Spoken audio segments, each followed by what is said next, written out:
Chapter 1951. Let them try. The planetary emperor spread his hands to their absolute limit, his posture radiating arrogance and confidence. Do you truly believe we're easy prey, Eleanor? I've always treated you as a clever woman, so why are you thinking like this now?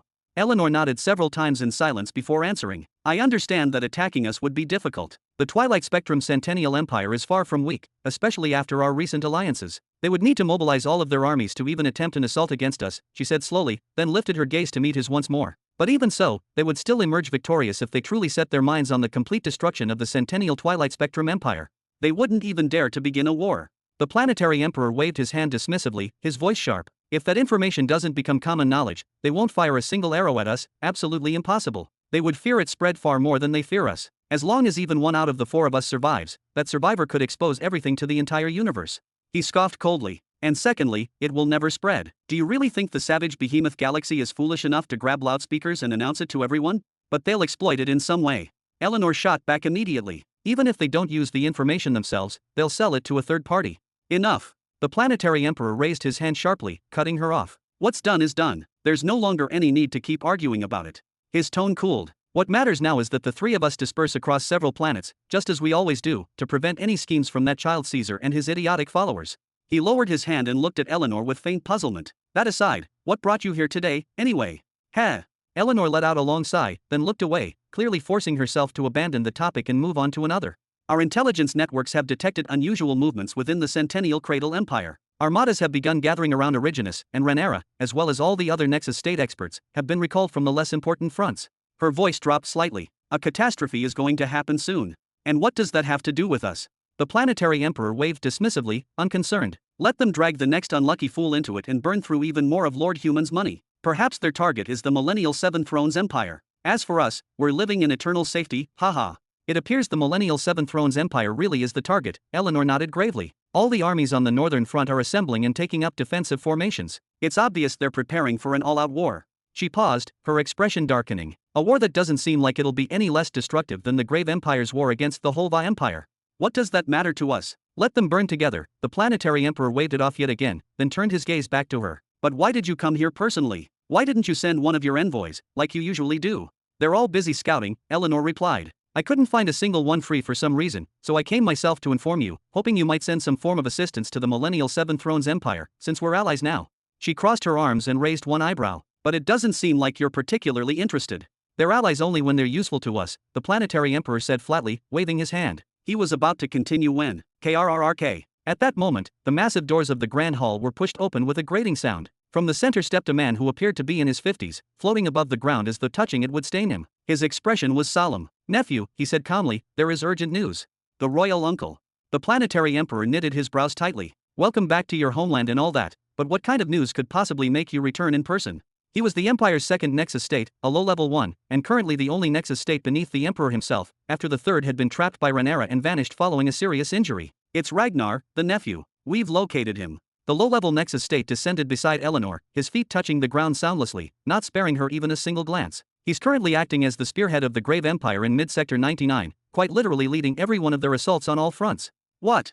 The planetary emperor erupted in fury, rising from his seat in a single motion. Impossible, are you absolutely certain it's him? It's him, without the slightest doubt, the elderly Nexus state replied calmly. The footage arrived only moments ago. He raised one hand, manifesting a disk of light. Above it unfolded a colossal battlefield, explosions tearing the void apart, armies clashing, and at its very center stood Ragnar, single-handedly fighting three Nexus states at once, blood spraying as he was wounded with every passing second. It's him. The planetary emperor descended several steps, his aura surging violently as his face twisted with rage. My beloved brother, treated like this by the rabble of the grave? I'll make them pay.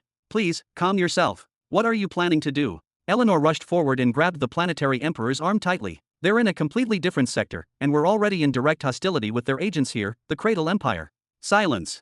The planetary emperor roared. How can it be acceptable for my brother to be used like a slave? What will become of our family's reputation if news like this spreads throughout the cosmos?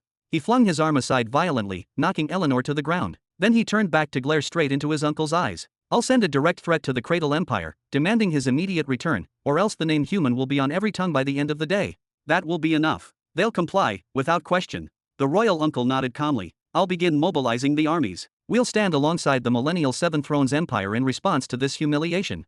Do it. The planetary emperor nodded, his voice trembling with suppressed fury. His brother would be liberated and placed back above all others, and the price for that would be the invasion of the Cradle Empire today. All that was needed was for them to dare make a move against the millennial Seven Thrones Empire. Once they did, their headquarters would become nothing more than easy prey. Wait. Eleanor forced herself upright, dusting herself off. Don't destroy everything we've built over the past centuries with reckless haste. We don't even know who leaked this footage to the royal uncle, or why it was done now, of all times. Question mark. The elderly Nexus State glanced at her sideways in mild confusion. Do you have a dual affinity boosting session scheduled with His Majesty today? Or perhaps with me? No. Eleanor snapped, her brows knitting tightly. Then why are you speaking? The Nexus State replied coldly, raising a brow before turning back to the planetary emperor. I'll begin the preparations at once. Eleanor's eyes widened in shock, but she quickly lowered her head, clenching her fists as she struggled to suppress the anger boiling inside her. This treatment was nothing new. It had always been this way whenever she tried to voice her opinion on matters that truly mattered. But fine, she hadn't chosen this side in order to advise the Centennial Twilight Spectre Empire on its affairs. Let the Empire burn, let everyone within it burn alongside it. Within, at most, 100,000 years, she would reach a blood density no ancestor before her had ever achieved. She would take her followers, sever all ties, and establish the true empire of the Nine Paths, raising the glory of her forebears to heights never before imagined. By her carefully calculated steps, the empire of the Nine Paths would become at least a millennial empire, unlike the previous failed attempt. A little humiliation is nothing. Eleanor lifted her head slowly, watching the emperor and his uncle continue their discussion. She could no longer hear their words, her thoughts drowned everything else out. My day will come soon. The day I face those bastards, the day I face Rhaenyra, the day I prove that I was right. Boom. Eleanor. Chapter 1952. Boom. Eleanor. Ha! Eleanor's body inside the grand hall shuddered violently the instant she heard that thunderous roar, a scream saturated with hostility so dense it felt almost tangible. The sheer killing intent behind it sent a chill through her very bones. Then, whoosh, she slammed her foot into the ground, the floor cracking beneath her as she propelled herself outward with explosive force. She would never, under any circumstance, fail to recognize the owner of that voice, no matter how many centuries passed. What's happening outside?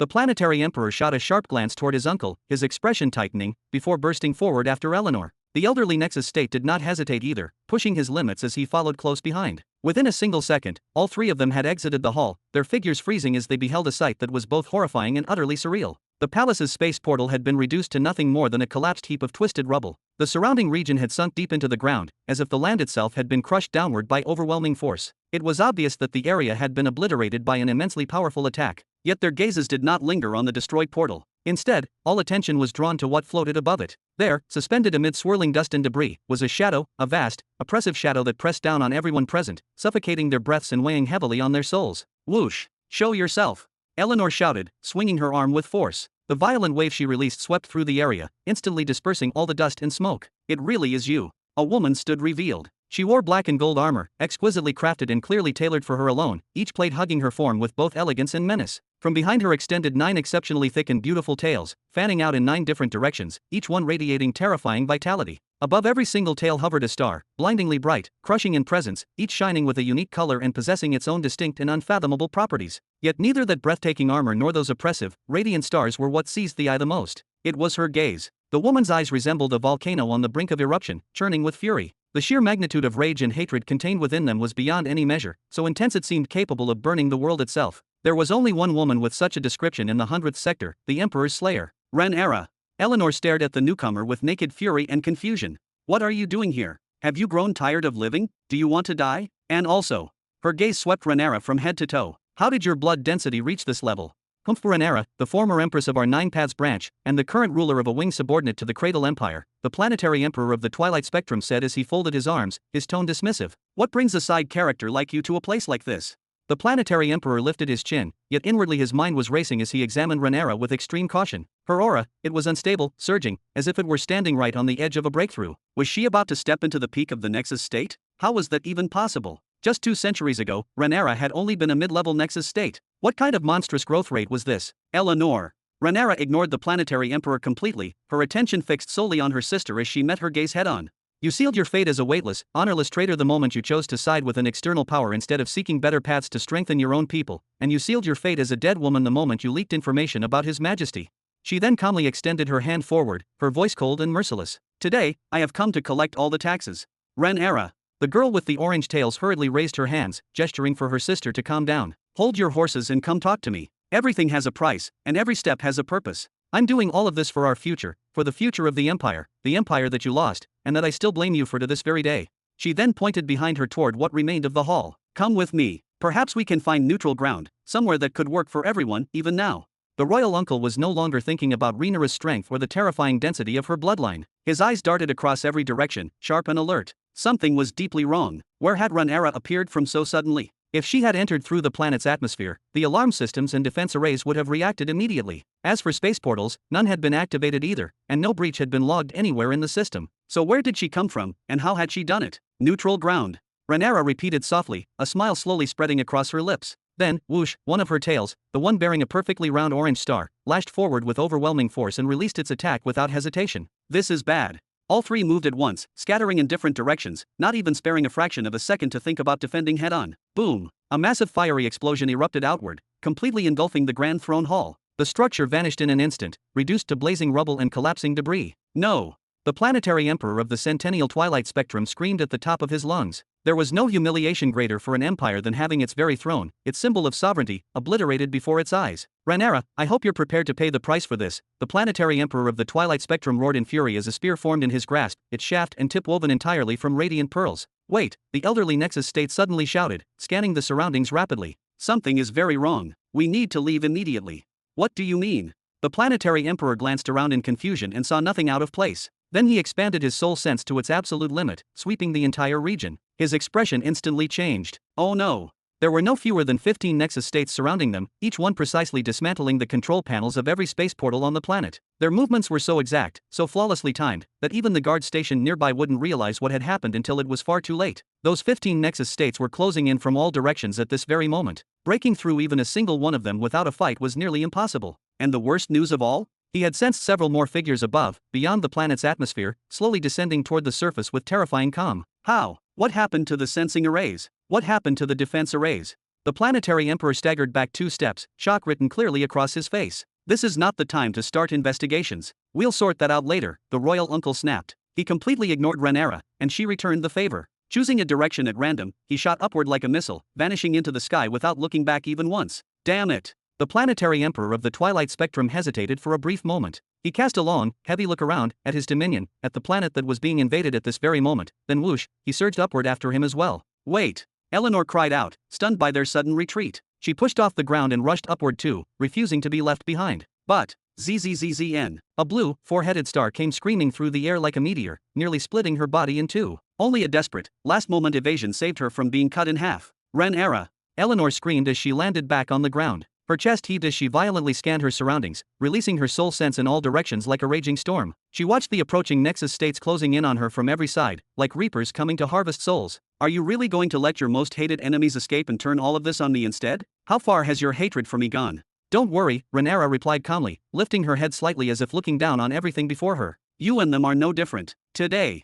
Her eyes hardened. No one will survive. Chapter 1953. ZZZZN. The blue star twisted violently in midair, its rotation warping the surrounding space, before abruptly reversing its trajectory and charging back toward Eleanor with renewed ferocity. Damn it! Eleanor detected it instantly. This time, however, she didn't dart aside to evade. Instead, she remained perfectly still, waiting until the attack drew dangerously close, then struck back with a concentrated burst of her own special energy, releasing it at point-blank range before hurling herself backward with explosive force. Whoom! The 4-headed blue star detonated, but there was no fire, no deafening roar. Rather than exploding outward, it unleashed a cold, merciless severing force, slicing through everything around it with absolute uniformity and terrifying speed, until the very ground looked as though reality itself was being diced into neat, lifeless cubes, like children's building blocks. Eleanor, having retreated to what should have been a safe distance, froze with her eyes stretched wide in disbelief. How? She took a step forward, her voice suddenly rising into a furious scream. How did you elevate the path of severing to this level of power? How did you acquire blood density this high? How did you reach the absolute peak of a high-level Nexus state?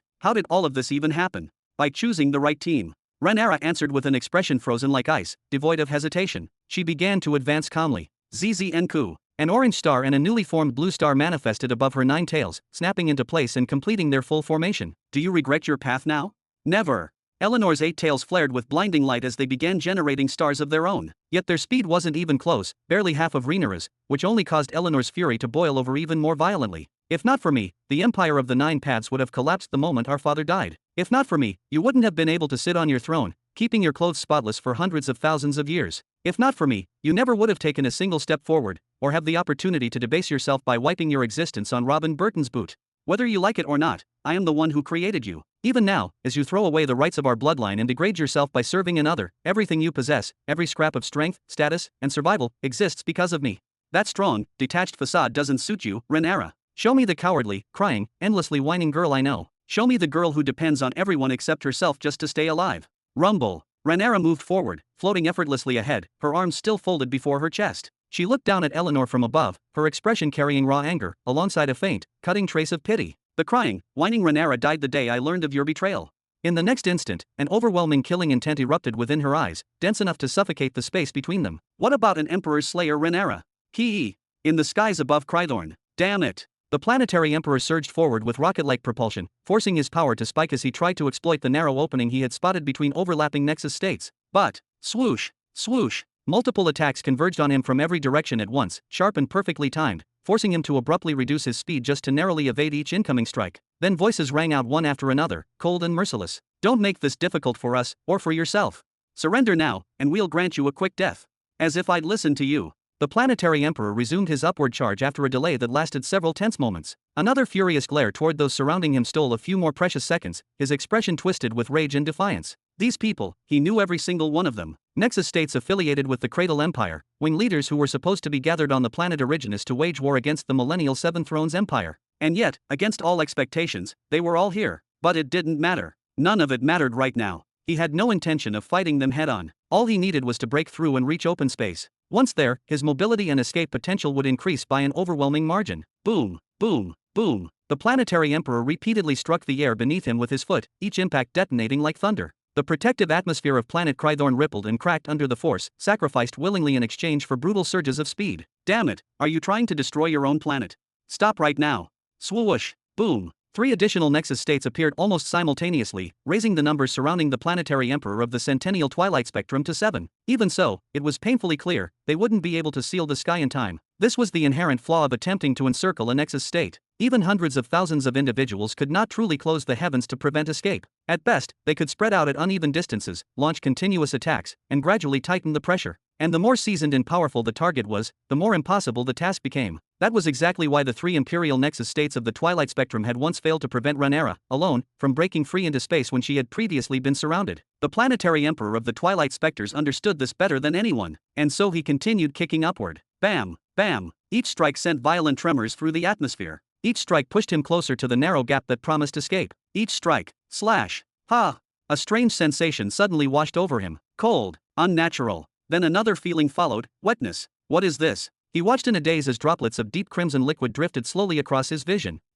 And who is that? Then, at the very edge of his perception, he saw something else. A figure clad in armor darker than the void itself, so black that even his skin seemed to absorb light. For sharply pointed ears protruded from his head, and a single dark eye stared back at him, filled with countless tiny white dots, like distant stars scattered across a moonless sky. The vision lasted no more than a fraction of a second before the figure vanished without a trace. Oh, I know, the planetary emperor realized belatedly. The shadow sword's black beam. Almost instinctively, his hand rose to his neck. Blood poured freely between his fingers, warm and unstoppable. Yet he continued his upward rush, refusing to slow, refusing to acknowledge the wound. Even so, the light in his eye was steadily fading. His speed dropped, subtle at first, then undeniable. Haha, got you. One of the Nexus states finally closed the distance. He raised a massive warhammer high above his head and brought it crashing down, bam, onto the back of the planetary emperor's skull. Well done. Another Nexus state surged upward from below, slamming a devastating punch into him. The impact shattered the entire lower row of the Emperor's teeth, sending fragments scattering into the void. Then came the third, then the fourth, the fifth, the sixth, the seventh. That region of the sky was sealed completely. Nothing remained but a cluster of Nexus states batting the broken body of the planetary emperor of the Twilight Spectrum between them, like a pod of orca whales playing with a seal in its final, hopeless moments. Is this my end? Where did I misjudge? Teok. No, I refuse to. Slash. Tisk. You really wore us out, brother. One of the Nexus states cleanly severed the Emperor's head from his body. He lifted it calmly, staring into the lifeless eyes of the fallen ruler. This is what happens to someone who thinks he can play every string at once during wartime, he said coldly. Remember it, in your next life.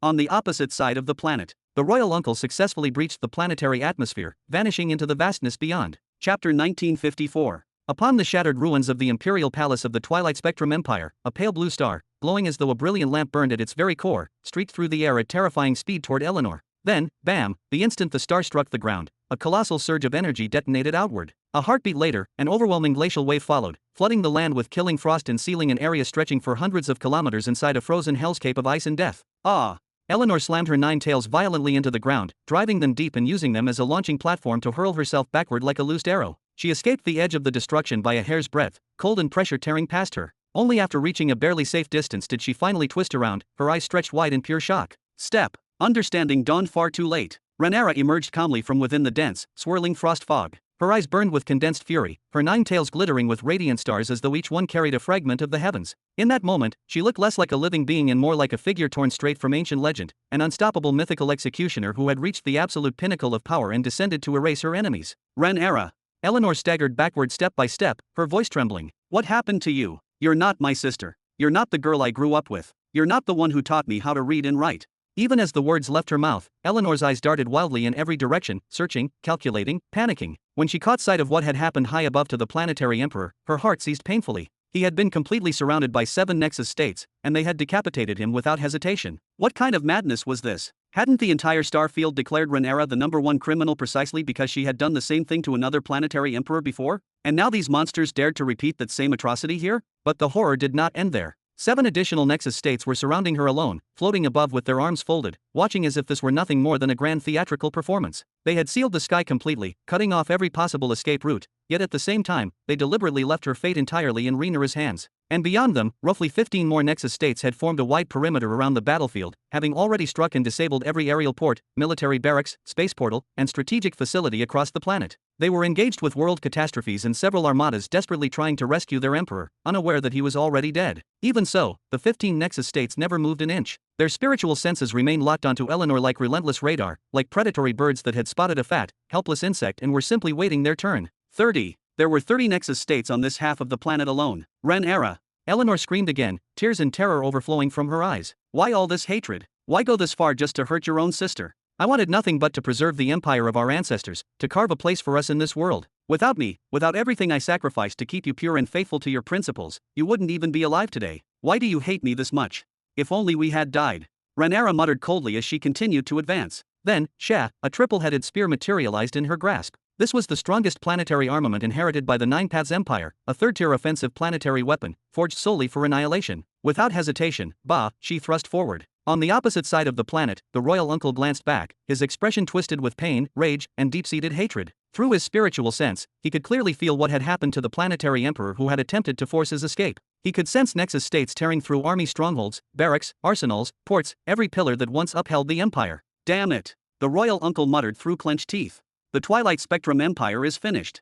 He steadied his breathing, hardened his resolve, and continued upward beyond the planet's atmosphere. Moments later, he broke through into open space. Once there, everything was already decided. The Twilight Spectrum Empire had fallen, utterly shattered, yet that did not mean he would remain idle. It did not mean he would sit and let this defeat define him. Far from it, he would take his revenge. He would rebuild what had been lost, he would restore the empire to heights of glory it had never before reached. And he would do so with strategy, precision, and ruthless efficiency. First, he would make his way to the millennial Seven Thrones Empire, a realm of vast power and influence. There, he would request assistance, a temporary alliance to protect the handful of planets they still controlled. In exchange, he would leak just enough information, carefully measured, to satisfy them without weakening his own position. Then, beyond that, he would sell other secrets to the Soul Society, the highest bidders who craved power, influence, and wealth. Through these actions, step by step, deal by deal, he would rebuild his empire, laying foundations more secure and far-reaching than ever before. And then, when the moment was right, he would. Easy there, little fella. Where exactly do you think you're going? The royal uncle froze completely, his body locked in place, his eyes wide with shock, disbelief, and a dawning sense of dread. It wasn't that he wanted to see who was speaking, it was that his very body refused to respond. A pressure, suffocating and absolute, bore down upon him from every angle. He felt like a helpless child trapped beneath a roaring waterfall, each drop a hammer blow, ready to crush him at any moment. With agonizing effort, he turned his head slightly, just enough to glimpse the source of the voice. Terror and disbelief etched themselves across his face, his expression twisted as though he were gazing upon the angel of death itself. Why you? Before him stood a figure, slightly shorter than expected, wearing a loose yellow robe that swayed gently with the movement of the wind, or perhaps the pull of some unseen energy. His expression was calm, almost casual, yet his smile was wide, unsettling in its confidence, radiating an authority that could not be ignored. It's really you. The royal uncle stammered, barely able to find his voice. The one running the syndicate's operations in mid-sector 100. Why are you here? Why would a monarch, move for someone like me? His voice trembled with fear, anger, and disbelief all at once, teetering on the edge of tears. Why would you act personally for me? I asked myself the exact same question when the job came through. The man in the yellow robe clapped his hands together with a sharp, deliberate sound, as if punctuating each word with certainty. Turns out, there was a removal order issued against the leaders of the Twilight Spectrum Empire as part of a 100 billion pearl contract. Then he laughed, deep and resonant, almost echoing in the royal uncle's ears. Tell me, my poor, unlucky friend, what on earth did you do to end up in a deal of such staggering magnitude? On 100 billion pearls. The light in the royal uncle's eyes began to dim, fading under the weight of incomprehension. He had never, in all his long life, encountered even 1% of that sum. He felt the sheer, staggering enormity of it press down on him. It has to be him, without a doubt, that man. Robin Burton. Aha! The man in the yellow robe gestured at him twice with deliberate, precise movements. So that's why you all had to die the way you did. Because you couldn't keep your tongues in check. Now I understand. Oh yes, now I understand. The royal uncle stared forward, a strange, almost resigned smile playing across his face. Do what you must. Then, deliberately, he closed his eyes. As for Robin Burton, he will regret this. He will regret it, because that boy's lack of experience caused him to overlook something, a single, crucial detail. And that detail will be his undoing. You mean the Soul Lord guy? The man in the yellow robe raised one brow, his calm certainty only heightening the royal uncle's panic. The royal uncle's eyes snapped open in terror once more. He swiveled to the side, panic overtaking him. And no. Yes. The man in the yellow robe laughed again, a quiet, knowing chuckle. You used 3, maybe 4 of his soul borrowings to evade the Nexus states covering the planet. Clever, yes, but that boy is part of the deal as well. The removal order applies to him too. Impossible. The royal uncle's voice roared across the space around him, trembling with disbelief and fear. It is impossible for you to reach him. No one can ever know his location, and even if you did, you could never touch him. Isn't he in the savage behemoth galaxy, in mid-sector 105? The yellow-robed man's tone was calm, almost teasing, yet carried the weight of inevitability. Chapter 1955. Isn't he located in the savage behemoth galaxy, in mid-sector 105? The man in the yellow robe raised one sharp eyebrow, his expression a mix of amusement and calculation. He was sent there almost immediately after compressing his first star. On the surface, it seems he was stationed for his own protection, since he is currently the largest source of profit for your faction. But, is it really?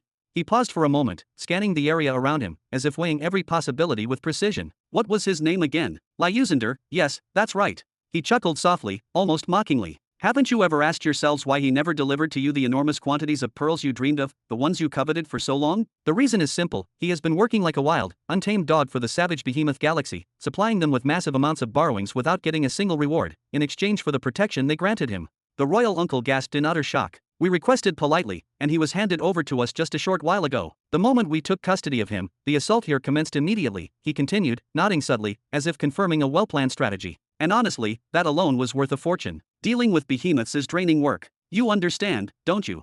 And no. The royal uncle's heart seemed to stop entirely. His entire body froze as his eyes trembled uncontrollably, the long reel of his life flashing vividly before him like a distorted mirror. Yes. The man in the yellow robe smiled widely, a grim, satisfied smile. Now, go after your nephew. His soul hasn't gone too far yet.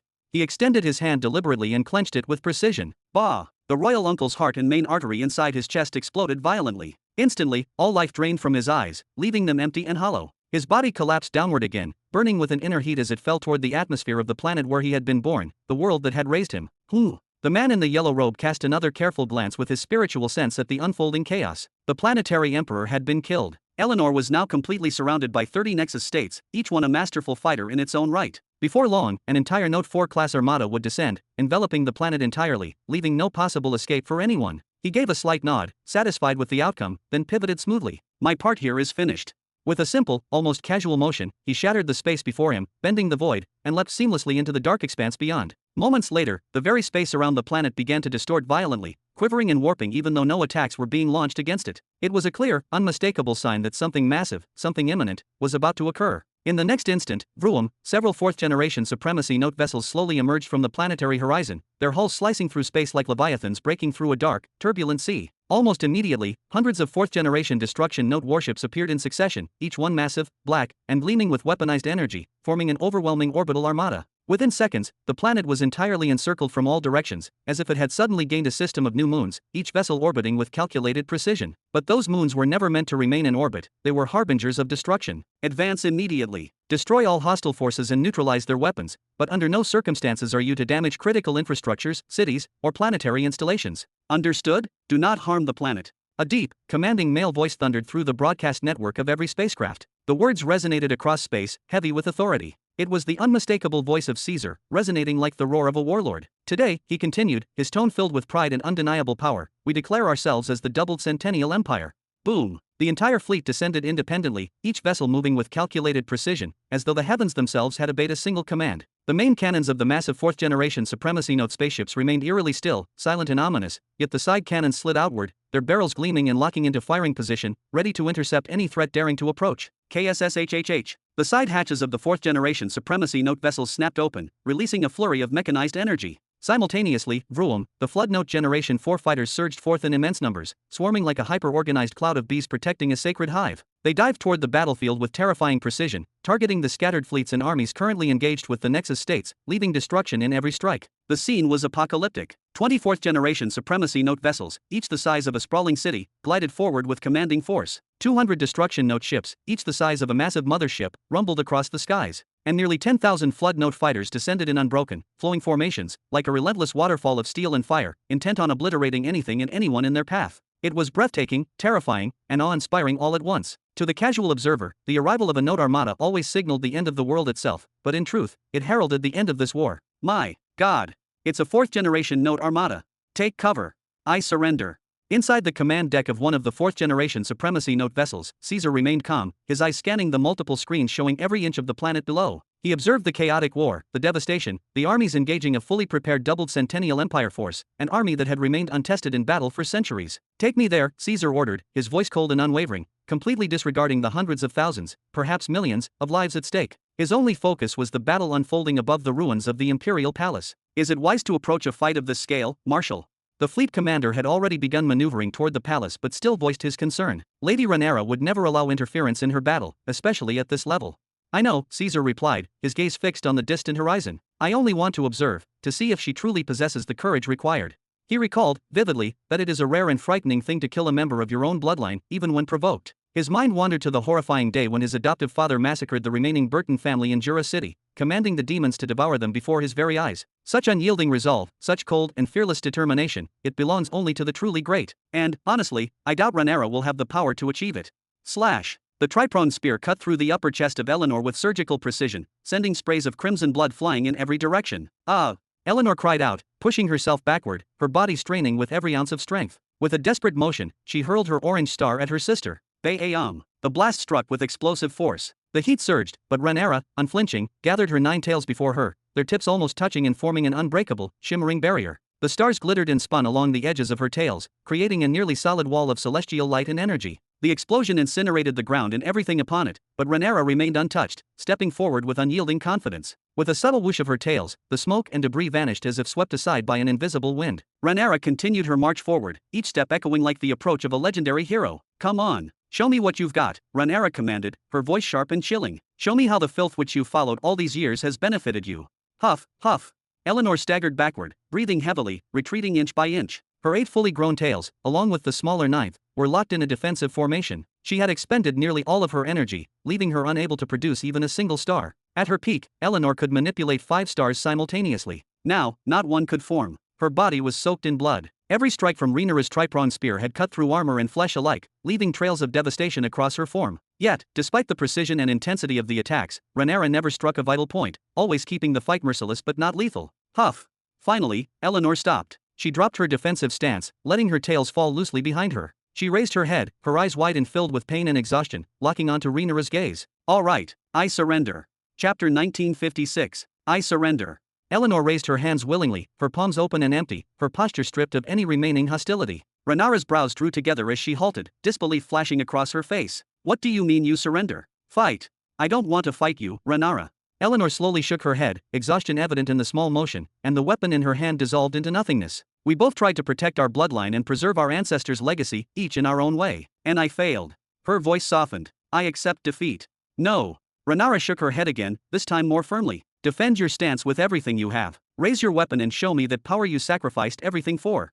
Her voice rose sharply, echoing across the ruins. Show me the courage and decisiveness for which you cast everything else aside. Eleanor kept her hands raised, unmoving. Her eyes trembled, her lips quivered faintly, and her breathing grew uneven as she sensed the Nexus states above beginning to descend, slowly and deliberately, their expressions dark and unforgiving. She then lifted her gaze back to Rhaenyra's eyes. It was a race, my sister, and you won.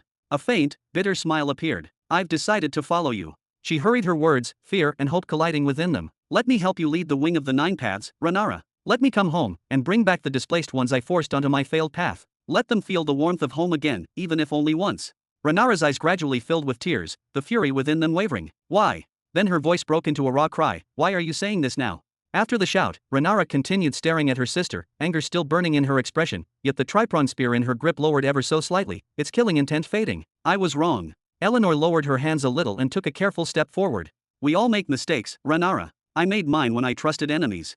Her voice trembled as memories surfaced. They humiliated me. They humiliated the girls who came with me. I lived in disgrace here.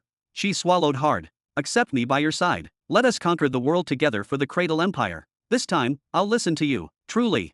Rhaenyra lowered her head slightly. Tears continued to fall, streaking down her cheeks, her lips still trembling. This was her sister, her own flesh and blood. Even when her methods were wrong, she had always believed she was acting for her sake. And now, she understood her mistake. Was she really supposed to? Huong. A massive Supremacy Note Gen 4 vessel descended slowly in the background at that exact moment, stirring a violent storm of dust and debris across the ruined ground. KSSHH. The front hatch opened, and a single figure stepped out. He wore golden armor inlaid with intricate black patterns. A black cloak marked with the symbol of a flame draped heavily down his back. His face was uncovered, showing short black hair, a medium-length beard, and features that suggested a man in his 20s. Yet the oppressive authority radiating from him as he descended the vessel's stairs slowly spoke of a ruler who had dominated worlds for millions of years. Marshal.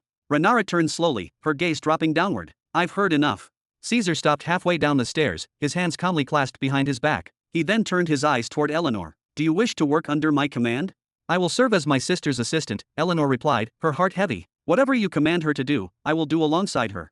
Not long ago, she had confronted this human, sabotaged his campaigns, and even threatened him to keep him from attacking new planets. And now, her fate rested entirely in his hands. I'm not asking about that. Caesar shook his head lightly. Your sister follows my orders as well. He raised his chin slightly. So let me say it again, do you wish to work under my command? Eleanor nodded with immense difficulty. She could almost hear fragments of her pride and dignity shattering within her chest. But it was fine. This wouldn't be the first time she lowered her head to survive. She would bow before the strong, discard what needed to be discarded, and endure whatever was necessary until one day, she herself stood above them. Very well. It won't be the first time we accept our enemies as allies. Caesar nodded once. You will be sealed with 10 enhanced nails until I obtain a proper oath tablet from His Majesty, the one whose secrets you sold so cheaply. You will swear eternal submission to me personally. His eyes hardened. The consequence of violation will be death. What? Eleanor felt every hair on her body stand on end, cold fear rushing through her veins. Swear eternal submission, me. The most terrifying part of Caesar's words was not just the threat, but the implication that it involved a special oath tablet from His Majesty himself. A direct artifact of the Cradle Empire, it was a binding so absolute that even the mightiest of warriors would feel the weight of it in their soul. Did one Lord Human make himself at that? The very one currently meddling with the behemoths? The thought alone made Eleanor's heart tighten with fear and disbelief. This is a rare opportunity, Eleanor. Rhaenyra lifted her head once more, her gaze sharp, commanding, and unwavering. Her posture radiated authority, and her voice cut through the charged air like a blade. Agree swiftly. Agree to what? Eleanor's voice cracked, trembling with frustration, her hands waving with mounting desperation. He's demanding submission, not even loyalty. Is this how you conduct affairs in the Cradle Empire? Do you push away help when it comes freely to you? I swore I would assist my sister, so I make this path harder for me than it already is. Logical. Very well then. Caesar nodded a few times, almost casually, the weight of the moment contrasting with his calm demeanor. Then he turned and began ascending back into the ship with a fluid, deliberate motion. Offer withdrawn. With a subtle gesture in the air, almost dismissive in its casualness, he commanded, Rhaenyra, kill her. You are utterly unreasonable. Eleanor's shout tore through the air, raw with anger, disbelief, and a fierce sense of injustice. You want to force the heroine of your army to slay her only sister merely because your ego demands it? Just to satisfy your pride with a meaningless, soul-crushing oath of submission. Eleanor, agree quickly. Rhaenyra stepped forward 2 decisive paces, her eyes wide with panic, her voice strained with urgency. Shout that you agree before the door closes. I can reason with him. I can make him see. I will not swear eternal submission to anyone. Why should I even live if I do? Eleanor's hands waved dramatically, her voice echoing, tears welling in her eyes, her body trembling from both fear and defiance. She turned toward her sister, her voice imploring, desperate. Sister, together we can pierce the atmosphere and leave this cursed place. I have seen your strength with my own eyes. You can carve a path for both of us. You haven't sworn loyalty to them, correct? Then we can leave. You. Rhaenyra's throat tightened as she swallowed hard. Her chest rose and fell rapidly, her eyes blazing. You don't understand what you're saying. You have no idea the consequences of the path you've chosen. She gestured sharply toward Caesar, the urgency in her voice like a whip across the frozen tension of the air. Kneel and request the oath tablet before he. You've been tamed, Rhaenyra. Unfortunately. Eleanor's expression darkened, her features twisting into grim resolve, her eyes burning with the promise of vengeance. She pivoted to face Caesar, the murderous intent in her gaze so intense it could ignite steel. No matter. I will free you. In the blink of an eye, Eleanor vanished from her sister's sight, a streak of movement powered by raw desperation and unyielding will. She surged toward the ship with every ounce of her strength, her body propelled by determination as love intertwined with fear. Stab. Tremor. Tremor. Caesar halted mid-step, his senses alert to the sudden, drastic shift in the scene behind him. Slowly, deliberately, he turned, craning his head slightly upward. What he saw made him pause. It was a vision both horrifying and extraordinary. Eleanor stood only a step away, her gaze locked onto his face. Pain and rage twisted her features into a mask of fury, murderous intent radiating from her like physical heat. A thin trickle of blood ran down the corner of her mouth, a stark contrast to the pallor of her face. At that moment, she was suspended upon a spear. Renara had driven the tripronged spear into her sister's chest, lifting her high above the ground as if the very air itself trembled under the act. Why? Renara muttered, her voice breaking under the torrent of emotion swirling within her, anger, confusion, regret, and an unbearable sorrow. Tears streamed freely down her face, unchecked and burning, as she screamed with anguish, "Why didn't you choose to live with me? You really chose to kill me, you tamed bitch."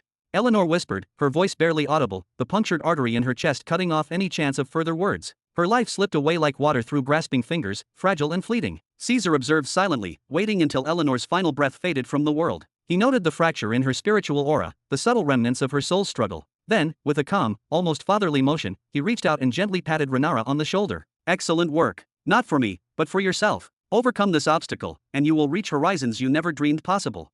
He withdrew his hand, the motion serene yet heavy with authority. "I will allow you to give her the burial you deem fitting." Then he turned and continued ascending into the ship, muttering under his breath in a voice barely above a whisper, "Very well, we are done here. Go assist the others in subduing the planet." Understood. Four Nexus states emerged from the edges of the stairs, spreading out in all directions with calculated precision. Their presence radiated a tense, silent energy, a deadly reminder of the control and reach of Caesar's command. Had Renara not acted immediately to confront her sister herself, Eleanor would have already been torn into countless pieces, with each fragment fed to a different beast. Chapter 1957. Middle Sector 101 Space. Inside one of the grandest and most heavily secured halls of Supremacy Note Generation 4, Richard stood motionless, his arms tightly crossed in front of a colossal, towering screen that dominated the room. Every line of his body was rigid, every muscle tense, as he waited patiently. The silence around him was profound, broken only by the faint hum of energy from the hall's machinery. He didn't flinch, didn't blink, merely counted the seconds in his mind, each tick heavy with anticipation, until finally, the screen would awaken on its own. And then, whoosh, the massive screen flickered violently at first, the light rippling across its surface in chaotic waves, casting shadows that danced along Richard's stern features.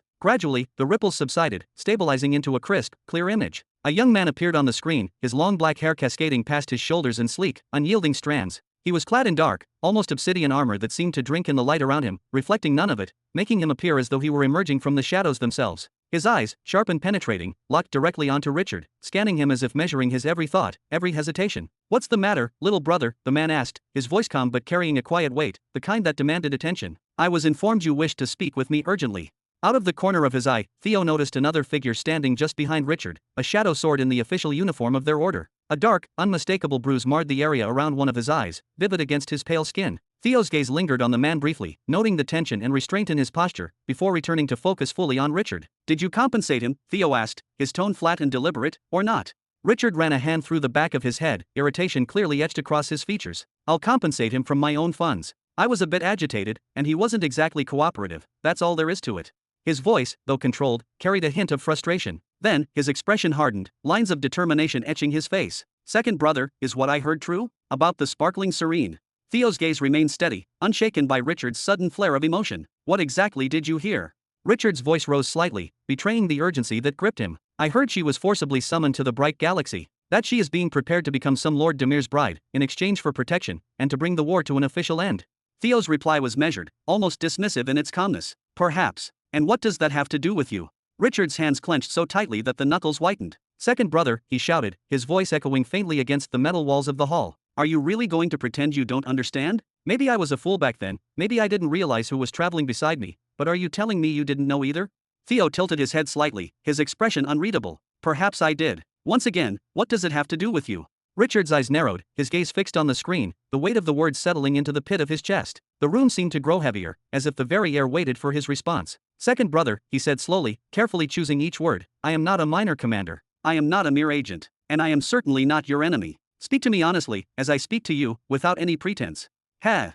Theo let out a faint, almost amused sound, looking away for a moment as if observing something far beyond the screen. Shadows flickered across his face, and for an instant, he seemed lost in thought. Then, just as suddenly, he turned back to lock eyes with Richard, unwavering. As I recall, Theo began, his voice soft but precise, you were the one who chose to leave her side with your own 2 feet. You were the one who said goodbye that day. It was painfully clear, you had no intention whatsoever of meeting her again. Not ever. He paused, letting the words hang in the space between them, their weight pressing on Richard's chest. Decades have passed since that farewell. You never once tried to search for her. You never spoke her name to anyone. You never reminisced about your journey together, never even hinted at what the 2 of you shared. So tell me, why now? A faint crease formed between Theo's brows, unusual in its intensity, a subtle mixture of curiosity and mild reproach. Has the fruit finally become sweet, now that you see it in someone else's hand?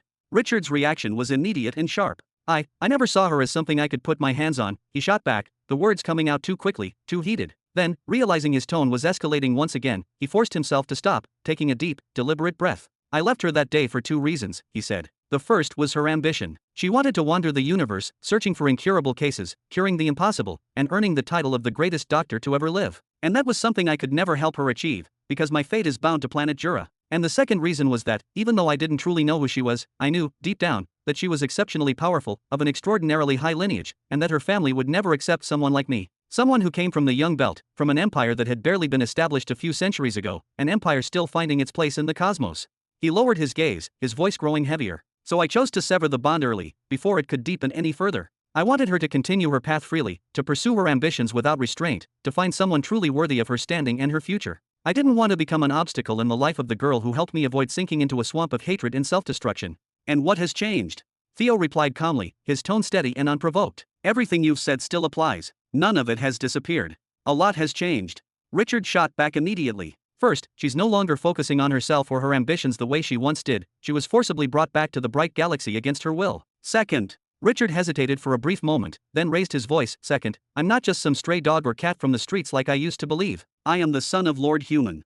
He added sharply, that has to carry weight when facing the purity behemoth Kaylee's. Ha! Theo let out a faint, almost amused chuckle. So you want Serene to be your wife instead of Lord Demir, the son of the behemoth of curses? You've chosen quite the opponent for yourself.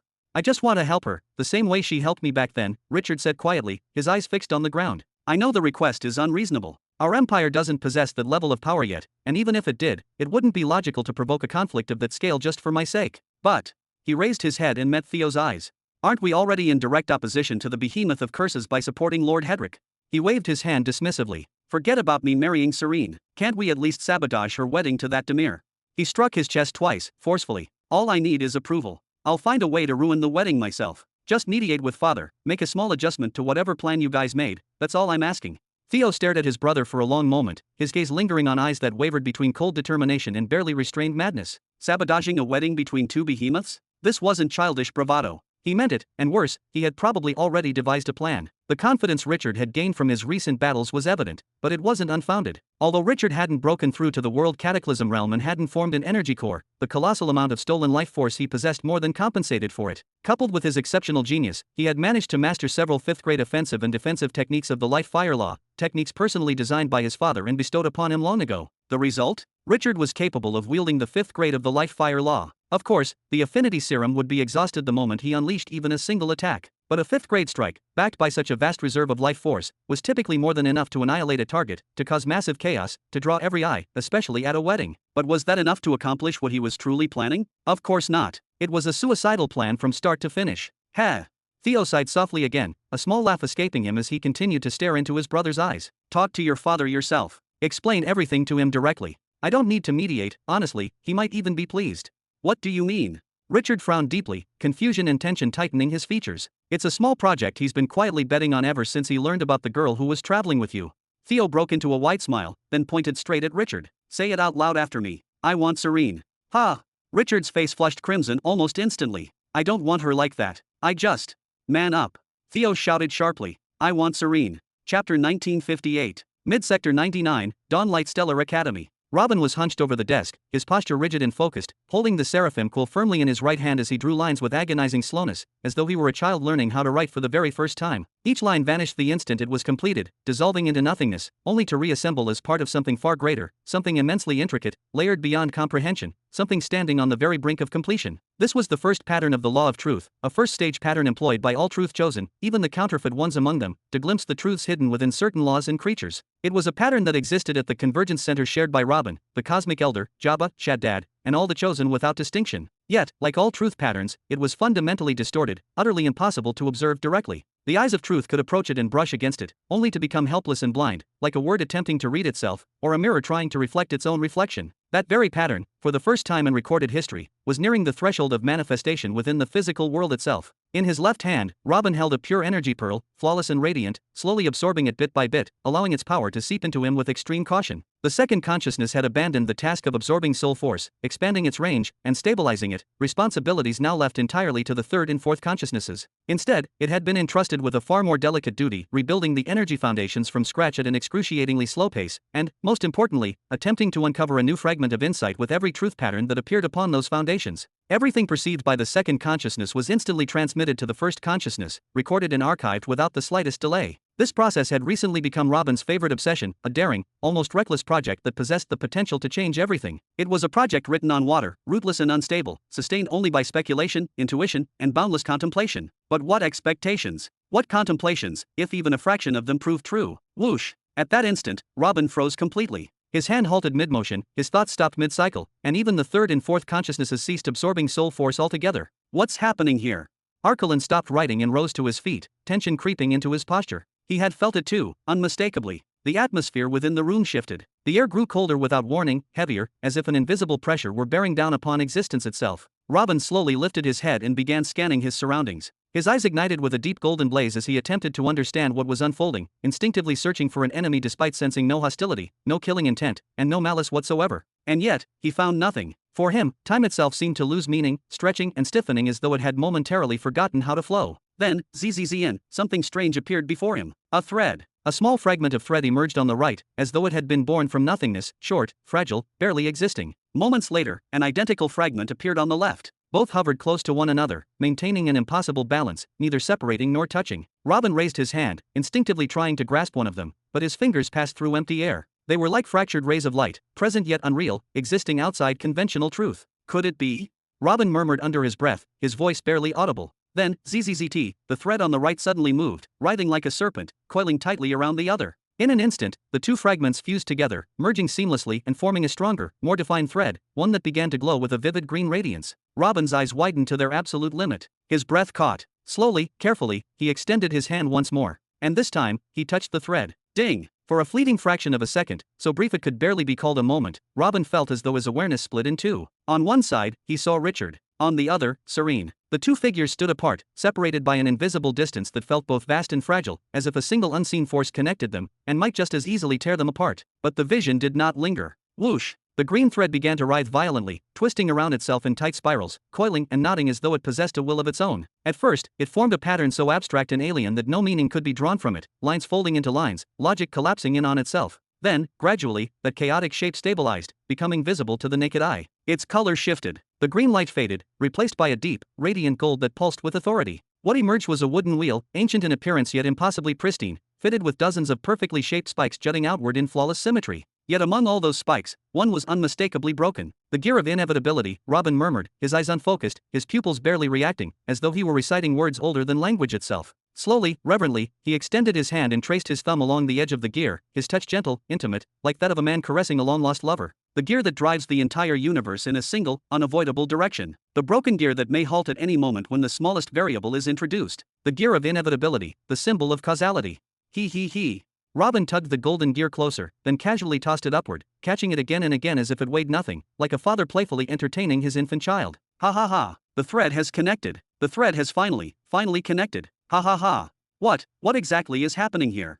Arkalon's eyes widened to their absolute limit as he stepped forward, drawn in despite himself. His gaze never once strayed from the gear of inevitability, not even for a heartbeat. Did you actually obtain first stage approval from the master law of causality? What about it? Robin pointed casually at the ring of inevitability, then gently clenched his hand. The symbol sank into his skin as if it had never been separate from him, fusing seamlessly with his flesh. His body flared with golden light for a brief, blinding instant, then the glow vanished, and the symbol disappeared entirely within him. Impossible. Arkalon cried out, his composure shattering. How many master laws do you possess now? Hee, if we count the law of truth, then I have 5. Robin raised all 5 fingers of his left hand directly in Arkalon's face, his grin shameless. Whoosh, whoosh, whoosh, whoosh, whoosh. Above each of Robin's 5 fingers, a small golden symbol materialized, an open eye, a lattice cube, a balanced scale, a serpent devouring its own tail, and finally, the gear of inevitability. This shouldn't be possible, Arkalon muttered weakly, shielding his eyes as though they might burn out from the overwhelming radiance. His voice trembled as he raised it again. Even as a dead man, I know something is terribly wrong here. He leaned forward and poked Robin squarely on the nose. Why does a single person carry all of this power? Get those filthy fingers away. Robin slapped him aside with his right hand, then calmly drew the 5 symbols back into his body once more. His initial outburst of excitement had faded, but the simmering fervor was still unmistakable in his expression. Do you really think master laws throw themselves into my arms because I'm handsome? Because I beckon them, and they obediently come? He scoffed. You can't even begin to imagine what I had to do, what I had to sacrifice, to obtain each and every one of them. Then what did you do for causality, exactly? Arkalon shouted, jealousy dripping from every word. You're sitting here playing with your new pen, and first stage mastery of causality just falls into your lap from nowhere. This is cheating. Humph, fool. Robin shook his head slowly, then floated back down into his chair, settling into it with a broad, knowing smile. Someone who spent his entire existence hiding in isolation, living like a rat until the moment of his death, could never understand. He leaned back, his tone calm, almost leisurely. Perhaps I'm sitting here, he continued, but I have billions of arms moving in every direction, like a farmer who plants seeds deep beneath the soil, then calmly sits aside and watches them grow after a single, timely rainfall. He tapped his chest lightly. I may be sitting here, but I'm pulling threads across entire sectors. Chapter 1959. Centuries ago, Planet Nihiri. Robin was sitting before the entrance of Jabba's cave, quietly watching the sky. Only a few weeks earlier, he had removed the curse of eternal stasis from himself, and after an immense, exhausting struggle, he had narrowly succeeded in saving his own life. But this was still only the beginning. He still needed to find a way to awaken Jabba completely and restore him in full. Also, this was not a bad opportunity to spend some time alone and finally take care of several unresolved matters. This was not a bad opportunity to enjoy a brief moment of calm. Buzz. At that very moment, an instant teleportation gate opened directly in front of the cave, and a figure stepped out of it. Theo. Robin raised an eyebrow slightly. What brings you here? I thought we had finished our discussion back at the palace. Before coming here to awaken Jabba, Robin had met with all of his followers and carefully arranged the affairs of his empires. Theo had been one of them, and during that meeting, his highest priority had been a mission from Robin, gathering all available information about the forces secretly preparing to overthrow Lord Hedrick. Robin lifted his eyebrow again. Did you finish the investigation this quickly? I've only just begun, Theo replied as he pulled a stone over and sat on it, facing his father. I issued the orders and increased the number of my agents there, then came straight back here. There's something I want to discuss with you. What is it? Robin let out a slow breath. It seemed that this short period of rest would not last very long after all. It's about the war in Middle and Young Sector 101, Theo stared directly into his father's eyes. I want to get more deeply involved. To what extent? Robin asked. And for what purpose? I don't know, Theo shook his head. But the atmosphere there points toward an imminent explosion. In situations like that, new powers rise while old ones collapse. I want to take the shadow swords and ride the wave. He paused briefly, then added, but of course, I want to be among the winners. Oh, you want to help Zarian against Hedrick? Robin displayed a strange, unreadable smile. What do you think? Theo didn't deny it. Lord Hedrick is undoubtedly powerful, but he isn't the winning horse. Even without digging too deeply into what's happening, I can tell he'll be crushed once the war begins, unless he receives massive, unconditional support. Unless he gains a patron, to be more precise. Warning him or offering advice won't benefit us in any way. Robin looked off into the distance. To be honest with you, I have a sort of agreement with Hedrick. A floating one, protecting a planet in exchange for protecting another. I could ignore what happens to Hedrick himself and act as if that agreement never existed. It seems that he will get himself killed in a couple of centuries anyway, but what? Theo furrowed his brows slightly. I feel that standing against him is not the right choice in this case. Robin raised his hand and placed it over his chest. I was waiting for you to bring me a detailed report before discussing this, but since you're already here, let's talk. He looked back into Theo's eyes. What do you think about supporting Hedrick instead? Supporting him? Theo frowned deeply, as in full support. He then reached out and began sensing the heat on his father's forehead. Did something happen to you? Your energy levels are extremely low as well. Pa! Robin slapped his son's hand away. I'm not crazy. He rubbed his forehead, then paused and did it again. Listen, sometimes I get a very strong feeling about certain things, a sense of negativity, danger, or reassurance. I was told it's a gift I gained when I tore apart the threads of my fate in that cave and wove new ones. A gift connected to causality itself, which I named the Omen of Truth. He fell silent for a moment. When I heard about the forces lying in wait for Hedrick, I felt danger, like I was about to lose a tremendous opportunity. That's why I laughed the way I did back then. I didn't understand why that feeling came to me, but I recognize it, and I hate it. Then he furrowed his brows slightly. Why do you think that feeling would come to me over a war that doesn't concern me, in a sector I don't care about? Because of a simple protect one planet to protect another agreement? That deal was merely a way to keep him away from me for some time. I know very well that having a single monarch at my side won't benefit Nihari much, especially if that monarch isn't willing to sacrifice himself for my cause. Why, then? Theo furrowed his brows deeply, confusion and unease mingling in his expression. How could he possibly answer a question rooted not in logic or strategy, but in emotion, in causality itself, something unseen yet ever present? Robin exhaled slowly, the sound heavy, as if he were releasing more than just air from his lungs. I fear that a chain of events will inevitably follow Hedrick's death, events so violent in momentum and consequence that their shockwaves will reach us here, in Middle Sector 99. His voice lowered. I fear that what's happening over there is not merely a clash between Zarian and Hedrick, not just a struggle of pride or ambition. What's unfolding there is a conspiracy vast enough, dense enough to alter the balance of this entire portion of the universe. Theo's brows knitted together even tighter, his jaw clenching. Then let's follow the omen of truth all the way to its conclusion, he said after a moment, spreading his hands in reluctant acceptance. What do you suggest we do? If this isn't just a skirmish between the sons of behemoths, then who else is involved? He paused, then added grimly, at least one behemoth, perhaps two? That's not a level we can fight against, not in any shape or form. Robin remained silent for a long moment, his gaze unfocused, as if tracing invisible threads only he could see. Didn't you say Hedrick could fight, truly fight, if he were to obtain a patron? And you would be that patron. Theo blurted out, shock clear in his voice. Can you even imagine the sheer scale of numbers required to sponsor Lord Hedrick in a war like this? He'd be a bottomless abyss. No matter how much you pour into him, it would never be enough. He shook his head sharply. He would drain you completely until nothing remains. If you spend a single unit on the cradle and the grave, you'd spend 24 on Lord Hedrick alone. Then, as if reconsidering, he extended his hand gently. If you wish, I can withdraw my proposal about intervening to support Lord Zarian. We can simply stand by, observe from afar, and prepare for the day when the ordeal of Middle Sector 101 finally begins to spill over and affect us. Do you think, Robin said quietly, turning his gaze toward the distant horizon, that the individual who founded that syndicate reached such an absurd level of power by merely watching events unfold from a safe distance? A broad, almost knowing smile slowly formed on his face. Do you believe the law of causality favored him up to the sixth stage while he stood idle, arms crossed, waiting for outcomes to present themselves? Theo frowned deeply, unease creeping into his chest. Listen carefully, Theo, Robin continued. This will be an excellent opportunity to test the gift of the master law of causality. His tone grew firmer. I will allow the omen of truth to guide our movements within Middle Sector 101. Each time you gather a sufficient volume of reliable information, send it to me. He tapped his chest lightly. From there, I will draw you a map, a path forged not purely from logic, but from what I sense through the omen of truth instead. A faint, daring smile crossed his lips. We relied on reason, calculation, and structure in sectors 99 and 100. Why not go a little mad in 101? He chuckled softly. Why not entrust ourselves, just this once, to an unknown gift? That really is madness, Theo replied after a long pause. Still, he merely shook his head and sighed deeply. But they are your forces, your resources, and I am yours. He straightened slightly. Give the signal, and everything will be done. Ha, then here is your signal, Robin said with a calm smile. Do not stand against Hedrick. Gather as much information as you possibly can. That is all you will receive from me for now. His eyes sharpened. Everything else, decide it yourself.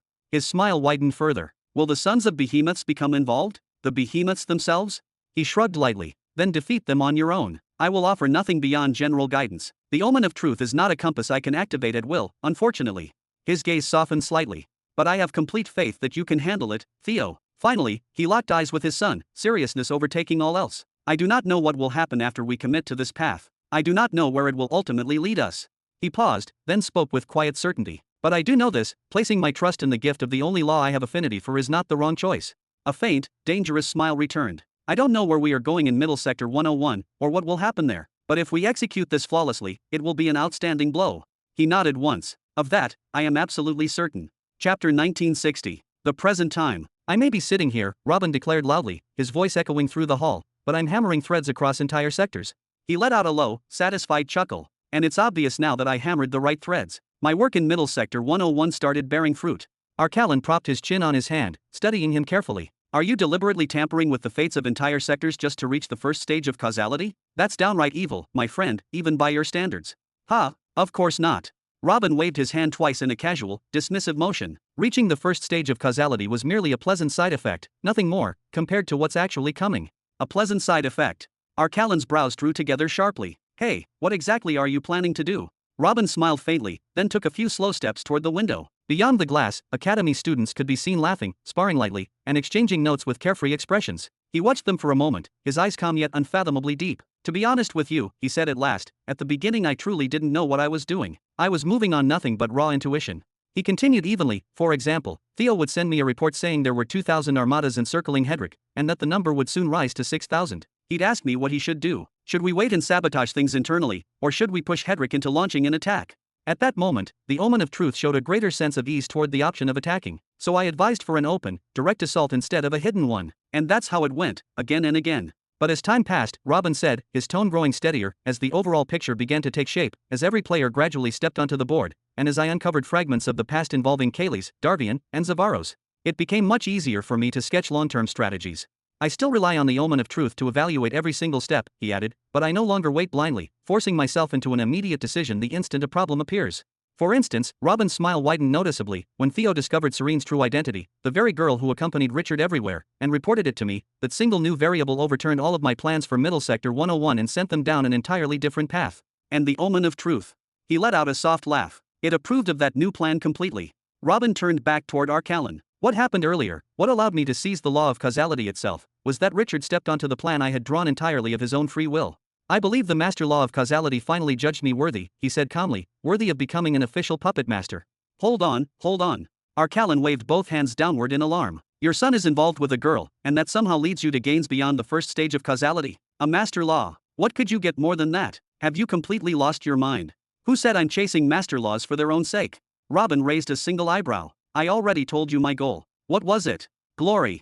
Arkalon asked hesitantly, genuine confusion on his face. Exactly. Robin turned around, clapped once, then walked back to his chair and sat down, closing his eyes. And now, let's try something interesting, since I've obtained the first stage of causality. Robin's body began to pulse with a golden radiance. The glow intensified, shifting and spreading until intricate engravings covered his entire form. Then, boom, he opened his eyes. In an instant, an overwhelming number of threads appeared before him, so many that the very color of the room seemed to distort and change. Trillions upon trillions of threads filled his vision. Arkalon instinctively took a step back. It was the first time he had ever witnessed the true workings of a master law, no, of any master law at all. Robin's eyes moved slowly among the countless threads. Most of them were thin, fragile, almost insignificant on their own, but they were connected, which meant one thing: Robin's fate was now directly linked to all of them, and any movement he made would ripple outward, affecting every connected destiny in turn. Robin saw thick, unconnected threads, heavy and distant, threads that most likely belonged to great figures he had interacted with in the past. Their presence was undeniable, yet detached, existing beyond his current reach. He lacked the level required to influence the opposite ends of those threads for now, no matter how clearly he perceived them. Then his attention shifted to strong, connected threads that resonated far more vividly. They all belonged to his generals and his children. Every single one of them flickered with a faint crimson glow on the far end, a muted but unmistakable sign of potential danger. All of them. Robin murmured with visible concern, his voice low and strained. Yet only a moment later, he shook his head slowly. Of course they would all be in danger because of what was to come. That outcome was inevitable. His role, his responsibility, would be to ensure that those threads would never be severed, no matter the cost. Robin extended his hand and deliberately pulled on one specific thread, and in response, all the others vanished from his perception. It was a green thread, yet it pulsed with unstable flashes of red, a clear indication of the owner's fierce attachment to life, and at the same time, a sign of how volatile and uncertain his current fate had become. Richard. Robin whispered, the name carrying weight far heavier than the sound itself. He raised his other hand, and intricate patterns began to form above his palm. The shapes twisted, aligned, and refined themselves until they finally took the form of dice, a six-sided die, each face engraved with arrows of varying sizes and quantities, all pointing in different directions, representing divergent paths and outcomes. Holding the die firmly, Robin stared at the thread in his other hand and murmured softly, will the owner of this thread follow my plan?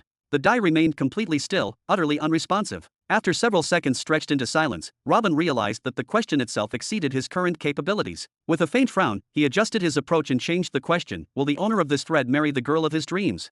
This looks like a huge waste of time, Arkalon said, raising one eyebrow skeptically as he watched. Robin did not respond immediately. He stayed silent for a few moments longer, his expression tightening as he refined his thoughts. Then, carefully, he formed a different question. If the owner of this thread continues walking his current path, will he achieve glory, or a peaceful life? Whoom. At last, the die reacted. Slowly and weakly, as if struggling under an immense burden, it leapt from Robin's hand and began tumbling toward the ground. Robin's gaze remained locked onto it without blinking for even an instant. Then, crash! The die shattered before it could touch the floor, its fragments scattering in every direction. At the same moment, the red flickering thread and the broken pieces of the die vanished completely, and the room returned to its normal state, as though nothing had happened. Pfft. Robin spat out blood and clutched his chest with both hands as the golden radiance enveloping his body faded away. Arg! Hey, are you all right? Arkalon rushed forward, examining Robin both physically and spiritually, then began pouring a massive amount of soul force into him to stabilize his condition. Tisk! How can someone look this pitiful while using a master law? It quickly became apparent that Robin had once again exhausted all the foundations he had been building for months, and even his life artery had been partially consumed by the strain. Shut up. Robin straightened himself with effort and sat upright again, forcing a small smile onto his face. The first stage of causality is far too weak to support a plan of this scale, and my level is far too low to sustain questions like that. But his smile turned bloody and resolute. I still got my answer. He had noticed which face of the die had been closest to the ground just before it shattered. That detail alone had to mean something. I wouldn't call what just happened an answer, Arkalon replied, still working tirelessly to stabilize Robin's energy core and life artery. You should probably wait until you obtain the second stage of causality. Hee. A good suggestion, but I don't think the second stage of causality will wait for me, Robin said as he wiped the blood from his mouth and slowly closed his eyes. Once you're done stabilizing my condition, you can go back to what you were doing. I'm entering the Soul Society to see my new wealth. Chapter 1961. Inside Robin's Soul Domain. Bam! The manifestation of Robin's first consciousness appeared and instinctively turned toward the source of the explosion. Fortunately, it came from the great battle arena, so it posed no real problem to the domain itself. He smiled. Instead of the random battles that used to break out in the past, battles that damaged the environment of the soul domain, Neri had asked Robin to construct that circular arena. There, soul creatures could constantly test their strength, help one another advance, and fight freely, while Evergreen's ability allowed them to rapidly recover their power so they could continue battling. At the same time, the arena was filled with weaker soul creatures who watched from the sidelines, observing and learning new techniques. Yes, learning. The purple matter originating from 7 different royal stars had refined the intelligence of Robin's soul creatures to a level surpassing that of most humans. It also filled the gaps in their memories in a way that made them feel as though their lives had truly begun within this spiritual domain. But why were there fights in the first place? Since Neri began evolving from a planetary spirit into a galactic spirit, all her abilities had grown stronger. One of those abilities was increasing the absorption capacity of soul creatures. Take Tree Father Hovenheim, for example. He once had a maximum capacity of 1,000 units. For most soul masters, that number was fixed and could never be increased. Yet Neri managed to break that limit and raise it to nearly 100,000 at one point, making Hovenheim, a creature from the Young Belt when he was alive, powerful enough to crush world cataclysms even after death. And although Neri's ability did have limits, those limits continued to expand with every new planet that joined the galaxy. As a result, Robin received new readings of his soul creature's power on a daily basis. How incredible was that? Well, it meant Robin no longer needed to search every day for new soul creatures to suit his combat style. He no longer had to hunt powerful beings or purchase them at absurd prices. They were being created here, day and night. Robin shifted his gaze slightly away from the arena, where Neri, Evergreen, and most of the soul creatures were occupied, and focused instead on his third and fourth consciousnesses. They were still using soul force to slowly reinforce the structure of the soul domain, proceeding with extreme caution to avoid any instability. Not far from them, the fifth, sixth, and seventh consciousnesses sat with their eyes closed, each assigned a different long-term task. Everything's running smoothly here. Robin nodded, then walked steadily toward the soul sapling. After passing through the 7 barriers, whoosh, he gently waved his hand to activate it. Boom! The mirror at the center of the sapling activated, displaying an intensely white image, but nothing else happened. Robin waited a few seconds for Temari to appear as usual, but to no avail. What's going on here? He began clapping lightly. Temari, did you oversleep today? Is anyone in there? Silence. Strange. For the first time since planting the sapling, Robin extended his hand and began searching through the menus himself. Balance, balance. After a bit of searching, Robin found what he was looking for, and immediately furrowed his brows. What's going on here? The balance showed just under 4 billion. That part made sense. He had transferred almost everything to Theo about 6 months ago, and afterward he had received a gift of 3 billion from Lord Sar. But where were the profits from the 4 projects he had handed over to Temari? It was simply inconceivable that those mere hundreds of millions represented the profits from those projects over a span of 6 full months. No matter how he looked at it, that amount could only correspond to his routine income, the steady, predictable profits generated by the youth restoration device and the colonization array, nothing more. Did they put the projects up in the store, but no one managed to understand or use them properly? Robin muttered to himself. With that thought in mind, he exited his current interface and began navigating through the system menus, moving quickly and with growing unease until he reached the store. From there, he headed straight toward the most important products section, only to find that he couldn't access it at all. Under normal circumstances, this section was overflowing with products of countless varieties, different prices, different purposes, and different levels of influence. Anything with wide circulation was placed here, and anything the Soul Society actively wished to promote was showcased here as well. The youth restoration device and the colonization array were always present, positioned alongside space portals imported from the Int Era's galaxy, as well as several newly released products originating from the sands of Time Galaxy. What is going on here? Robin's brows sank deeply, his expression darkening. The most important products section is locked. He raised his voice sharply and shouted, Temari, anyone, I want an explanation now. There was no response. Tisk, Robin exited the store interface with his brows tightly knit together. He rested his chin against his hand for several seconds, his thoughts racing. A malfunction within the Soul Society. He shook his head almost immediately. Impossible. That colossal entity has been operating continuously for tens of millions of years, without interruption, overseeing and managing the entirety of the middle belt. Lowering his hand, he resumed navigating through the available options. Fine, I'll find someone directly and ask them. After only a few seconds of scrolling, Robin selected the Grand Hall option and activated it. Swoosh. His manifestation vanished instantly from within his spiritual domain. Swoosh, Robin reappeared in a completely new location, inside a hall of unfathomable scale, so vast that its boundaries were nowhere to be seen. His brows immediately furrowed. The sheer number of people visible in every direction was suffocating. Tens of millions of individuals filled the space as far as his perception could reach, and there were clearly far more beyond that limit. This was the place where the wealthy elites of the universe paid 1,000 pearls per visit for the sole purpose of meeting others like themselves. Even so, it was exceedingly rare for the Grand Hall to be crowded to this extent. After all, the hall itself offered little in terms of tangible content. There were no displays, no events, and no attractions, only opportunity. Opportunities to encounter beings from distant civilizations in foreign sectors, to establish connections, negotiate alliances, and finalize massive deals. Specialists in diplomacy and external relations from every major empire or powerful clan inevitably spent at least a few days here every single year. But at the very least, Robin finally began hearing the information he had come for. Hey, what happened to the store? What, have you been sleeping under a rock? The store's been closed for an entire month. Huh, closed? Because of a malfunction? Has something like that ever happened before? Never. Not once. But from what I've heard, every single production line belonging to the Soul Society has stopped and been redirected toward manufacturing something completely new.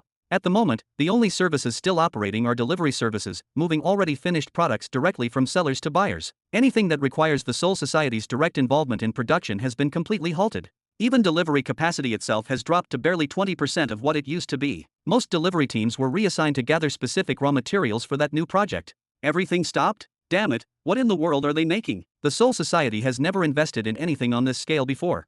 Don't tell me they're creating a brand new generation of humans to replace all of us.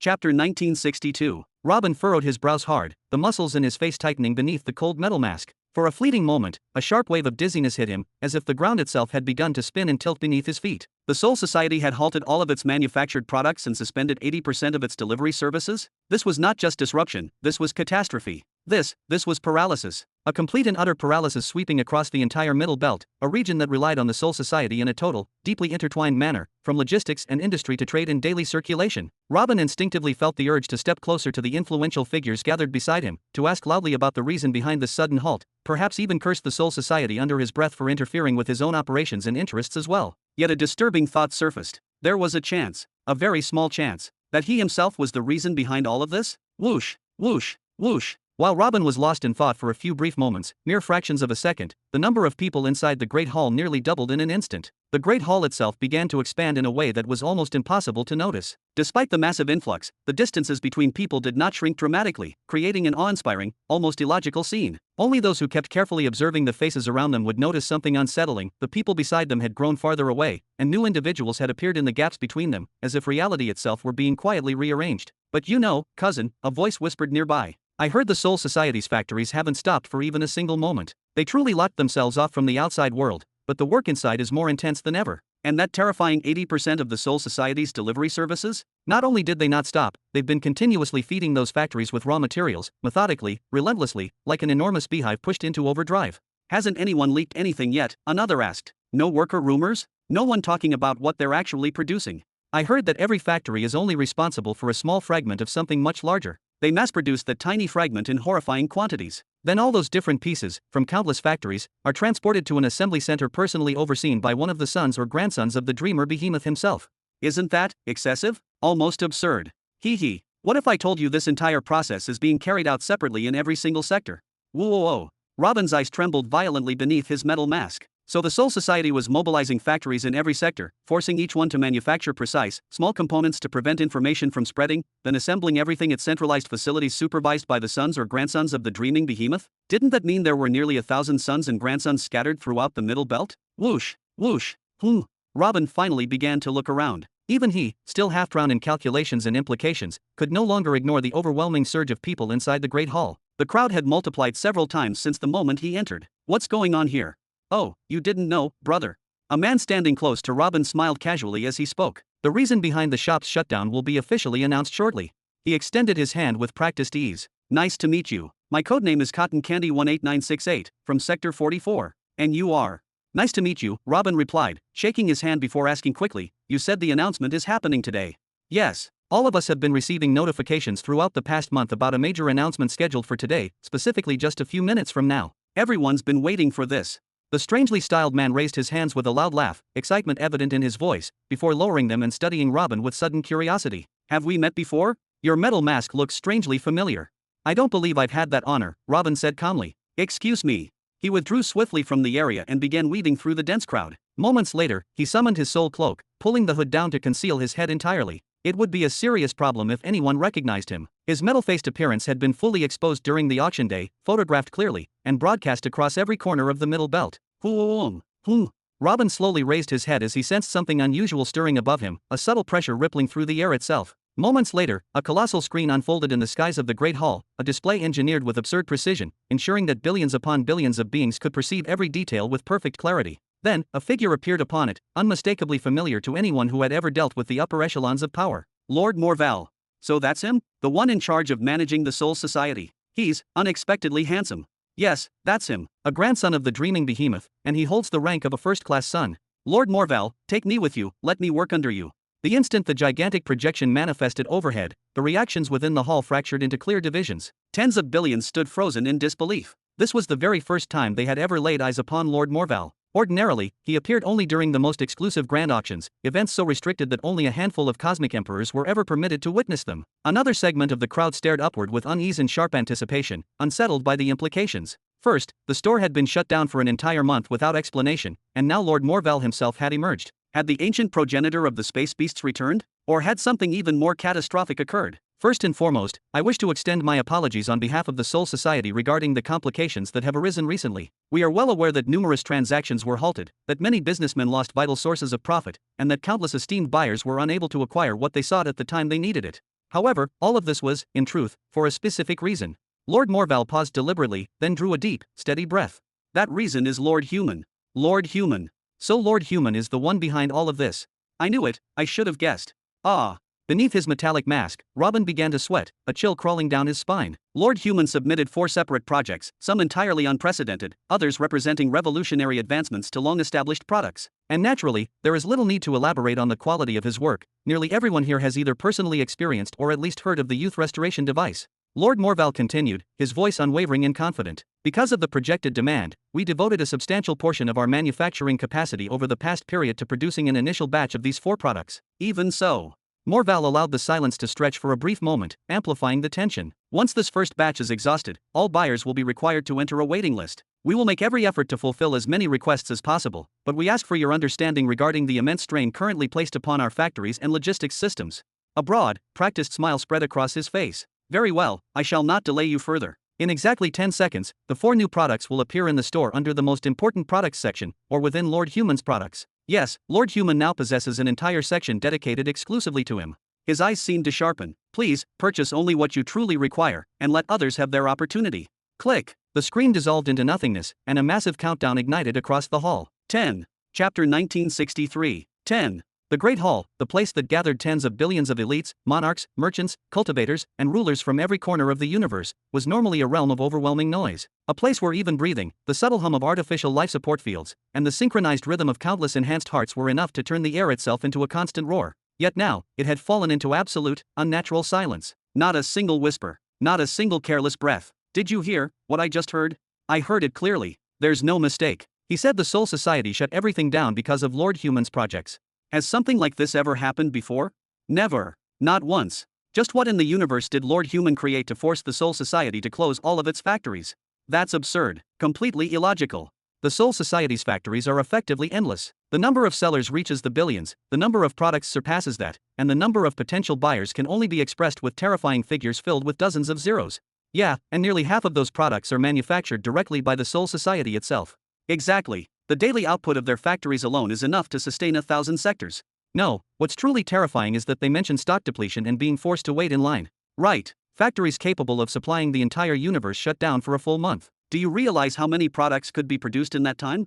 And yet they're openly saying it'll still run out, and we'll have to wait our turn. What is this now? Will the Soul Society be rationing bread to the entire universe next? Hey, did you catch that last part? He said Lord Human now has a private section. He absolutely did. But only the tyrant Intiras has ever had a dedicated section of its own. Do you think the tyrant will lose his temper when he hears about this arrangement? Why would anyone be angry? He's the great truth chosen of this generation. If anyone deserves it, it's him. He hasn't officially become a great truth chosen yet. The Soul Society in its current form has existed through 3 great truth chosen. How many of them were granted their own section? As far as I remember, none. Exactly. This is the first time a great truth chosen has ever been given a personal section inside the store. He still hasn't become one yet. But this development makes sense, in a way. The previous great truth chosen weren't producers. They achieved 1 or 2 earth-shaking feats, then vanished without a trace. Doesn't that mean we're witnessing the birth of history itself? The great truth chosen of this generation is extraordinary. We're incredibly fortunate to live in his era. He hasn't why am I even arguing anymore? So, what do you think those 4 products actually are? Something massive. Something that will shake entire sectors. Maybe martial arts that incorporate fundamental laws, like the legendary Breath of the Ages martial art. Or maybe he solved humanity's internal energy bottleneck and created the 5th cultivation path, Thud. This is not the time for jokes, you idiot.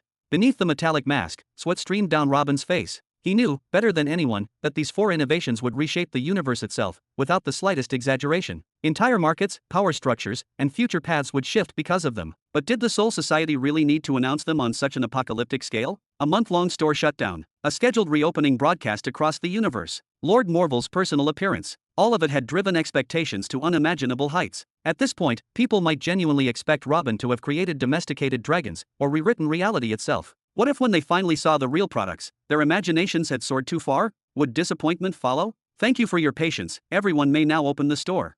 Ding, ding, ding, ding, ding, ding. The sound of store interfaces opening echoed billions of times within the same second, overlapping into a single overwhelming chime that made Robin's scalp prickle beneath his metallic mask. Instinctively, he shut his eyes tight, bracing himself for the storm he was certain would follow. For a brief moment, he simply stood there, motionless, letting the noise wash over him. Then slowly, he cracked one eye open and began scanning his surroundings. I found it. Lord Human's section. What's this tiny disc? Second chance? A second chance for what exactly? And why is it this expensive? This small device looks like an add-on for the youth restoration device, Oof. Robin slapped his forehead with his palm and shut his eye again, his shoulders sagging slightly. His worst expectations had come true. The absurd level of anticipation had inflated people's imaginations far beyond reason, and now the backlash was inevitable. Sarcasm, ridicule, dismissal, it was all arriving at once. All of it, because of that damned Morval and his grandiose announcement. At this point, the only thing Robin could hope for was that this wave of mockery wouldn't permanently stain his reputation across the middle belt, and, Robin opened one eye again, more carefully this time, and looked around. Whoosh, whoosh, what? The sight before him made his breath hitch. Large numbers of people were leaving the Soul Society outright. Every single one of them followed the same pattern. They glanced at their screen, tapped it once, or twice at most, clack, and then vanished in a flash of spatial distortion, whoosh, without uttering a single word. No insults, no laughter, no heated debates, just silent departure. Within 2 minutes, nearly half of the attendees in the Great Hall were gone. The once crowded space visibly thinned out, vast stretches opening where dense clusters of figures had stood moments earlier. The remaining half, however, looked even worse. They stood frozen in place, store windows still open in front of them, eyes widened to the limit, brows tightly drawn. Some looked pale. Others looked stiff, as if their minds had momentarily shut down. What's happening here? Robin muttered, unease creeping into his voice. Clank! A faint popping sound rang out beside him. A familiar fairy figure materialized out of thin air, small, luminous, and unmistakable. Lord Human, Tamari said quickly, her tone apologetic, I'm sorry I wasn't available earlier. The preparations over the past period were massive, and I was assigned almost everything personally. Shush! Robin reacted instantly, clamping a hand over her mouth while darting glances in every direction. Why are you saying that title out loud? Are you trying to get me exposed? Relax, Tamari replied calmly, unfazed. No one can see me except you, just as you can't see the fairies assigned to others. And even if you stand right next to someone, you still can't see the contents of their windows. She winked playfully, then pointed upward with one finger. How about I transfer you to the meditation hall? The atmosphere here is getting unpleasant. Heh. Robin let out a weary breath and took one final look around. Angry faces, shocked faces, faces twisted in confusion and disbelief. After a short pause, he nodded. All right, let's go. Whoosh, the scenery shifted instantly. Robin reappeared in the familiar hall where he usually processed requests related to the truth chamber. The moment his feet touched the floor, his strength seemed to give out. He dropped into a seat with a dull poof, leaning back heavily. He rubbed his face through the mask and shook his head. Damn these arrangements of yours, Tamari, he said bitterly. You raised people's dreams to impossible heights just to smash them in seconds. Did you see that? Half the crowd vanished immediately. They didn't even bother leaving sarcastic remarks behind. Tamari laughed softly, floating in front of him. That's because you're part of the equation, Lord Human. You can't see the situation from the proper perspective. What do you mean?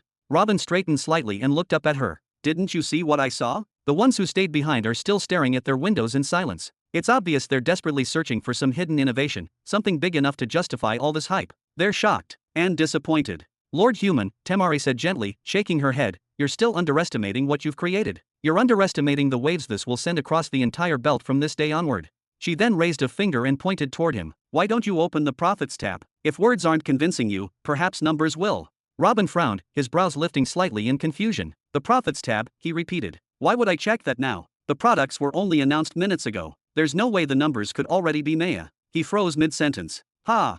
Chapter 1964. At the very same moment within a far-off, desolate sector, a pale-skinned old man snapped his narrow eyes open. Slowly, the corners of his lips crept upward into a twisted grin, revealing rows of rotten, broken teeth beneath. A hoarse chuckle escaped his throat, then grew louder and louder. Hee, ha ha, ha ha ha ha hey hey. The old man rose unsteadily to his feet, spreading his arms wide as if welcoming the world, his laughter swelling until it echoed endlessly through the void. An aura of absolute blackness seeped from every single cell of his body. Even the smallest movement made it seem as though he were eternally wrapped in thick, choking smoke, a living shadow given form. He began to descend from his ivory throne, each step slow and deliberate. Ha ha, hee. His eyes gradually sharpened, focusing for the first time in ages. At last, the suffering has ended. The torment is finally over. Crack, crack. With every step the old man took downward, the familiar, nauseating sound of bones snapping reverberated throughout the pitch-black hall. Shards of splintered bone scattered and bounced across the floor, clattering like macabre rain. With each step, his feet crushed skulls of countless sizes and shapes, ancient skulls that crumbled into dust the instant he touched them, and newer ones still streaked with remnants of flesh and darkened stains of blood. Only then did the truth become horrifyingly clear. He had been seated atop a small hill made entirely of skulls, tens of thousands of them, or perhaps even hundreds of thousands, piled together into a grotesque monument of slaughter. Boo-hoo, sobbed the captives below. Beneath that grisly mound lay cold prison cells, packed tightly with women and children. Inside were people missing arms and legs, people so starved that their bones were visible beneath their skin, all of them crying, sobbing, and whimpering in despair. The laughter of that wicked man, the joy of that greedy, monstrous soul, was like a dagger slowly carving into their fragile, emaciated bodies, shredding what little hope they had left. Silence. The pale old man waved his arm violently. A surging wave of dark energy erupted outward, slamming into everyone at once and forcing them to spit blood. All the wailing and all the hateful glares vanished instantly, replaced by raw screams of agony. Hee, this is much better. He then turned his gaze toward the distant horizon, his grin widening. Hee, thanks to the fate unbinding device, I'll finally be able to create the greatest spell I've ever designed without it exploding in my face. At last, I'll use that spell to heal the injuries I suffered when they destroyed my refined planet, hee. And after that, this entire solar system will fall under the dominion of the Lord of Curses, Dragal. He clenched his fists tightly and raised them high, his laughter shaking the darkness itself. Thank you, Lord Human. Ha ha ha ha. Somewhere else, within the very same sector, a woman emerged slowly from one of the Soul Society's facilities. Leaning heavily on a cane, she moved forward with obvious difficulty. A large patch covered her right eye, yet even that could not hide the ominous dark auras pouring from beneath it, spreading like veins of corruption across the rest of her body. It was painfully clear that whatever those auras were, they were harmful, foreign intrusions that did not belong to her body, and perhaps were even slowly killing her from within. Crack! The woman clenched her left fist with all her strength. Her uncovered eye, an eye that had long shown nothing but pain, exhaustion, and despair, suddenly sparked with fierce intensity, glowing with renewed hope. At last, the second chance array. At last, I can heal the energy gathering center and continue my destined path toward a world cataclysm, the path that hateful bastard stole from me. I knew it. I knew fate would never allow me to die before I claimed my revenge. At that very moment, two shadows stepped forward from behind her, two girls as well, one older and one younger than the woman with the cane. Your dream has finally come true. No, our dream, said the older one as she placed a firm hand on her sister's shoulder. I'll be the sacrificial party. Take my useless cultivation and continue forward. Walk the path. Complete the revenge, and I'll catch up to you later, my sister. I can't refuse. I'm sorry. The eye-patched woman's voice trembled. I'll do it for the three of you, for everyone. Tears welled up, spilling down her cheek. With great effort, she lifted her head and looked upward. Her hopeful smile and eager expression hardened, transforming into pure defiance, into resentment, into blazing hatred. At last, I'll snap your neck, curses Chief Dragal. I'll avenge what you did to my village. I'll avenge what you did to me. I'll cleanse the entire universe of your existence. Then she raised her voice, shouting into the void itself, thank you, Lord Human. On a nearby planet, bang. Someone's eyes flew open, wide and alert, and in the very next instant he burst out of his room. He sprinted down a long hall packed with individuals clad in dark garments, each of them carrying a small dagger strapped tightly to their side. None dared stop him. He blew past all of them and slammed through the largest door in the hall without hesitation. My lord, I've found the solution. I've found the solution. What is the meaning of this? A fat, red-skinned man standing at the head of the table roared in fury. He swept his arm around the room in an angry gesture. Can't you see I'm in a closed meeting? At the very least, you could have asked permission and entered quietly.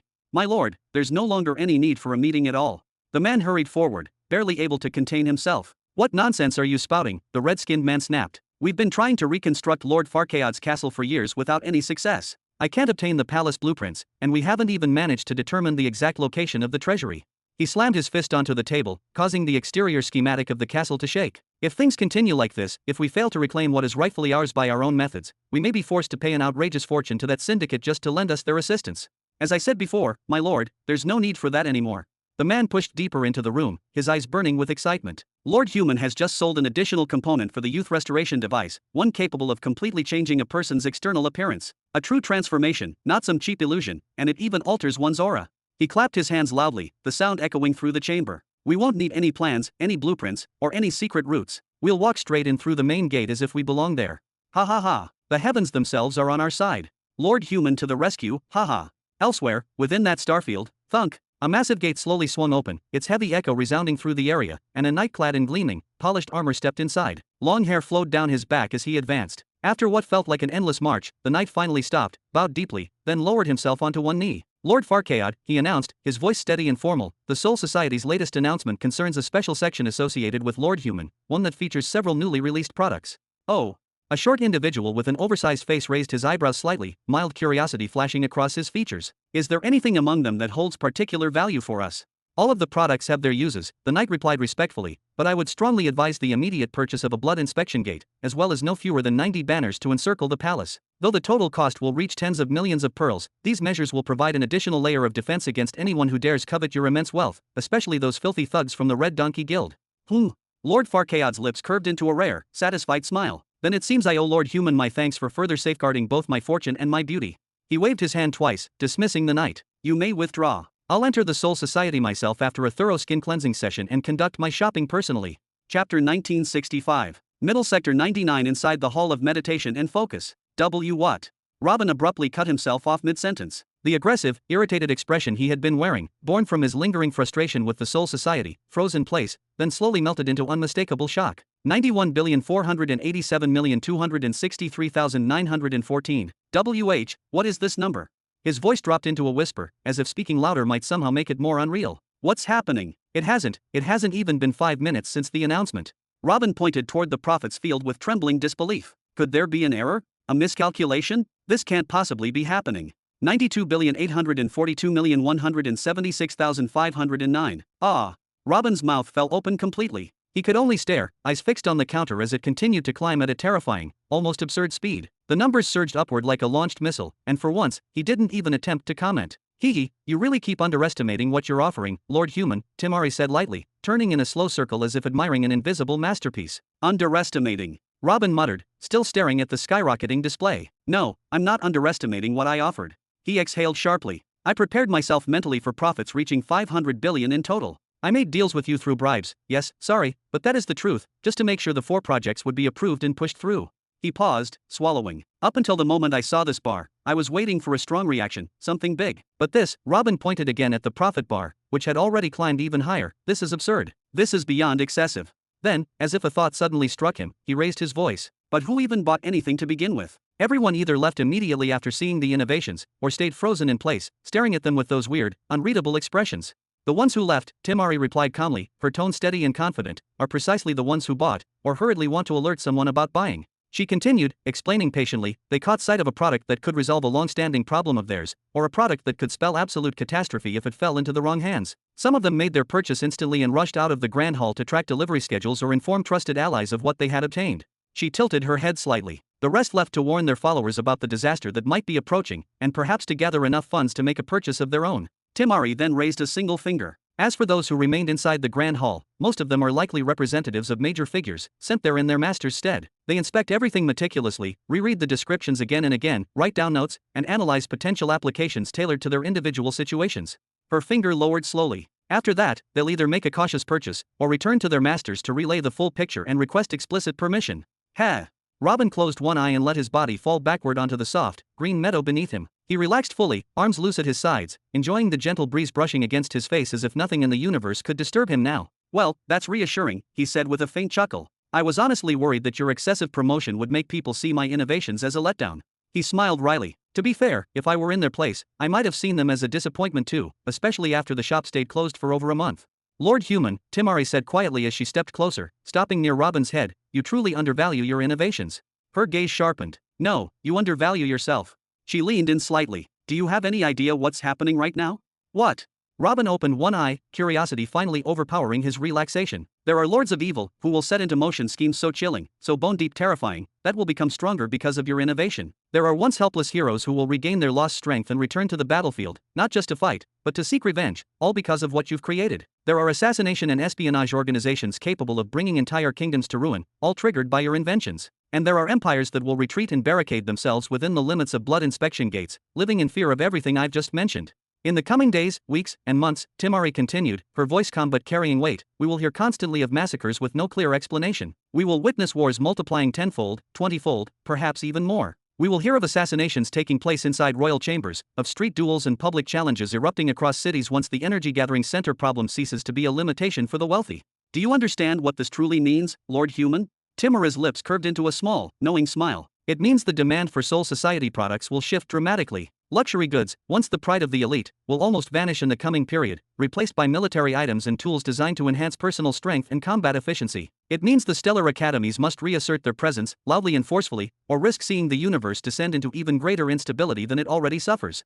She paused for a brief moment, letting the gravity of her words sink in. This means, Lord Human, that you didn't merely pause our operations for a month because of the anticipated demand for your products. No, what you have done has permanently rewritten the Soul Society's product map because of these 4 items. You have created an entirely new era, one that we, the Soul Society, must now follow and adapt to. Even the greatest merchants, the largest sellers, such as the Tyrant Intiras, the Sorcerer Zargal, and countless others, will inevitably witness a shift in their sales toward more aggressive, combative equipment, directed at individuals, all to suit this new age that you have unleashed. Robin slowly sat upright, blinking in disbelief. His hand moved to point at himself, his shock barely contained. He wanted to ask, me, but no sound escaped his lips. Yes, you, Lord Human. Timari said, nodding almost playfully. I understand you didn't dwell on the consequences. You needed a vast sum of money in a very short period of time, and so you acted decisively. But what has happened, has already happened. The disappearance of the Cosmic Elder has ushered in an era of chaos, and your actions have reinforced this course with full force. The trajectory of the next era of the universe is now engraved in stone. Wars, destruction, and conflict will spread more violently than ever before.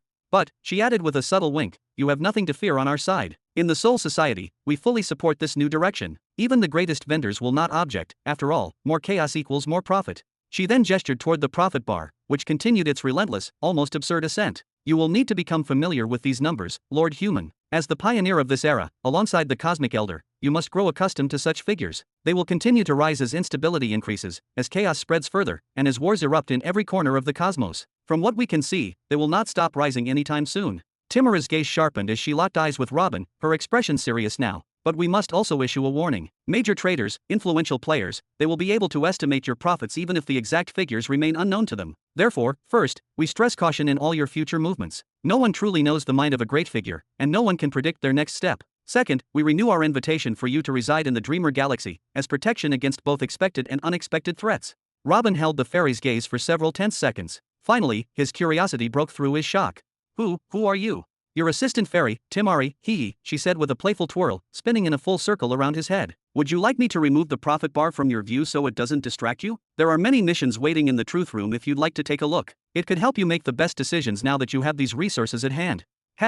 Robin rubbed the bridge of his nose for a moment, finally letting himself relax slightly. Show me the messages. Now that I have the money, there's no need to keep anyone waiting. Chapter 1966. Sector 98, Middle, Spell Galaxy. Inside what looked like a laboratory overflowing beyond all reason with papers of every kind, old, new, half-burned, scribbled over, and discarded without care, stacked in chaotic piles that reached the walls. Ink bottles lay scattered everywhere, some sealed, others spilled and dried into dark stains. Flasks and refining vials filled with partially processed raw materials crowded every surface. Barrels lined the corners, some brimming with thick, dark blood, others packed full of finely ground bones reduced to pale powder. It was a vast space crammed with materials and devices worth hundreds of millions of pearls, yet despite that staggering value, the place was filthy, disordered, and worn down, no different from the room of a neglectful, obsessive teenager who cared only for his experiments and nothing else. A person opened his eyes. Bang! A bald man with narrow, sharp eyes, heavily ringed with black coal, shot to his feet and struck the nearest vial with savage force, shattering it instantly. Glass exploded outward as liquid splashed across the floor. Damn it, he roared, clenching his fists until the veins bulged.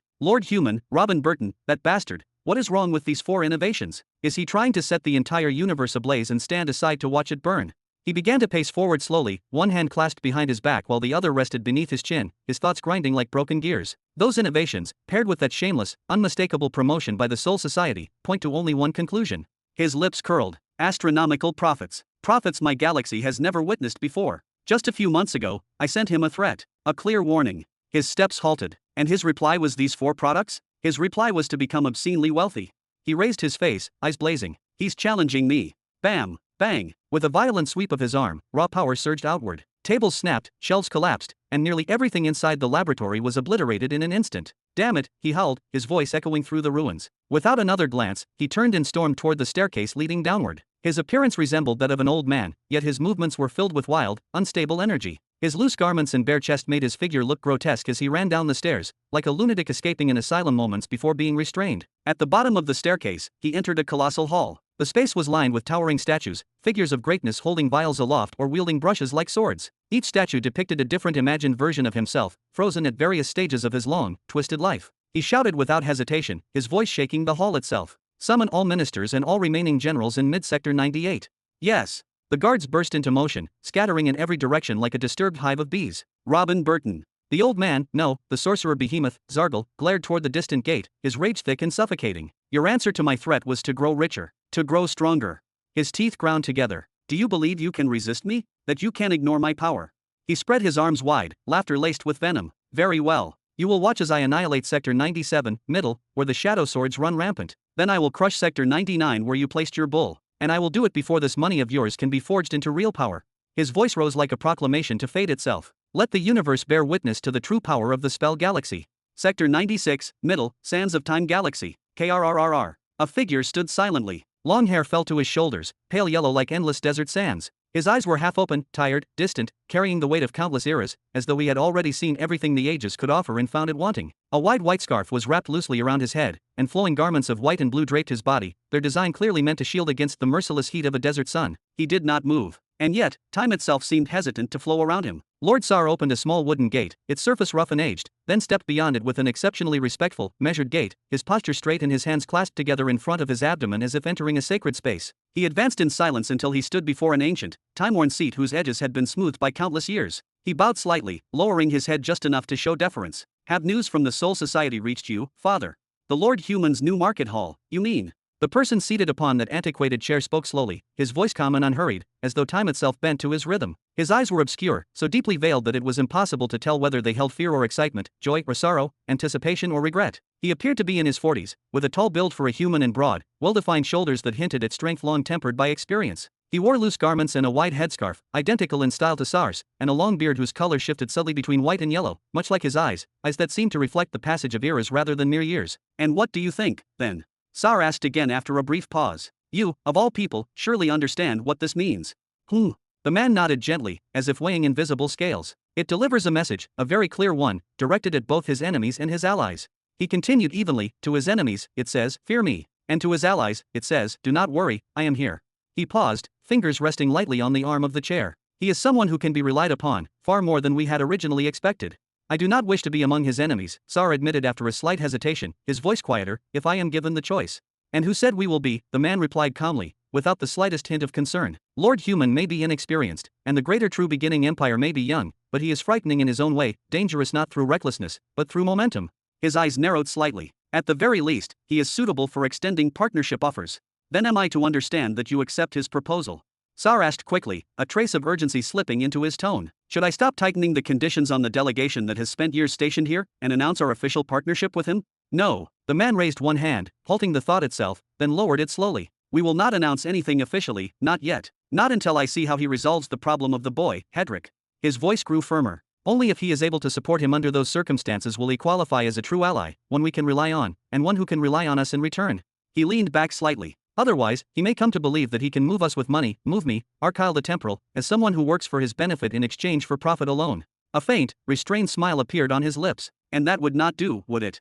Of course not. And he would never dare think that way, Sar replied immediately, then hesitated before adding in a lower voice, So then, Arkalon the Temporal continued unhurriedly, the partnership offer he sent us contains no clause that forces us to publicly declare an alliance. It is, at its core, a matter of mutual benefit. He provides us with additional formulations that will invigorate galactic trade, along with a few other peripheral advantages, and in return, we perform that task for him.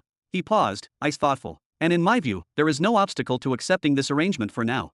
Sar nodded several times, absorbing every word. It seems the coming century will not be a peaceful one for this galaxy, as it has been since my birth. The entire universe is no longer peaceful, Arkalon the Temporal replied, gazing into the distance as if seeing currents no one else could perceive. The waves of change would have reached us sooner or later. It would not be a poor decision to take the first step and enter the maelstrom by our own will. He remained staring at the horizon, silent for a long moment. Is it a coincidence? What is, Father?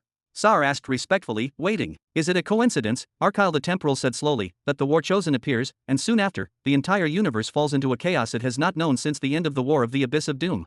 He continued to stare ahead for nearly a full minute, then finally shook his head slightly. Perhaps. I am simply overthinking it.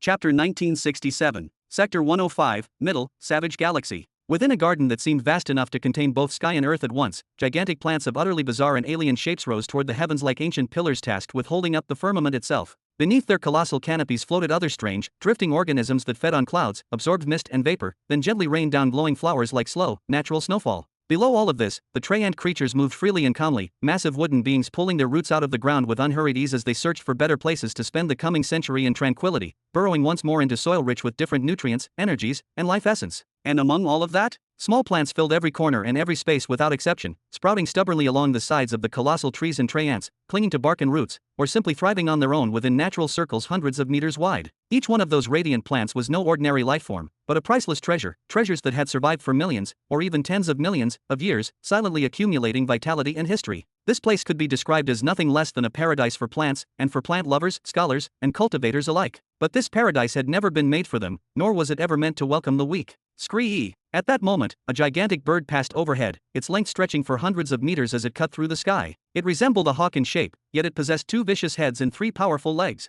Its feathers burned with a mysterious, ever-shifting flame, and its eyes emitted a terrifying, savage aura that crushed the spirit. Merely the shadow it cast upon the garden floor was enough to terrify all the Treyant creatures below, forcing them to freeze in instinctive dread. Then, seconds later, something far more unsettling began moving among the towering plants. A serpent slithered forth, resembling a colossal dark train with no visible beginning and no discernible end. Wherever its immense body passed, the soil beneath it withered and died instantly, yet the botanical paradise regenerated that dead land at an alarming speed, as if even decay itself was temporary here.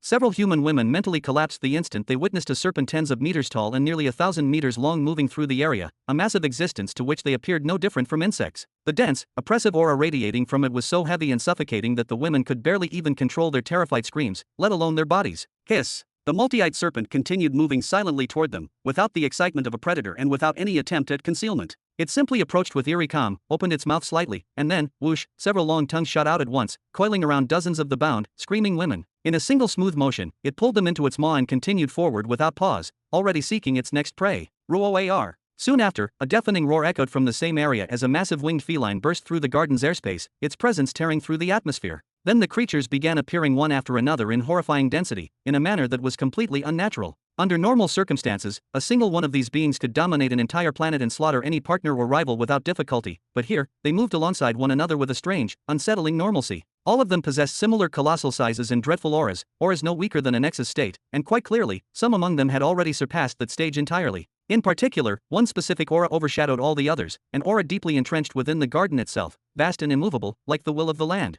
Ka-tu! In the very center of the garden, someone spat with clear irritation and impatience. There sat a man in his 40s, lounging comfortably on a couch as if this place were nothing more than a private courtyard. He leaned lazily with his left arm against thick cushions, one leg casually raised atop the other, his right hand resting on his thigh with complete disregard for his surroundings. He had long purple hair, and a thick purple beard that reached down to his abdomen. His mustache and eyebrows were no less dense or wild. From above his ears protruded 2 blunted horns, and his forehead was covered with small scales that shifted subtly between a wheat-colored human skin tone and deep purple. His gaze alone was sharp and savage, enough to freeze even the toughest men in place without him needing to release a single strand of aura. He wore only a single layer of clothing, a loose purple and black robe that left his massive arms and powerfully built chest exposed, as if he felt no need for protection. Everything about that man, who was casually sunbathing in a garden inhabited exclusively by beast kings, radiated absolute, primal savagery. He continued to observe a beast king nearby, a colossal turtle-ape creature calmly drinking from a shimmering lake of condensed energy essence, before muttering to himself in a low voice. Fate unbending and second chance, it seems the boy Hedrick will be receiving even more support soon.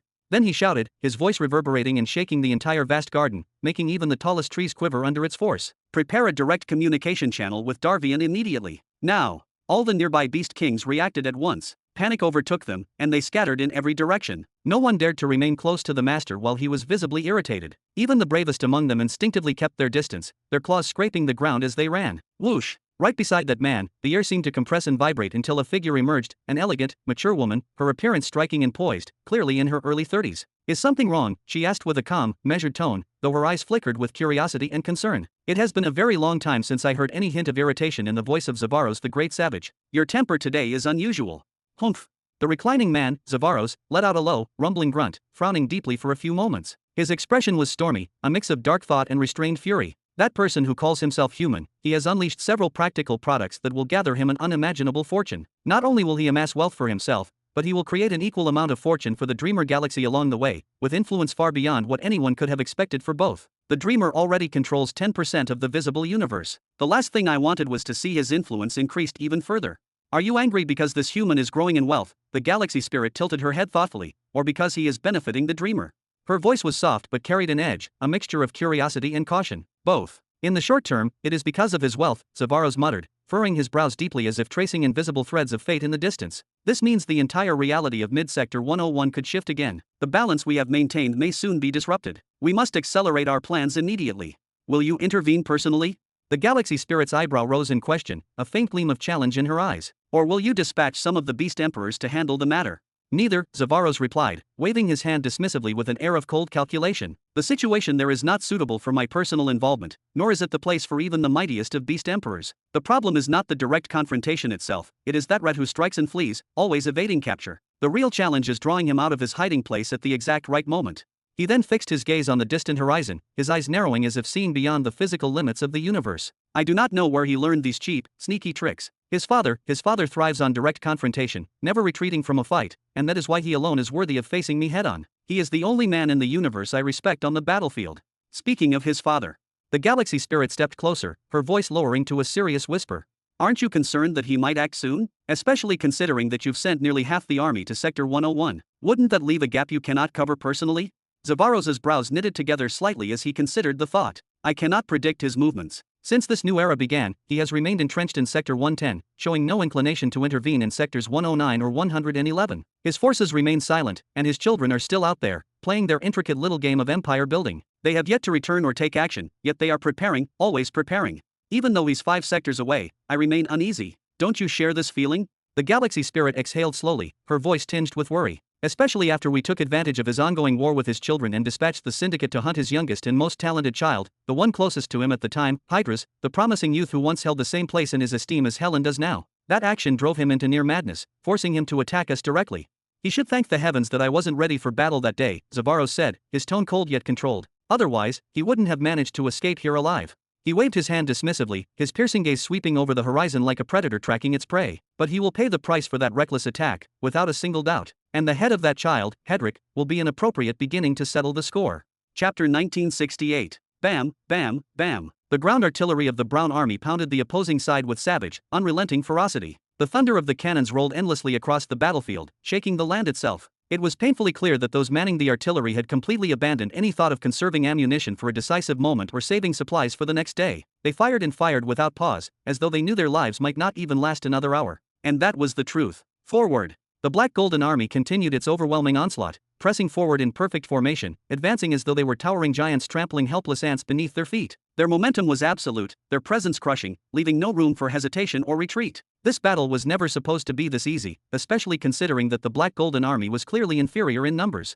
Yet the utter lack of organization within the Brown Army, and more importantly, the complete absence of leadership and the withering of their fighting spirit, made the clash feel less like a war and more like a massacre. It was as if a trained army was cutting down a group of desperate highway bandits. Even the clashes between world cataclysms high above the battlefield had devolved into nothing more than a brutal chase, one side fleeing while the other pursued relentlessly. Cat-cha! A bolt of blinding white light tore through the sky between the two armies on the ground, splitting the heavens apart. In its wake, a lone figure appeared atop a raised rock, standing tall and unmoving, a slender spear with a jagged, twisted head gripped firmly in his hand. He looked to be in his mid-20s, but the severity etched into his expression and his sharp, tightly focused eyes, keen and predatory like those of a hawk, gave him an air of experience far beyond his apparent age. Then, bam, the young man slammed the butt of his spear into the rock beneath him. Sparks erupted in all directions, forcing the vanguards of both armies to halt and turn their attention toward him. He raised his arm and gestured toward the Black Golden Army, bringing their advance to an immediate stop, before turning to address the Brown Army in a clear, commanding voice. Soldiers of the Empire of Twilight Spectrum, I am General Raiden. You have my respect and you will keep your lives.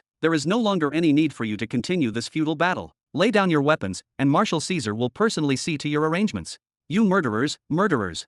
The Brown Army's commander, entrenched among his men, roared in uncontrollable fury. His voice cracked with rage and despair. You slaughtered them. You wiped them all out in a single night, every single one of the ruling family. He pointed accusingly at Raiden. We will not lay down our arms until we destroy you, or until we follow our leaders into death. The soldiers of the Empire of Twilight Spectrum exchanged uneasy glances. Sweat poured from every pore of their bodies as fear and doubt gnawed at their resolve. Those words shattered what little morale they still had left. They did not want to die. It seems I'll have to spill more blood before the rest of you understand the situation. Very well. Raiden spoke with cold resolve. He slowly raised his hand, preparing to give the signal to resume the merciless advance. Wait. Whoosh. Raiden turned sharply toward the source of the sudden interruption. It was a small warship cutting through the air. Frowning in surprise, Raiden lifted his gaze toward the sky, wondering how the world cataclysms and the tightly sealed Note Generation 4 fleet encircling the planet had allowed such a vessel to pass. The answer revealed itself moments later. An entire fleet of unidentified spacecraft emerged on the northern horizon, their silhouettes filling the distant sky. With his exceptionally sharp naked eye, Raiden quickly made out their general outlines. After a brief moment, understanding dawned upon him, and he gave a subtle nod. He then returned his attention to the small fighter craft, his posture tightening with caution. They were from the Seven Thrones Millennium Empire, KSSH. The small craft descended and landed beside the general of the Empire of Twilight Spectre's forces. Several figures stepped out, each radiating formidable pressure, every one of them within the realm of combat emperors. It was obvious that this overwhelming individual strength was what had allowed them to pass through the encirclement of the Note Generation 4 fleet without provoking an attack. Step. The individuals who emerged from the craft were grotesque to an extreme degree. Their legs, from ankle to knee, bent unnaturally forward like drawn bows. Their bodies were slender at the waist yet unnervingly broad at the shoulders, their arms long and disproportionate, and their skulls pulled slightly backward in an unsettling manner. Overall, their appearance was deeply intimidating, as though they were a race engineered for nothing but pursuit, slaughter, and relentless killing. What brings the Seven Thrones Millennium Empire here? Raiden spoke in a powerful, resonant voice that carried across the battlefield. This is the territory of the Double Centennial Cradle Empire. The tension in the air grew unbearably heavy, thick enough to suffocate. For the soldiers of the Twilight Spectrum Empire, it was even worse. They stood frozen between two humiliations, surrendering to their enemies, or accepting that their homeland had already been declared part of yet another empire without their consent. Their grips on their weapons tightened, knuckles pale, hearts pounding in confusion and despair. What do you mean we're standing on the land of the Double Centennial Cradle Empire? One of the figures who had descended from the craft burst into laughter. Ha ha ha, what a ridiculous name, and what laughable dreams.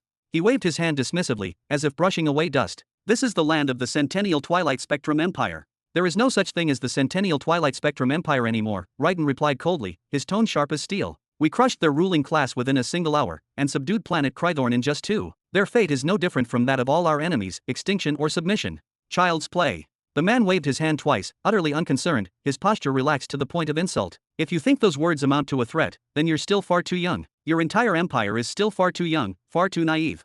If you see it as child's play, then withdraw, Raiden said, pointing firmly toward the ship. The veins on his forehead bulged more with every passing second, his patience visibly eroding. What exactly are you doing here? These are unclaimed lands. We may come and go as we please, the envoy of the Seven Thrones Millennium Empire said, lifting his chin slightly, his voice dripping with entitlement. And we have decided to annex this planet, along with all the planets once belonging to the Twilight Spectrum Empire, to protect their inhabitants from your brutality. What nonsense is this? Raiden roared. You want to occupy them to prevent other powers from occupying them. Is that the excuse you've settled on? We agree. The general of the Twilight Spectrum's forces suddenly dropped to his knees before the envoys of the Seven Thrones Millennium Empire, his movements frantic and desperate. Please, save us from the oppression of the Dark Ones, from the tyranny of the brutal. We beg you. Once again, the soldiers of the Twilight Spectrum Empire felt a sharp, nauseating pain twist in their stomachs. Shame burned hotter than fear. How had things fallen this far? How had their pride been ground into something so pitiful? Did you hear that?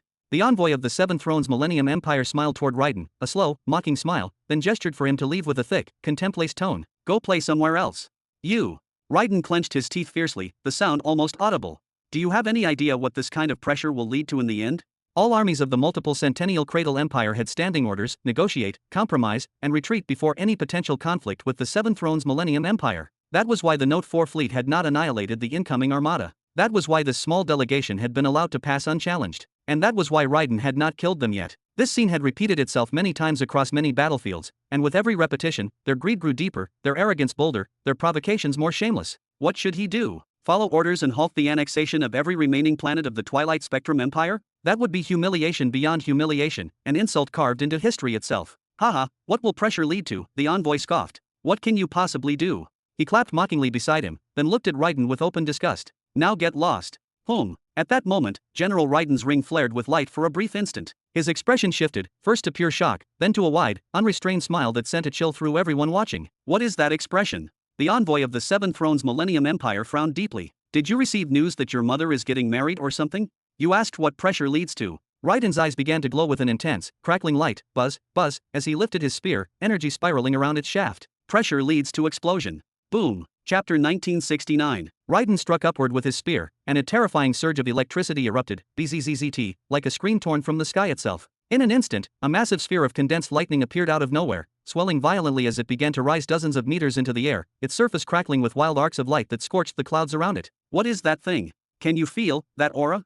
Is this the power of a martial emperor? Everyone looked up, generals and soldiers alike, necks craned, breaths held. Even the envoys of the Seven Thrones Millennium Empire felt their expressions darken as the oppressive power behind that sphere washed over them like a crushing tide. One of them shouted at Raiden, his voice strained. You human child, what do you think you're doing? Then, at that moment, boom, the gigantic lightning sphere exploded with a deafening roar, but to everyone's shock, it harmed no one. Instead, it shattered into hundreds of small lightning orbs that scattered outward, spreading across the sky like a vast, luminous net woven from pure thunder. Then something happened that made everyone gasp in fear and awe at the same time. Those orbs began to grow. Slowly at first, then more clearly, they could feel the surrounding energy being drawn in and feeding each lightning orb individually. No, they could actually see the streams of energy flowing into them, like invisible rivers bending toward a single destination. How could attacks be nourished after being released? Such a phenomenon directly defied everything they knew about combat and techniques. Aside from General Raiden's army, who watched the scene with confident smiles and had already lowered their weapons as if the outcome was decided, everyone on the opposing side stood frozen, either stunned into silence or trembling with raw terror. Raiden, the envoy of the Seven Thrones Millennium Empire, raised his voice again, unable to hide the panic creeping in. What exactly are you planning to do? His eyes shook as he stared upward at the sky, then darted back down as he struggled desperately to maintain his composure. Are you planning to attack us? Do you know what this will bring upon your entire empire? I know. Raiden lifted his head slightly, his expression calm to the point of cruelty. Peace of mind. Then, whoosh, he waved his hand with casual ease, as though dismissing an insignificant matter. Zzrrrrr. Hundreds of lightning orbs descended from above like falling meteors, creating a horrifying spectacle that turned the sky itself into a weapon. Damn it, take cover. Everyone raised their shields and weapons, pressing shoulder to shoulder in instinctive solidarity, preparing themselves to withstand what they believed would be a catastrophic bombardment. But the lightning orbs did not strike them. Instead, they slowed down unnaturally and seeped through their ranks, slipping between armor plates and shield gaps like drops of water finding their way through cracks in solid stone. Ha! The soldiers had no time to process what was happening. Bzzzt. Dash. The orbs completely stunned the front lines, freezing muscles and scrambling senses, then continued onward, moving freely toward the next ranks without losing momentum. Each lightning orb linked with the nearest one, forming what looked like a gigantic, living web that crawled across the battlefield. At the same time, whoosh, natural energy continued to pour in relentlessly, injecting more and more power into the orbs. Their numbers did not decrease, nor did they lose strength after incapacitating each group. Instead, they grew increasingly stable and oppressive. Naturally, the already fractured army collapsed into devastating panic. Orders were lost, formations shattered, and fear spread faster than any command ever could. What's happening? What's happening? That's Lightning Child Raiden, the first general of Marshal Caesar's army. Kill him or this attack will never stop. Rawr! Raiden's storm-like aura surged violently, moving through the Divine Decree manifestation technique. It took the form of a colossal lightning dragon over 10 meters long, with 4 massive wings formed entirely of crackling electricity. The dragon coiled rapidly around Raiden and his spear, roaring silently as arcs of thunder lashed outward. You want to kill me? Raiden said coldly. That won't be easy. He's a martial emperor like us.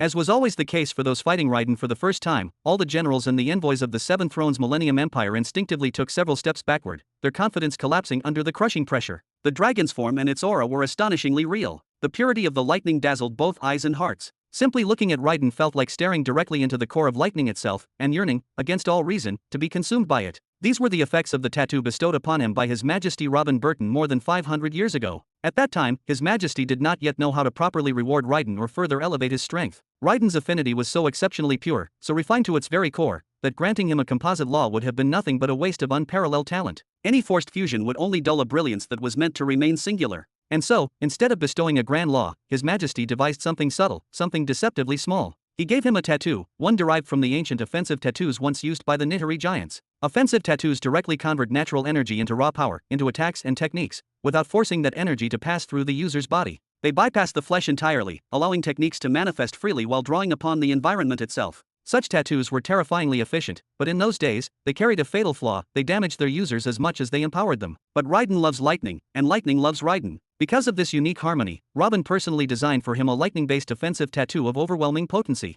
Every limiter was removed. Every restraint was stripped away. And with a calm certainty, Robin told him to bathe in lightning as he wished, without fear or hesitation. Thus, Raiden does not rely on his internal energy to perform his techniques. He relies solely on the tattoo alone. And with sufficient training, that tattoo can draw upon seas of surrounding natural energy, shaping it into colossal attacks like the one he had just unleashed moments ago. As for his internal energy, and even his powerful soul, which he had refined and tempered only recently, Raiden uses them not for offense, but to reinforce himself both physically and mentally. They exist to endure the immense pressure generated by the gigantic techniques the tattoo produces, allowing his body and mind to remain unbroken beneath their weight. In terms of brilliance or uniqueness, Raiden is, in truth, quite ordinary. Within the Empire, there are millions of users of the lightning law, countless figures who wield thunder and electricity in one form or another. But in terms of raw battlefield dominance, thanks to the tattoo personally designed by His Majesty, Raiden surpasses the other generals who possess integrated laws, standing above them through sheer overwhelming presence. Raiden, the envoy of the Seven Thrones Millennium Empire, shouted, instinctively taking yet another step backward. If even a single hair on our heads is touched, the Cradle Empire will be erased by the end of this very day. A hair. Raiden displayed a rare smile on his usually stern and unyielding face, then calmly raised his hand and pointed upward. The envoy of the Seven Thrones Millennium Empire turned his gaze skyward, and his eyes widened instantly. Oh!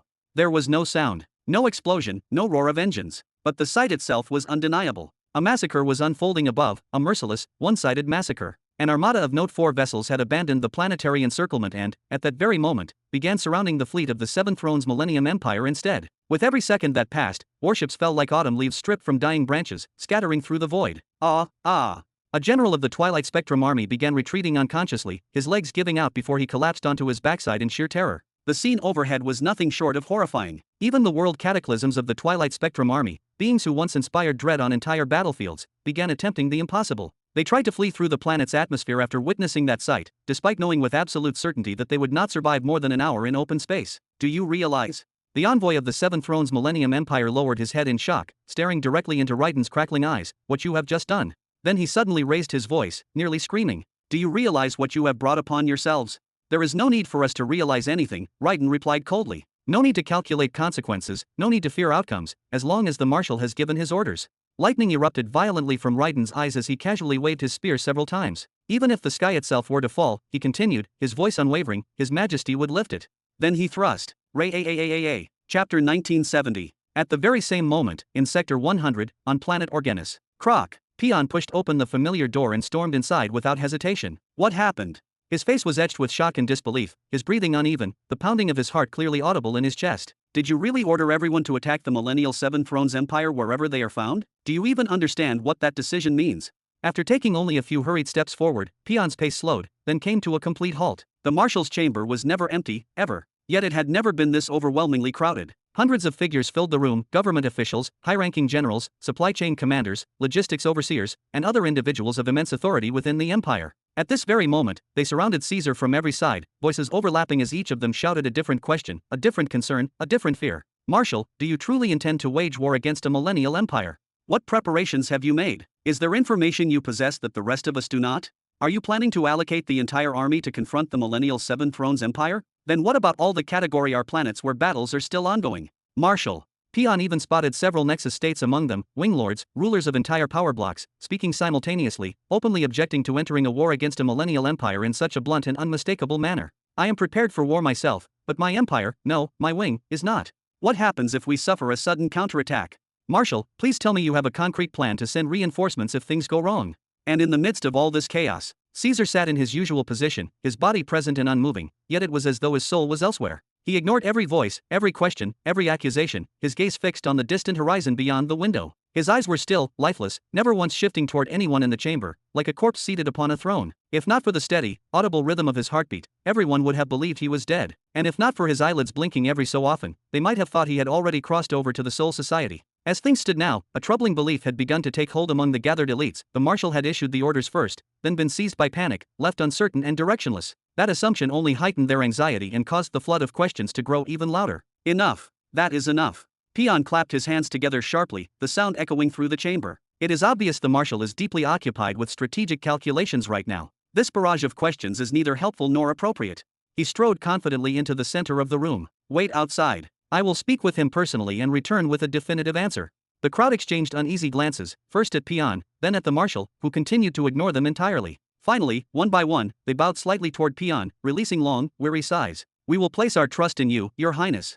Croc. Peon waited until the chamber was completely empty. Only then did he approach and sit across from Caesar's lavish desk. He remained silent for several long minutes, as if giving his brother time to fully detach from the storm of voices that had just left the room. Once he was certain the noise had truly faded, he finally spoke. This decision did not come out of nowhere. His voice was calm, but firm. What did father say to you to trigger a reaction like this? Caesar stayed silent for a few more seconds, his gaze still distant, before finally parting his lips. You know, he said slowly, that I asked him for 20 billion pearls to acquire massive arrays from across the universe. Ancient arrays, the same kind used during the war against the Abyss of Doom, arrays capable of preventing beings at the law domination realm from destroying our most critical planets. I know. We have already finalized agreements with several ancient entities to send us the arrays immediately, without delay. All that remains now is the funding. Peon nodded slowly. Without those arrays, a war against a millennial empire would be nothing short of reckless. Their emperor could simply appear in person and annihilate planet Organis in a single decisive move. So what is new then? Did father send the 20 billion and then reprimand you? Is that why you look so troubled? Caesar continued staring at the distant horizon for a long while, his gaze unmoving. He sent 40. Peon's eyebrows drew tightly together. 40? 40 what? Then his eyes flew wide open. Wait, 40 billion pearls? You asked for 20 and he doubled it. He burst into laughter. Ha ha ha. You were genuinely worried he would not send a single pearl at all. Peon rose to his feet, excitement and confidence flooding his expression. That is outstanding news. If you had said this out loud to the clamoring mob surrounding you earlier, every single one of their doubts would have evaporated instantly. 20 billion pearls was already a heavily padded estimate. We could have comfortably funded the war against the millennial Seven Thrones Empire and continued our expansion across the remaining Category R planets at the same time. He continued, enthusiasm growing. So what do we even do with the other 20? The number of possibilities is practically limitless. Then he paused mid-sentence and stared at Caesar in clear confusion. But why do you still look stunned and distracted? Why are you not celebrating? It is because of what he wrote in the message. Caesar finally shifted, lifting a hand to rub the space between his eyes in exhaustion. He said it word for word, subdue whoever needs to be subdued quickly. Expand without hesitation. Keep the army at peak readiness. Do not allow casualties to pile up on our side, because within the next 2 centuries, things will ignite. Peon slowly sat back down. A full-scale war against a millennial empire does not qualify as ignition in his eyes. That is exactly my point. Caesar struck his thigh in frustration. The promotion of Nihiri is not happening here. It is in mid-sector 99. It is scheduled for 350 years from now, not 200. So why is he pushing this many resources into conquering mid-sector 100? I was fully expecting him to scold me and cut off all assistance due to the ongoing situation in mid-sector 99. He turned toward Peon, disbelief clear on his face. And where did all this money even come from so suddenly? He left me waiting for months, then out of nowhere sends 40 billion? 40. If we offered 20 billion to the millennial Seven Thrones Empire, they might have agreed to become our vassals outright. I do not know the deeper details, Peon said calmly, locking eyes with Caesar. But I do know one thing. We have received direct orders. I know. Caesar waved his hand dismissively and returned his gaze to the horizon. Go back to the special forces. Prepare them thoroughly and stay stationed near the space gate. In the coming period, we will be making daily jumps between the planets of the millennial Seven Thrones Empire. We must erase them quickly and seize control of the Stillpulse starfield in the near future, otherwise father will assume I am siphoning off these funds. He muttered under his breath, I just hope Emily provides us with everything we will need. Bam! The door burst open violently at that moment, and a panicked woman rushed in, breathless. Marshal. Deputy Marshal. Whom? You are the procurement officer from the Soul Society, if I recall correctly. Caesar frowned deeply. What is the meaning of this interruption? Why are you barging into my meeting with my brother? Your Highnesses, did either of you attend the special event in the Soul Society just moments ago? The one announcing the reason behind the shop's sudden shutdown. The woman spoke in broken sentences, fear evident in her voice. Lord Human has done something huge this time, something truly enormous. Chapter 1971. Soul Society, Hall of Focus. All right, Robin scratched the back of his head thoughtfully, a faint smirk tugging at the corners of his lips. After sending the 40 billion pearls to Caesar, how much do we have left exactly? Whoosh. Timari brought up the profits panel with a soft glow. The numbers flickered momentarily before stabilizing. You have 61 billion pearls remaining, Lord Human. It increased that much while I was busy sending the message. Robin's eyes widened in astonishment, the sheer scale of the growth leaving him momentarily speechless. Hee, you'll need to get used to your new wealth quickly, Lord Human, Timari said, her voice gentle but tinged with amusement. She tilted her head slightly, her eyes reflecting the soft light of the hall. If you take a short 2-hour nap and return, you'll likely find an even better number. After the initial hours of the announcement, the explosive profits begin to slow naturally, and steady, reliable income begins to flow in. No need to wait. Robin shook his head decisively and turned back to the messages. I already have enough for another person. He tapped on Arrow's codename and began speaking, a sardonic, almost sarcastic smile spreading across his face. Your great horned majesty, I apologize for keeping your majesty waiting. I will be sending you 50 billion pearls. Use them wisely, to swiftly crush the Holva Empire and establish control over your star field. Use the remainder to prepare for what is coming soon. Zargal the sorcerer behemoth sent me a direct threat, and it seems he plans to personally intervene in mid-sector 99. I will do my best to lighten the burden on you, but the fight is inevitable. Prepare yourself carefully, and emerge victorious, no other outcome will do. Robin pressed send, the message vanishing into the interstellar network almost instantly. You have capable marshals, Lord Human, Timari remarked, gliding through the list of messages with a calculated elegance. They may be young, inexperienced, and individually weak, yet they possess the potential to lead entire campaigns against huge entities, even if bolstered by your immense resources. That is no small feat. I know, but even brilliance has its limits. Robin exhaled slowly, his gaze momentarily distant. Neither Caesar nor Arrow can achieve anything against the individual dominating those empires. They may claim land and crush armies, but they cannot touch the head directly without dire consequences. Those figures will remain persistent thorns in their throats, haunting them relentlessly until I find a viable solution. He turned to Timari, lifting a brow inquisitively. Hey, surely there is someone who rents out guardians or soul masters with 7 stars and above.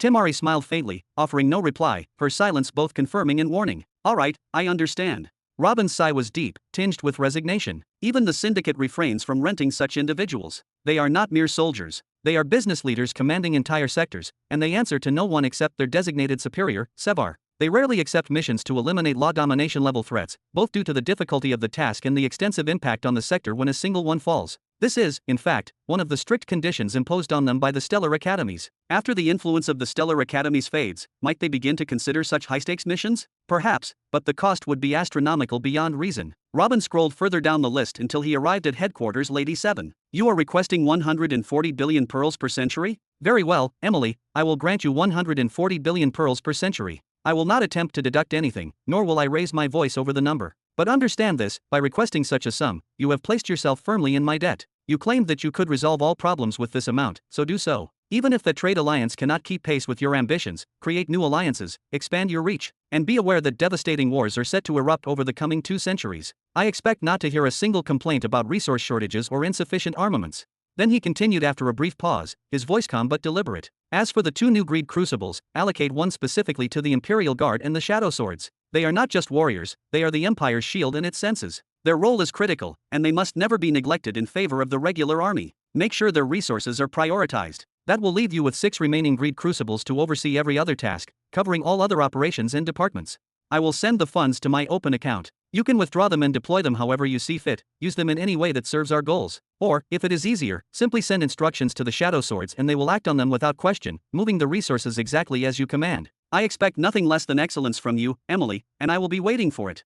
He pressed send with a faint sense of finality, the message vanishing into the network as quickly as it appeared. What exactly are greed crucibles? Timari asked, her voice laced with a mix of curiosity and urgency, leaning slightly forward. Shush, Robin extended his hand gently and patted the fairy's small body, nudging her back ever so slightly, as if moving an overly curious chicken from a forbidden area. The motion was soft but firm, letting her know she could step aside. When my balance reaches 140 billion pearls, send it all to my codename account. This way, the Shadow Swords and the Burton family's commercial division can withdraw from it at will, using it for operations across the Soul Society's headquarters as they see fit.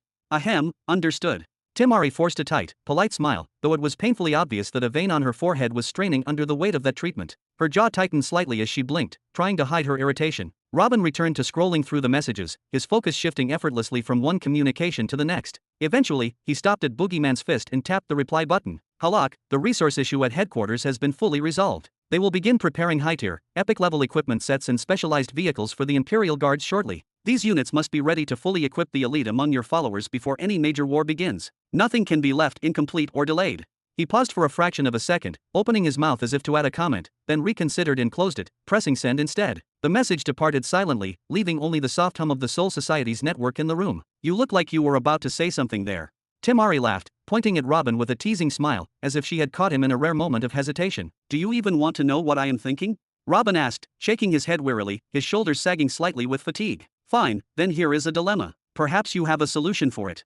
After a few moments of careful thought, he began speaking again, his voice measured, as if arranging the pieces of a puzzle in his mind. You know the black wasps are under my command. They are immensely powerful, nearly unmatched, and I do not want to involve them in ordinary wars. At the same time, I cannot allow them to remain idle, they would weaken without constant use of their powers. And simultaneously, I have forbidden them from attacking more kingdoms or empires, to prevent them from accumulating further negative reputation, for themselves and for me. He spread his hands outward, palms up, emphasizing the complexity of the situation. So what should I do? Halak sent me that request not because he is short on resources, but because he wants an excuse, a justification, to return to his old habits. Boredom must be consuming him, and it is no different for the rest of the wasps. Should I throw my personal guards into the fray and risk their lives in wars? Or should I continue observing them from a distance, allowing them to grow weaker over time due to lack of practical experience? Timari tilted her head slightly, intrigued. This is fascinating. I feel as though I am contributing to something truly significant. She tapped her chin thoughtfully, her eyes narrowing as she considered the problem. You should occupy them with a task of great scale, something only they can accomplish. It should be challenging enough to increase their strength and experience, generate profit for you, and yet have no impact on anyone else. All right, go on, Robin said, his voice carrying a mixture of fatigue and mild curiosity. Go on with what? That is all the advice I have.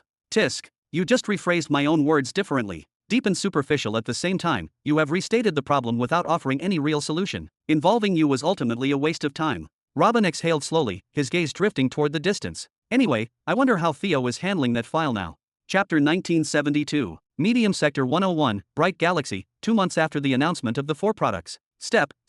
With brisk, deliberate strides, Lord Orion advanced through the corridor of Pure Kales' palace, the most renowned palace in history for having received more behemoths than any other, without question. Naturally, all those who had come before sought to ease the unbearable weight of negative karma upon themselves before daring to embark on anything truly monumental. Yet, visits were still meticulously recorded, as if to ensure the balance of power remained unquestioned. The corridor itself was impossibly vast, stretching far beyond what could reasonably be called a hallway. It resembled instead a self-contained garden, a sanctuary designed to evoke serenity and awe. The floor was covered in lush white grass that shimmered faintly under the soft lighting, while along the sides, statues of exquisitely beautiful women and small, bubbling water basins added a delicate, almost ethereal elegance. Tiny intelligent creatures, fairy-like beings, darted between the statues, while diminutive beasts of various kinds scurried and played, giving the entire space a sense of quiet life and subtle energy. Everything within this miniature, enclosed world seemed designed to promote mental clarity, inner peace, and the purity of one's soul, bearing a strong resemblance to the Hall of Contemplation in the Soul Society itself. Here, tranquility was cultivated with precision, and every corner seemed infused with an intentional, almost sacred calm. Bah! At the far end of the corridor, which appeared to stretch endlessly, Lord Orion pushed open a grand white gate and announced in a firm, steady voice, I have brought him. Your efforts are blessed. A pure, resonant voice floated from within the hall, carrying both authority and serenity. Allow him to enter. Lord Orion exhaled slowly, releasing a breath he had not realized he was holding, then stepped aside. Supreme Sword, please. Step. As if Lord Orion's shadow had split and abandoned him, a separate, solid barrier of darkness emerged behind him, imposing an absolute. This shadow had silently followed him the entire length of the corridor, yet none of the small animals or fairy-like beings had given it the slightest attention. It moved without sound, and the white grass beneath its steps remained completely undisturbed. The shadow advanced a single, deliberate step, silent and precise, and at last, Theo's striking features came into view. His sharp, handsome face, framed by black hair, was expressionless. His black eyes, normally vibrant and alert, were now dimmed, lacking any trace of their usual spark. Theo walked steadily into the immense hall until he reached its center. He came to a stop, bowed slightly in respect, and inclined his head. I greet Kales the Pure. He then raised his head again, his gaze sweeping over the surroundings with careful scrutiny, noting every detail. Kales the Pure could only be described as a vision of calm, almost restrained beauty, her expressions deliberately stern. Her breathtaking appearance, the very beauty that had been envied by countless lords and the source of admiration for her unnamed husband, was fully apparent. Around her, there radiated only an aura of prosperity, elegance, and purity, not the slightest trace of the arrogance typically associated with behemoths. She sat with regal poise upon a small but elevated throne, hands resting gracefully on its armrests, one leg crossed over the other. Her gown, red and black, shimmered with embedded gemstones, and a large crown adorned her head, gleaming with authority. Theo noted something else. The entire hall was suffused with Kales' calm, focused power. It was clear she actively sought to block any form of espionage or intrusion. From the moment he had passed through the gate until now, he had not seen a single guard. He had been under Lord Orion's direct protection and concealment the entire time. It was evident that everyone involved took the situation with the utmost seriousness. Kales the Pure continued to regard Theo for several long seconds, calm, precise, and uncompromising, before nodding. Welcome, Master of the Shadow Swords. After a brief pause, she added, I trust you have come this time with a reasonable offer. Was the offer I previously sent through Lord Orion unreasonable, Your Majesty? Theo replied evenly, his voice quiet yet piercing in its clarity. In situations such as this, excessive hesitation benefits no one. The offer you made in response to my son Orion is no better than what Darvian and Zavaros are doing, Kayleigh the Pure said, raising her voice slightly as a note of firmness and impatience crept into her tone. Not at all, Your Majesty. Far from it, Theo responded calmly, unflinching. Lord Darvian seeks to uproot the entire galaxy from you, exiling you and your family to eternal labor within his own realm. He intends to absorb you entirely into his power, moving you as he pleases, selling your services to anyone he wishes, even offering your family members as personal healers to the great powers. How could my offer of assistance ever be compared to such an atrocity? Kayleigh tilted her head slightly, studying him with keen intelligence. Then I must ask, how is your offer different in practice? Once you assist us in expelling the mercenaries, correcting the arrays, and helping us build a new army to operate our fleets, assuming you possess such capabilities. Of course, the decision will ultimately be yours to do whatever you want, Theo replied in his usual calm, measured tone, though there was an underlying weight in his voice, a quiet acknowledgement of the immense responsibility she bore. Kayleigh raised an eyebrow, her gaze sharp and unflinching. And then what? She asked, her voice carrying a subtle edge of impatience, as if demanding he think further ahead. You will gain the ability to defend yourselves, Theo explained slowly, gesturing deliberately with his hand as if painting a scenario in the air, instead of remaining idle, waiting like defenseless sheep awaiting slaughter. You will no longer be forced to rely solely on chance or the goodwill of others. Kayleigh lifted her chin slightly, her expression composed yet probing. And then, Theo paused, weighing his words carefully. You could forge an alliance with Lord Hedrick, a formidable coalition strong enough to resist the brutal onslaughts of Zavaros the Savage and Darvian the Accursed. He opened his hands briefly, letting the image of potential strategies linger in the air before closing them again with serene composure. An alliance strong enough to drive out all opposing forces without question, to restore some measure of stability to your sector. And then, Kayleigh repeated the question, her tone hardening with each word, the subtle tremor of authority beneath her composure now unmistakable. I see you are projecting too far into the future, Your Majesty, Theo replied gently, though his voice was firm, carrying the quiet authority of experience. One must remain rooted in reality. Perfect outcomes are rarely guaranteed. A flawless result is not always possible, and striving solely for it can blind one to the steps needed in the present. He placed his hands behind his back, standing straight, his calm posture contrasting with the storm in her eyes. And then, Kayleigh struck her armrest lightly, a seemingly small gesture, yet waves of power radiated outward from her in all directions, a subtle display of the control she wielded effortlessly. What happens after I ally with Hedrick and successfully drive out the forces of Darvian and Zavaros? What becomes of my people, my children, my empire? Theo's eyes lifted, meeting hers with unwavering composure. What do you believe will happen then, Your Majesty? Kayleigh's voice dropped, deliberate and full of weight. What will happen is this. Mid-Sector 101 will be left in ruins, its cities and fleets scarred and destroyed. Most of my fleets will be lost in battle, countless soldiers slain. I, myself, will likely bear serious injuries, perhaps life-threatening. Half of my children, or more, may not survive the chaos. Hedrick, though allied, who commands the sector's forces, will emerge from the conflict in an even worse condition. The result, every empire within the sector will be disarmed, stripped of soldiers, stripped of hope, left vulnerable to any who might exploit the aftermath. She paused, letting the weight of her words sink into the room, then pointed deliberately at Theo. And in that state, enraged and vengeful, Darvian and Zavaros will personally intervene. They will arrive with what remains of their armies, fueled by anger and the desire to reclaim what they have lost. This time, there will be no one to oppose them. We will either surrender entirely, or we will face certain death. Her gaze sharpened, the intensity in her eyes now bordering on feral. And then your master, the one who guides and supports Hedrick, will step onto the field. He will send reinforcements or devise a brilliant plan that compels Hedrick and me to act in his favor, in the name of justice or strategy. Perhaps he will even offer us sanctuary outside the sector, protecting us while he consolidates his control over Mid-Sector 101. And just like that, he will claim command of the sector, presented to him as if on a silver platter. Kayleigh leaned forward slightly, her eyes gleaming with a combination of determination, anger, and piercing clarity. At the end of this path, I will be isolated. My forces destroyed, my galaxy ravaged, my children wounded or dead. I will have fled or survived only in name, my reputation as a wise and formidable ruler shattered. Under your master's authority, whoever he is, my family and I will face the same fate that Darvian intended for us, subjugated, bound forever to his will. The Pureheart family will be prisoners of his commands for all time, while he assumes control over Mid-Sector 101, greeted with cheers and celebration, pretending that he only took the heavy role in the name of preserving peace. Isn't that the inevitable outcome?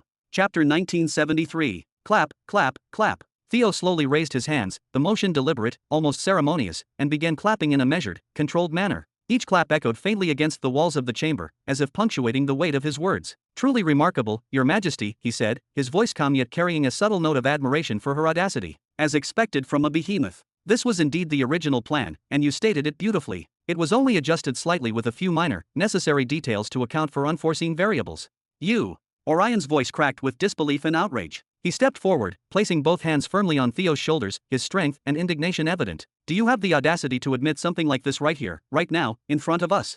At least he is honest, Kaylee's murmured, a shadow of disappointment crossing her otherwise composed face. Her sharp, calculating eyes scanned the room with measured calm, but a flicker of unease betrayed the storm within. She then gestured toward the door, her motion precise and commanding. Leave. I have no intention of following plans dictated by someone else. If I am to fall, I will do so on my own terms, by my own hand, in my own way.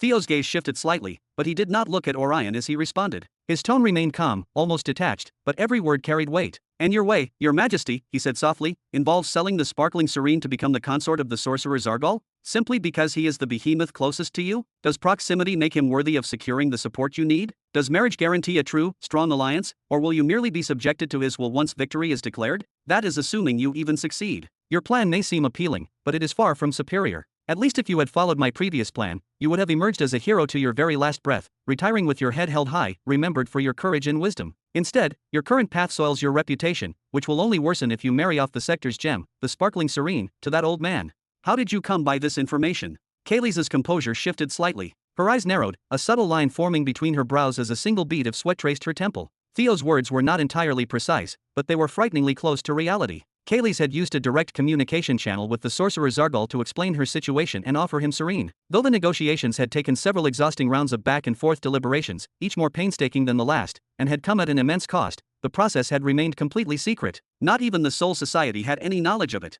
Zargal had agreed to provide her with the weapons, spells, and enchantments she needed. He had consented to accept the Pure Heart family and their allied houses under his supervision, training them intensively for 3 years in governance, strategy, and the art of war. He had agreed to appear publicly, threatening Darvian and Zavaros if they attempted to enter Mid-Sector 101 openly. But he had one unyielding condition. Serene must serve as his consort and personal healer. Beyond this, he demanded the complete treasury of the Bright Galaxy upon the war's conclusion, formal control over a quarter of the sector, and exclusive mining rights to another quarter. On top of that, he required the spirit of the Bright Galaxy itself to produce 5 planetary-grade armaments tailored to his exact specifications. For the spirit of a galaxy, creating planetary-grade armaments meant nothing short of total suspension from all other duties. It would enter a prolonged state of dormancy for the duration of production, followed by an extended hibernation upon completion. Nothing less than 5th-degree armaments would result, and given the immense age and scale of the galaxy, 6th-degree creations might show up. Yet this would thrust the galaxy's spirit into a hibernation that could last millions of years. During this period, the absence of the galaxy's spirit would cripple coordination between planets, undermining every control mechanism that kept the galaxy functional and orderly.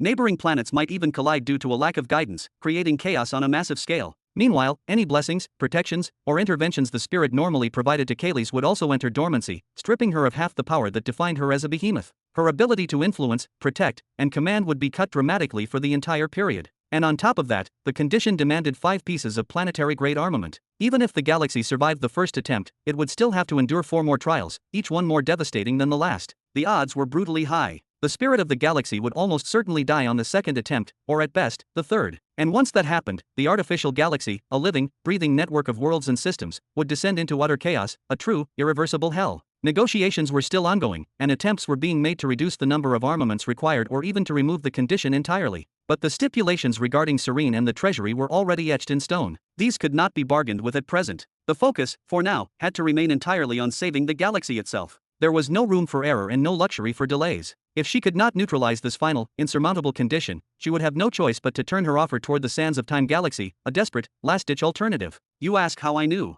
Theo said, his voice calm, almost teasing, as a small, knowing smile tugged at the corners of his mouth. Just a guess. Pure speculation, based on logic and observation. Kaylee's eyes narrowed slightly, a hint of curiosity flickering through her usually impervious gaze. Your Majesty, Theo continued, you will not and cannot go and hand over the sparkling serene to the accursed Darvian galaxy as originally planned. That would achieve nothing. They have already set their sights on uprooting Bright Galaxy entirely from your control, and that is the end of the story. You, Your Majesty, are far too clever to do such a useless thing. He paused, leaning just slightly forward. And yet, Zargal, the sorcerer, he is the closest to noticing. You have seen his excessive movements lately, the subtle interferences in Mid-Sector 97 and the way he has begun massing forces along the borders of Mid-Sector 99. I inferred that he might have enough power to support you directly if needed. And there is no doubt he has sufficient wealth to support you indirectly, without even appearing in person. Kaylee's lips pressed into a thin line, and a slight bead of sweat formed on her temple. She had felt these subtle movements herself, an unsettling ripple in the usual balance of the sectors, but Theo's words made the implications concrete. Perhaps you also imagined him to be my master, the hidden supporter of Lord Hedrick, she said, her voice steady but tinged with caution.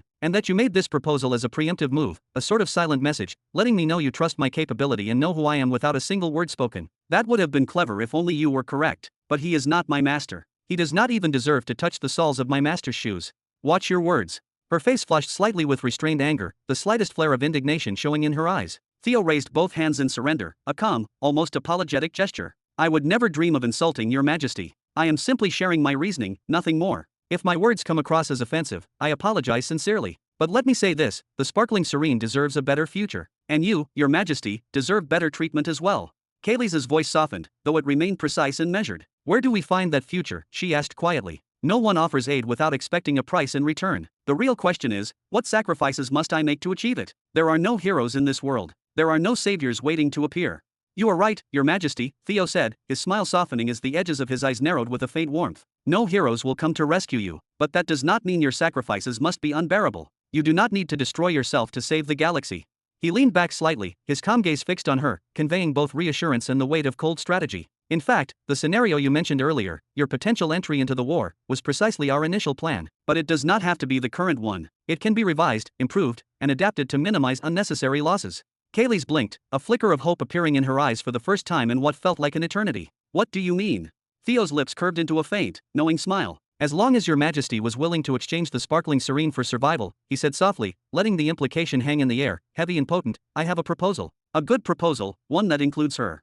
Kaylee's eyes widened slightly. Chapter 1974. 1 hour later. Step, shoosh. Lord Orion lifted a cover in front of him, as if drawing back the flap of a tent, and immediately smiled warmly. My dear, are you feeling well today? I have come to check on you, to make sure all is in order, and, of course, to bring some good news.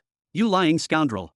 Swoosh. A pillow rocketed straight into his face with astonishing force. Bam! It made his nose bleed slightly. Orion raised a hand to wipe the blood away, grinning despite himself. Ah, much stronger than last time, he said, chuckling softly. Why must you go so hard on me, my dear sister? Truly, your strength has surpassed mine by far. I must admit, it makes me feel a little envious. Just a touch.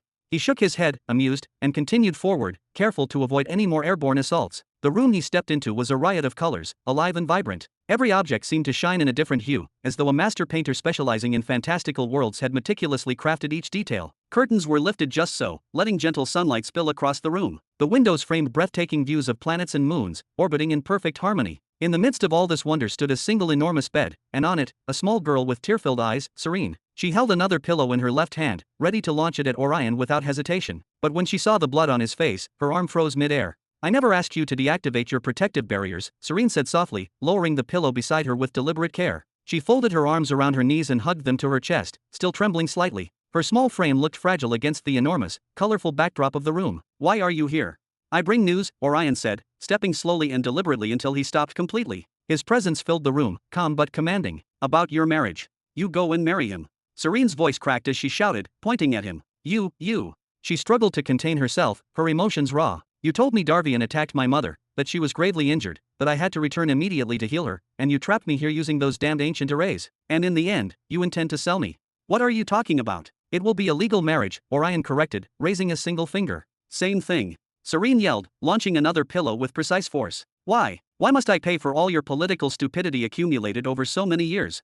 For millions of years, she continued, her voice rising, you have known that wretched Darvian was slowly choking you, strangling your freedom, so why did you not act sooner? Why did you not prepare a single backup plan? Why must I be handed over to that bald old man when I have nothing to do with your politics? Tears welled up again in Serene's eyes, blurring her vision. Since the first day she fully grasped the situation, she had felt suffocated, choked by the chains of this dirty game. She had resolved to leave the galaxy behind, to abandon the tangled web of lies and manipulation. She had wanted to leave the rotten strings twisted among themselves, far away from her. Yet, somehow, those strings had wound themselves tightly around her neck. Orion wiped the blood from his face once more, this time with a calm, reassuring smile. Well, perhaps the bald man will not even be your husband, after all. A new suitor has come forward today, in a hurry as well. He seems young this time, promising, and of a reputable lineage. His father is known across the universe. He may not possess the raw power of the sorcerer Zargal, but he is no less wealthy or influential. A match worthy of you, I assure you. Noble, capable, and, without question, suitable.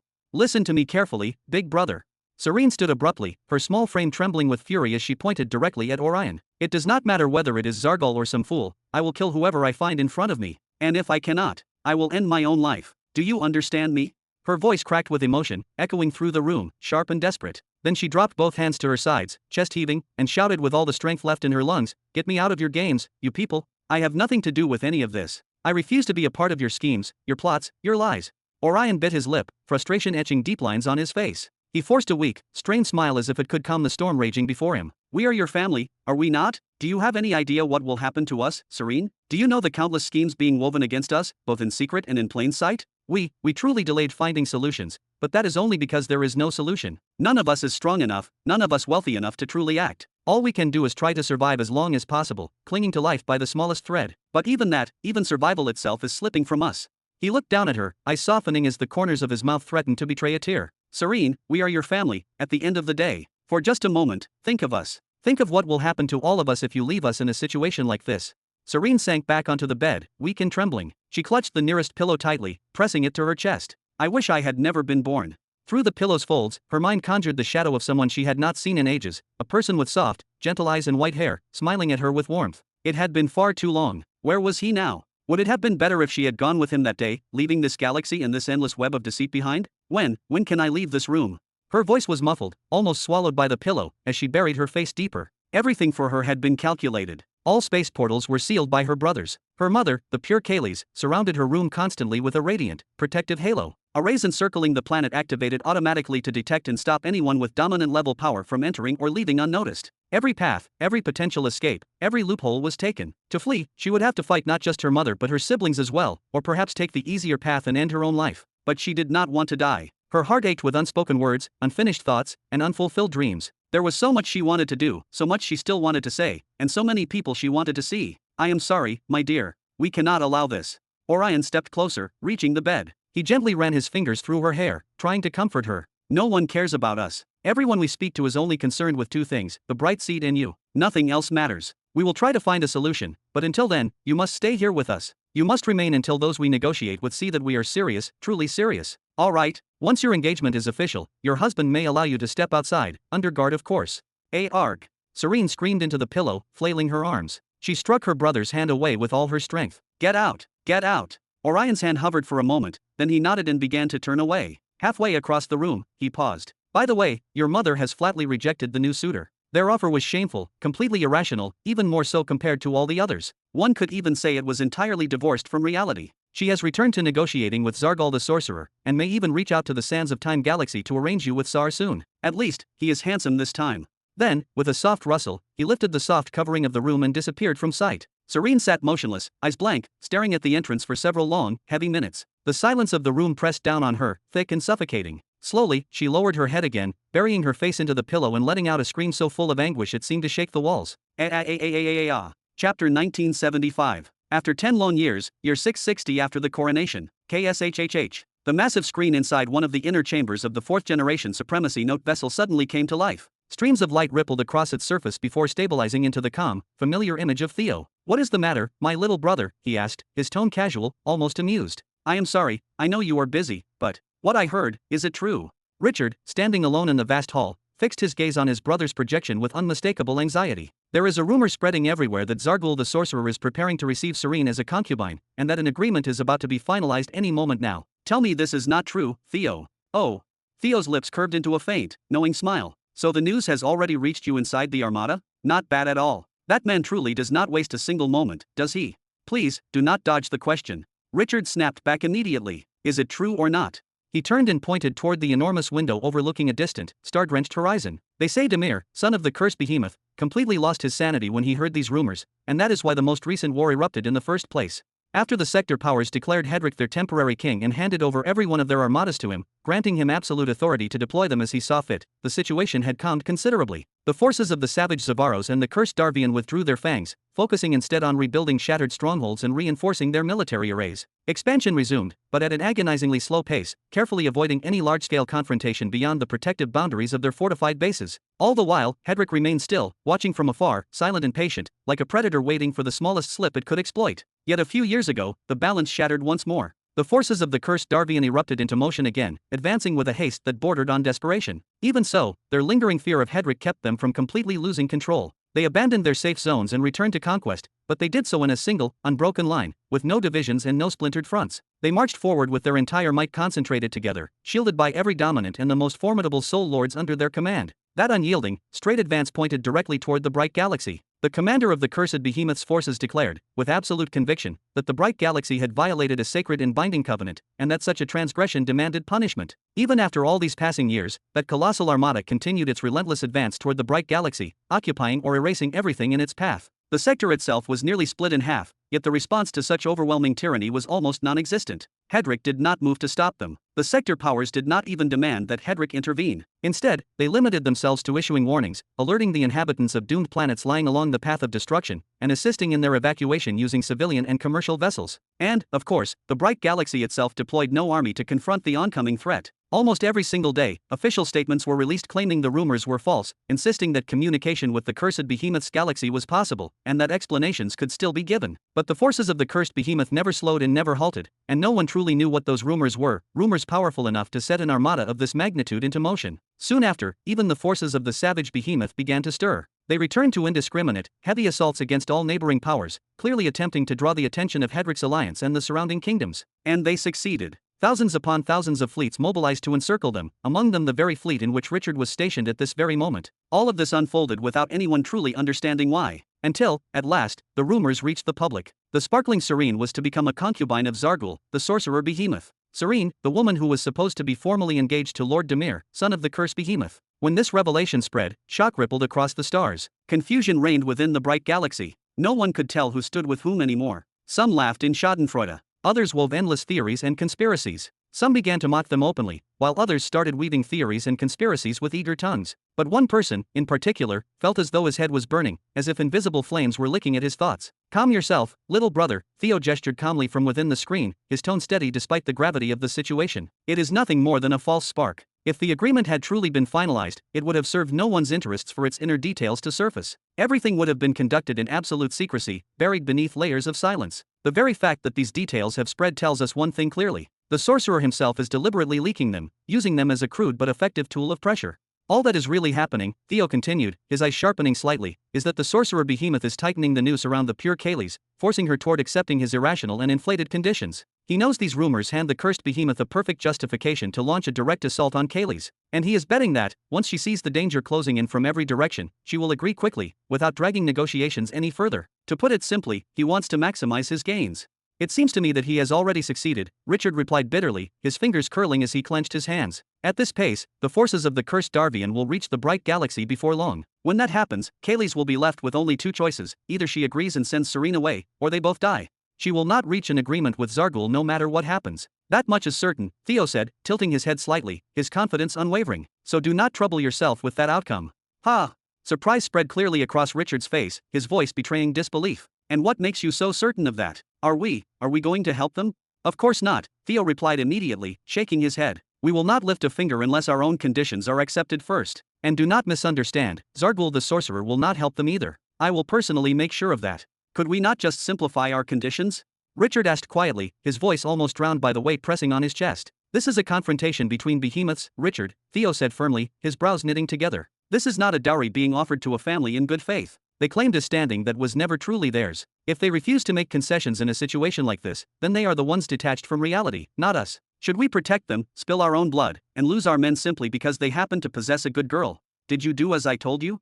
Theo sighed softly when he saw Richard lower his head. "Did you speak to your father? Did you ask him to work toward marrying Serene to you? Or at the very least, to smuggle her out so she can be free again, just as you are always shouting about? If you asked personally, the conditions might be lowered."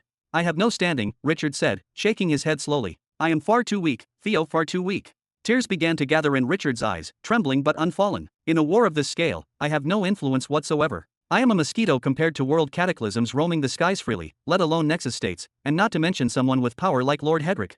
I have contributed nothing to the Empire, nothing to this war," he went on, his voice tightening. "My presence or absence makes no difference at all." Richard raised his hands slightly, then clenched them with force, his knuckles whitening. "And with this strength, this complete lack of influence, I am supposed to go and ask him to halt his schemes for my sake? In the grand scheme of things, what am I, really?" "He will agree if you ask," Theo said with quiet certainty, his voice firm and unwavering. "I would not ask. If I get what I want, then that is good. And if I do not, then that is nothing new," Richard replied, shaking his head slowly before forcing a thin, brittle smile. "You have reassured me about the rumors, at least. Thank you. Do not despair," Theo said, nodding once. "I will see what I can do." Then, KSHHH, the screen went dark. After the screen shut off, Richard's forced smile slowly faded, dissolving into an unsettling, hollow calm that lingered on his face. Moments later, he removed the sound ring from his finger, placed it carefully on the table, and left the room without another word. Chapter 1976. In the space of mid-sector 99, Guardian Silas stood silently, arms folded across his chest, his gaze fixed on a not-so-distant planet. He did not blink or fidget. He simply watched, patient and unyielding, as though time itself bent to his will. Decades had passed since the war erupted between his empire, the millennial Holfa Empire, and the double centennial Grave Empire. Decades had passed since his homeworld, the cradle of his people and the core of their civilization, was utterly destroyed. Decades had passed since the planets he had meticulously refined, both atmospherically and terrestrially, were overrun, razed, or stripped bare. Decades had passed since the first signs of the millennial Holfa Empire's end began to appear. At first, Silas had not given the war much thought. With the covert support flowing to him, and the limited but potent upper-tier power that the double centennial Grave Empire wielded, he had assumed that victory was inevitable, just a matter of time. But time, he learned, did not favor certainty. Martial Arrow pressed forward relentlessly. No matter how many critical planets Silas attacked, Arrow reinforced others with unmatched efficiency. No matter how many resource-rich worlds Silas obliterated, Arrow advanced on new planets belonging to the Holfa Empire, as if he had an endless supply of troops and firepower. So Guardian Silas escalated his own strategy, destroying the most vital regions of his remaining planets to deny Arrow any possible advantage. Each act was a calculated self-destruction, a desperate measure that made all who heard of it shake their heads in disbelief. All who knew of his actions mourned him, not just for his boldness, but for what remained of his sanity. Arrow made certain that every power in the sector knew of this drastic measure as a warning and a statement. Arrow's response to this scorched earth policy was ruthless and absolute. He obliterated 3 Holfa planets completely. Each had been refined and protected by Nexus states from Silas's own family. 1 perished entirely, and 2 were gravely injured, forced to withdraw from the war permanently. This was no ordinary war. It was a war defined by constant, mutual devastation, a war where only those with the longest endurance and deepest reserves of wealth, arms, and strategy could hope to survive. The usual reliance on annual planetary tribute had ceased almost entirely for both sides, thanks to the complete severing of supply lines, leaving the war to favor only those with unyielding logistical power. Ironically, it was the empire that had existed for mere centuries, the young, ambitious double centennial Grave Empire, that proved to have the longer breath, outlasting its older adversary. The forces of the double centennial Grave Empire slowed, spreading thin across the stars. Nexus states attacked their positions almost daily, and all their wings faltered in providing reinforcements or advancing. The fear of Silas and his allies was palpable, visible even to their most distant observers. Yet, despite decades of conflict, they still clung to their title, the double centennial empire. By contrast, the Holfa Empire had fallen from its millennial glory, reduced to overseeing only 500 planets. Silas's fury was nearly tangible. His eye had been shattered in battle, his rage spilling over to his closest followers. They launched a relentless series of fierce, almost suicidal assaults. Desperation guided every strike, making the situation of the double centennial Grave Empire worsen day by day. Support arrived in unprecedented quantities, pearls, enchantments, and mystical reinforcements that bolstered their progress. Slowly, the Empire's army began to recover, regaining strength bit by bit. Then, 10 years ago, an unexpected turn of events changed everything. It was as if the heavens themselves had showered gold and treasures upon the double centennial Grave Empire. Suddenly, every wing surrendered its blue armors and weapons to Martial Arrow, who used them to expand the Empire's main army. Unrealistic, unprecedented quantities of legendary weapons were purchased from across the universe. Millions of new soldiers were armed and trained. Vast fleets, stabilizers, and battle systems were acquired with lightning speed. Within just 3 short years of that decisive maneuver, a new and overwhelming offensive was unleashed against the millennial Holfa Empire, an onslaught that consumed everything in its path, leaving nothing untouched. No matter how frenzied Silas's counterattacks became, no matter how many planets he obliterated with unimaginable force, the relentless march of the enemy could not be halted. Entire systems fell one by one, their populations fleeing or perishing, their cities reduced to ash. Within only a few more years, the once mighty army of the Holfa Empire had eroded almost to the point of total annihilation. There was no one left capable of defending what remained of their home worlds. Every planet, even the ones fortified and refined to the peak of technological and military perfection, fell, one after the other, to the crushing advance. The empire was a shadow of its former glory, its pride and power broken. Finally, Silas, alongside the Nexus states loyal to him, resorted to the forbidden measure, a move so drastic that it was whispered about in fear across the sector. They employed planetary displacement equipment, hurling the capital planet and the meticulously refined worlds of their empire into random regions of the sector in a humiliating, almost reckless display of power. Then, hidden in the shadows, they watched as everything else collapsed around them. Entire fleets, infrastructure, and cities fell into ruin, a systematic eradication of what remained. With this, the double centennial Grave Empire's victory was effectively and formally declared. The empire now controlled nearly 3,000 planets, an unprecedented expansion and a monumental feat that caused every inhabitant in the sector, and even those in neighboring sectors, to hold their breath, fearful of what was to come. The victory was historic yet chilling, as it demonstrated not only brute force, but meticulous planning, patience, and ruthless strategy. However, Martial Arrow was far from satisfied. He did not allow himself a single celebration. He immediately deployed miniature fleets, specialized for pursuit and reconnaissance, to locate any remaining planets that had eluded capture.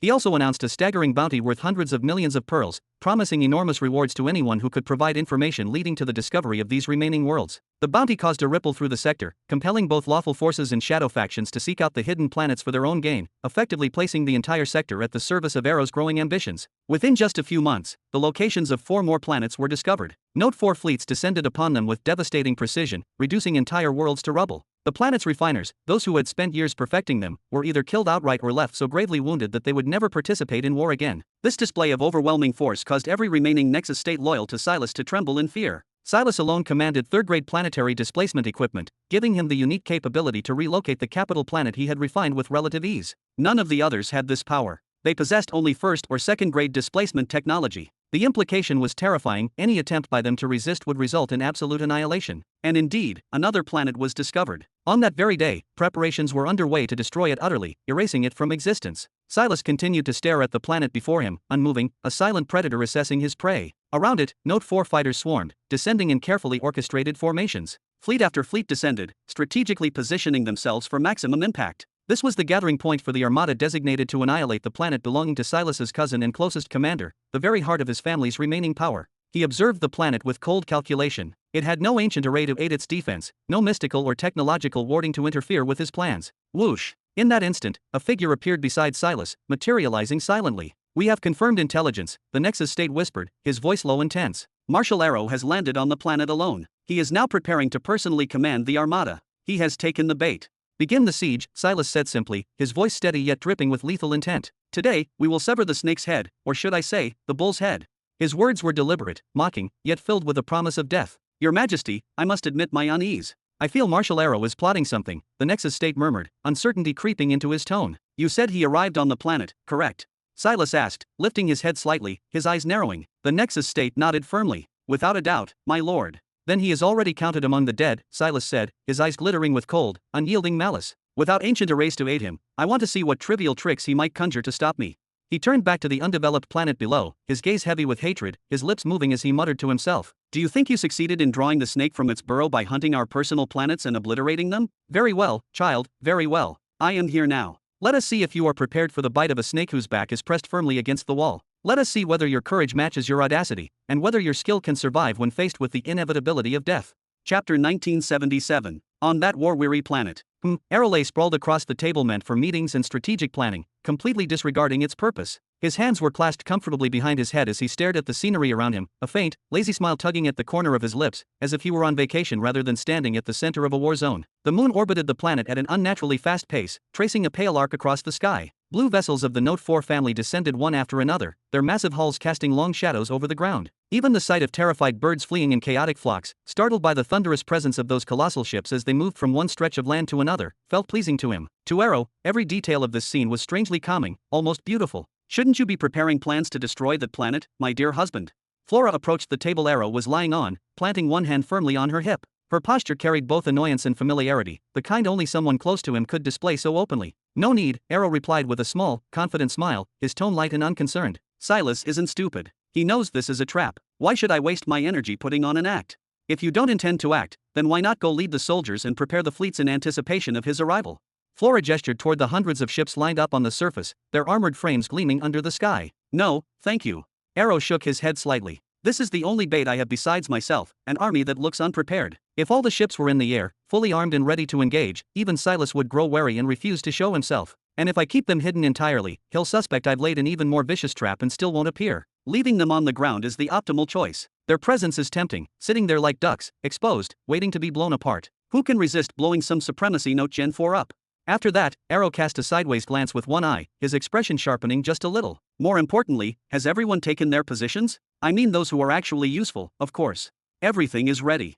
Flora nodded firmly, without hesitation. "Then stop bothering me." Arrow chuckled, waving her off lazily. He pointed toward the worn, dilapidated space gate nearby. "Go back to Planet Apocalypse and wait for the good news. Today we will." Oh, what are you doing?" Flora suddenly grabbed Arrow's ear with surprising strength. She leaned forward until her face was close to his, locking her gaze onto his eyes with undeniable resolve. "I'm not leaving here." "Fine, do whatever you want." Arrow jerked his head away and turned toward her, irritation flashing across his face. "At least calm yourself a little, my old wife. We have a son who's centuries old. Old. Flora rolled up her sleeve and stepped closer, her movements slow and deliberate, clearly preparing to crack her husband's skull open. But, boom! One of the nearby Note of Destruction 4 vessels suddenly exploded, the shockwave rippling through the air. Has he finally found his courage? Arrow leapt off the table in an instant, his relaxed demeanor vanishing. His eyes widened with raw excitement, a grin forming as adrenaline surged through him. Boom, boom, boom, boom. Several vessels from the Note of Flood and Note of Destruction classes began to detonate one after another. This time, Arrow clearly saw the cause. The sky itself was raining orange meteors, blazing trails carving through the atmosphere as they descended. All ships, we've fallen into a trap. Arrow roared, his voice carrying across the battlefield. Prepare to engage the enemy. Naturally, the captains and soldiers inside the vessels had no idea this was how the day was meant to unfold. Had they known, they would never have been sitting inside their ships with such ease and confidence. Move, move, move. Protect the Marshal.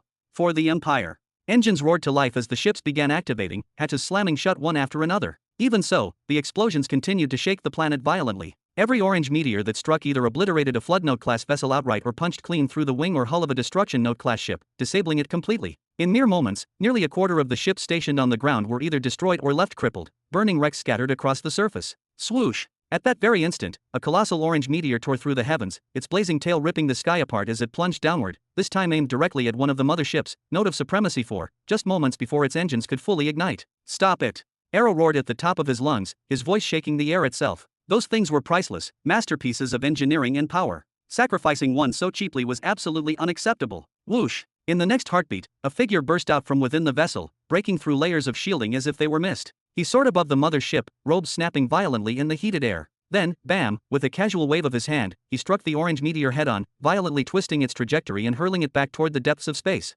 Swoosh! Swoosh! Across the battlefield, similar scenes unfolded almost simultaneously. Every meteor that had been on a collision course with the motherships was intercepted mid-descent by figures who appeared out of thin air, descending from nowhere, striking with terrifying precision. They were faces known throughout the sector. They were the Wing Lords. Once Arrow was certain that every mothership remained intact, he straightened and lifted his head. Thunder gathered around his voice as he shouted upward, his words carrying a crushing authority. Which coward dares to start an attack like this? Silas, I know you're here. Show yourself if you have even a shred of courage. Doom! No sooner had Arrow finished speaking than the world itself seemed to respond. The night sky above twisted unnaturally, its darkness bleeding away into a deep, ominous orange, as though a second sun had risen far too early and far too close. Shwela! The clouds ignited and burned to nothing. Terrified birds plummeted from the sky in showers of scorched feathers. Even the moon orbiting the planet began to fracture, spider web cracks spreading across its surface as it failed to endure that overwhelming pressure, that suffocating, absolute heat. From within that apocalyptic vista, a small silhouette slowly emerged, drifting calmly amid the chaos. A familiar silhouette. Silas.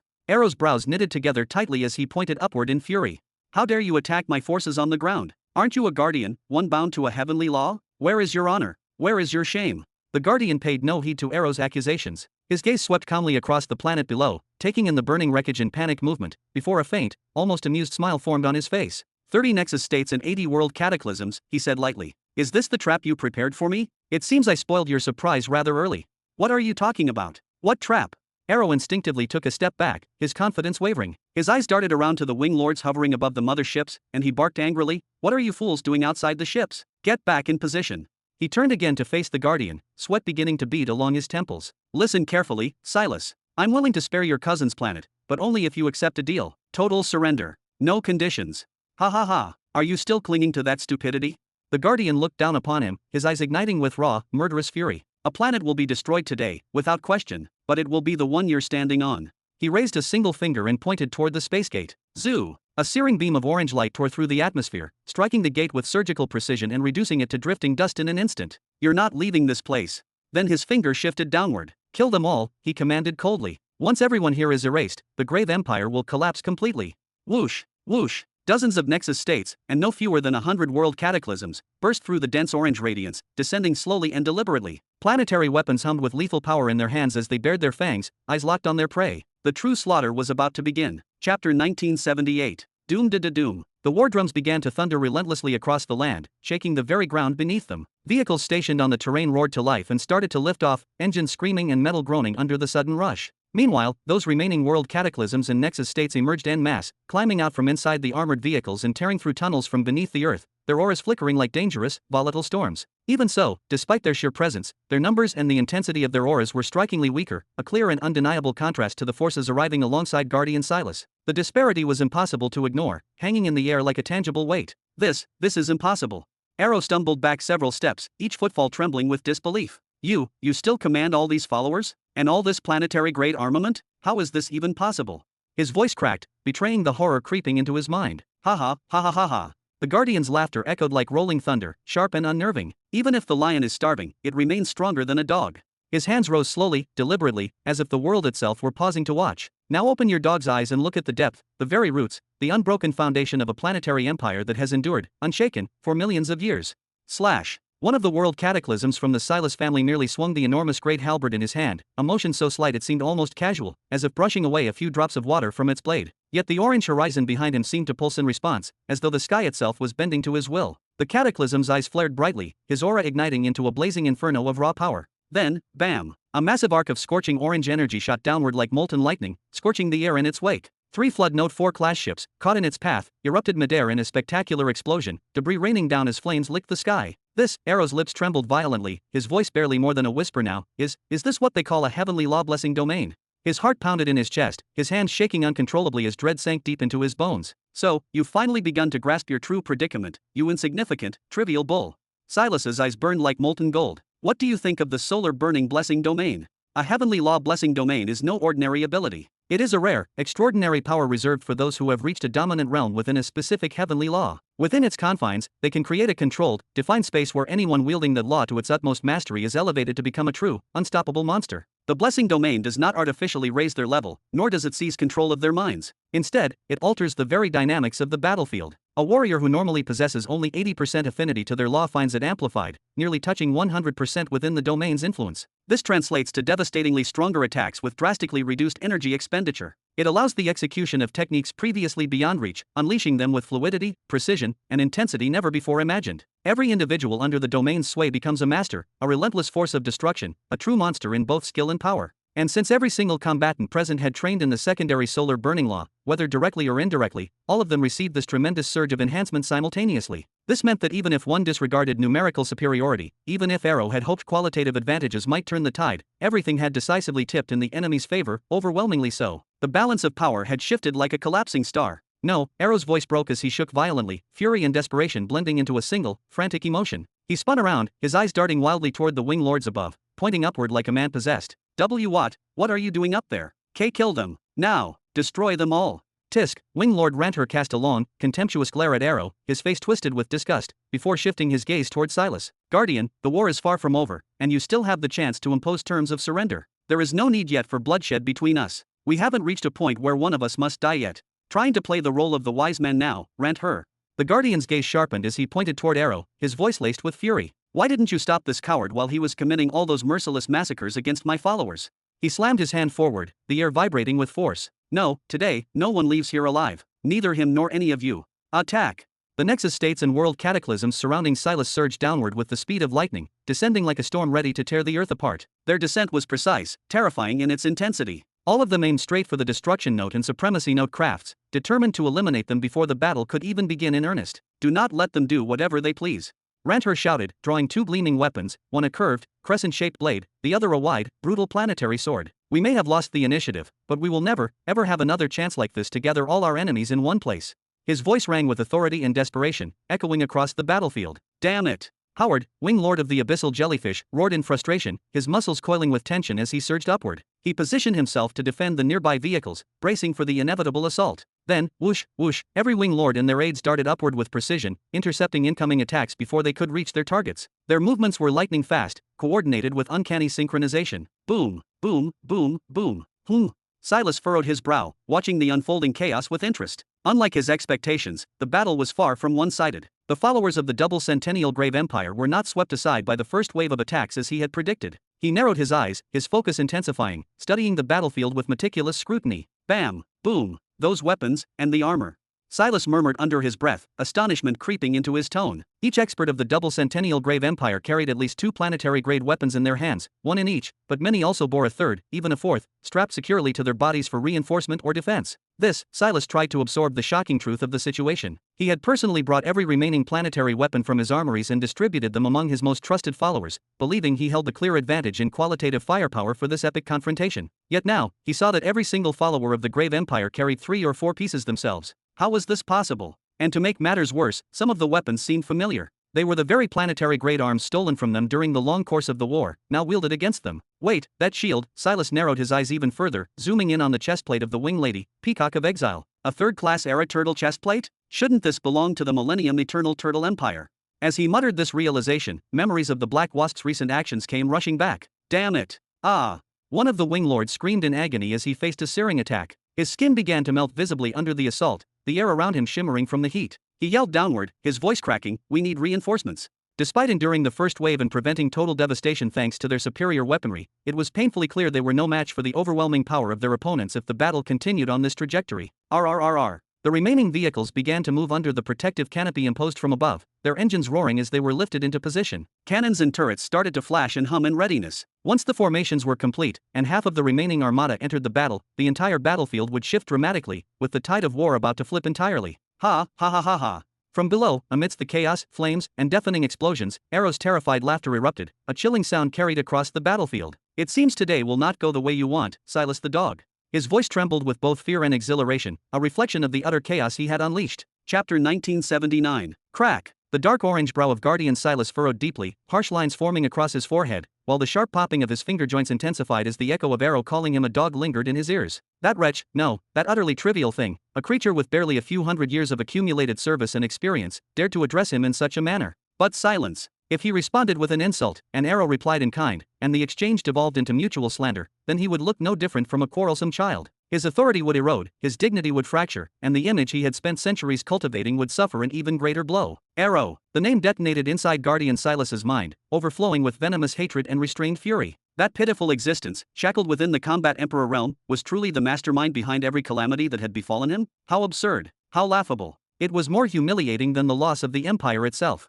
If the decision were his alone, he would have erased the entire planet at this very moment, reducing it to drifting ash in silence. But reality was cruelly inconvenient. All Nexus states and Wing Lords would survive such an act. Most of the remaining vessels would escape as well. Everything that represented the doubled Centennial Grave Empire would endure, everything except Arrow, who would perish instantly. After that, Ranther would likely seize control, steady the Empire's foundations, and continue its expansion as if nothing had happened, or worse, the hidden controller ruling from the shadows might send another successor, someone perhaps far more cunning and ruthless than Arrow himself, though Silas found it difficult to imagine such a monster. Was that a worthwhile gamble? No, absolutely not. If, however, he could slaughter everyone here, if he could annihilate the Wing Lords and wipe out this entire armada, then the gamble would succeed, even if some of his own followers were sacrificed in the process. But, grr, zoom. One of the main cannons of the Supremacy Note 4 mothership roared to life, unleashing a shot from its primary battery. The shell took the form of a piercing blue beam, freezing the surrounding air along its entire trajectory, leaving crystalline distortion in its wake. Damn it! One of Silas's subordinate Nexus states realized too late that the shot was aimed directly at him. He slammed his hammer outward in a wide-ranging strike, blasting his opponent away, then shouted, "Hi-ya-ya," as he raised the weapon high. The hammer, a second-grade planetary armament, came crashing down upon the incoming beam. The projectile shattered instantly, dispersing into fragments of frozen light that were burned away by the searing, glowing orange heat. But, bam! Arg! His opponent struck from the blind side, driving a blade of terrifying precision beneath his armpit. The Nexus state staggered backward, blood spraying as he retreated to a safer distance. This wound would undoubtedly disrupt the remainder of the battle unless he withdrew to treat it properly. Silas observed the chaos below with slow, measured breaths. His posture was calm, composed, but his expression was rigid, cold, and anything but tranquil. The arrival of nearly 30 Supremacy Note 4 vessels had drastically shifted the balance among the Nexus states. Despite their massive size and predictably slow attack patterns, they wielded their cannons with tactical intent, firing not to kill, but to disrupt, distract, and fracture enemy momentum. Their brief, intermittent barrages made their presence infuriatingly difficult to ignore. The same held true for the dozens of surviving Note of Destruction 4 vessels and the hundreds of Note of the Flood 4 that had endured the first wave of assault. Together, they heavily stabilized the World Cataclysm battlefield, preventing total collapse on either side. At the very least, balance still existed. If Silas were to extinguish the domain of the Heavenly Law's blessing now, that fragile equilibrium would shatter instantly, and the battle would devolve into a merciless, one-sided massacre. The clash dragged on for nearly an hour. "Why don't you just die already?"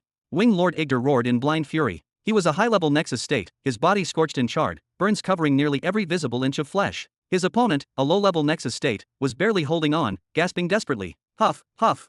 The overwhelming heat caused his eye to flicker violently, and his orange body began to radiate intensely, glowing like a miniature sun born of rage and desperation. With a hoarse shout, he charged forward once more. Merely standing near him was suffocating, and fighting him was nothing short of torment. Since the battle began up until now, 7 Nexus states from both sides had fallen, some killed outright, others left with grievous, near-fatal injuries that would take an immense effort to recover from. As for the rest, none of them were unscathed. Every remaining Nexus state bore severe wounds, yet all of them continued to fight, driven forward by will, pride, and sheer desperation rather than strength alone. Even Ranter, the strongest Nexus state within the Empire, had paid a visible price. One of his fangs had been knocked out, and one entire side of his face was scorched and blackened, the burns still faintly glowing with residual energy. As for the World Cataclysm battlefield, it was even more savage, far worse in both scale and losses. Dozens on each side had been killed or crippled beyond recovery, and dozens of massive vessels had been annihilated. The surface of the planet had transformed into a sprawling graveyard of shattered starships, twisted hulls, and burning wreckage, and, inevitably, a mass grave for tens of thousands of soldiers who had been trapped inside those vessels when they fell.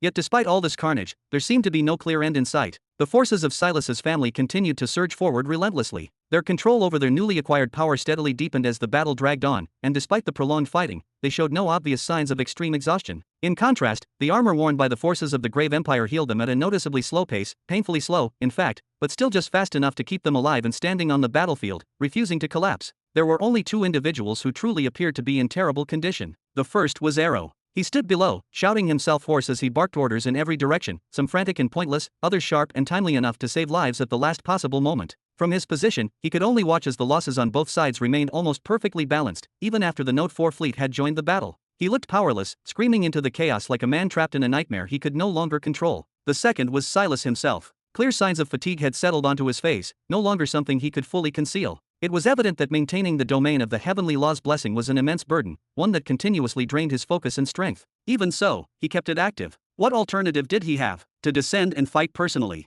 But if he chose that path, he would be forced to deactivate the domain, a construct that demanded the entirety of his concentration and mastery over the law just to sustain, before charging into the battlefield himself. And then, what would truly happen? The gap in power between Nexus states and the law domination realm was significant, but not impossibly vast. If Silas descended and targeted someone like Ranter, he could kill him after only a few exchanges, but doing so would immediately give everyone else the opportunity to escape, Arrow included. If he instead hunted weaker Nexus states, he might manage to kill 3 or 4 before the rest scattered and fled in all directions. If he went straight for Arrow, he would undoubtedly kill him, but once again, everyone else would escape just as easily. His only genuine chance lay in wiping out everyone present by continuing to empower his followers. There would be no second opportunity, of that, he was absolutely certain. This isn't working. Silas clenched his teeth hard, irritation and frustration boiling beneath his composure as the battle dragged on far longer than he had ever anticipated. The sudden appearance of so many advanced weapons and planetary-grade armaments, combined with the Note vessels focusing purely on support and disruption rather than direct combat, had prolonged the conflict far beyond his calculations.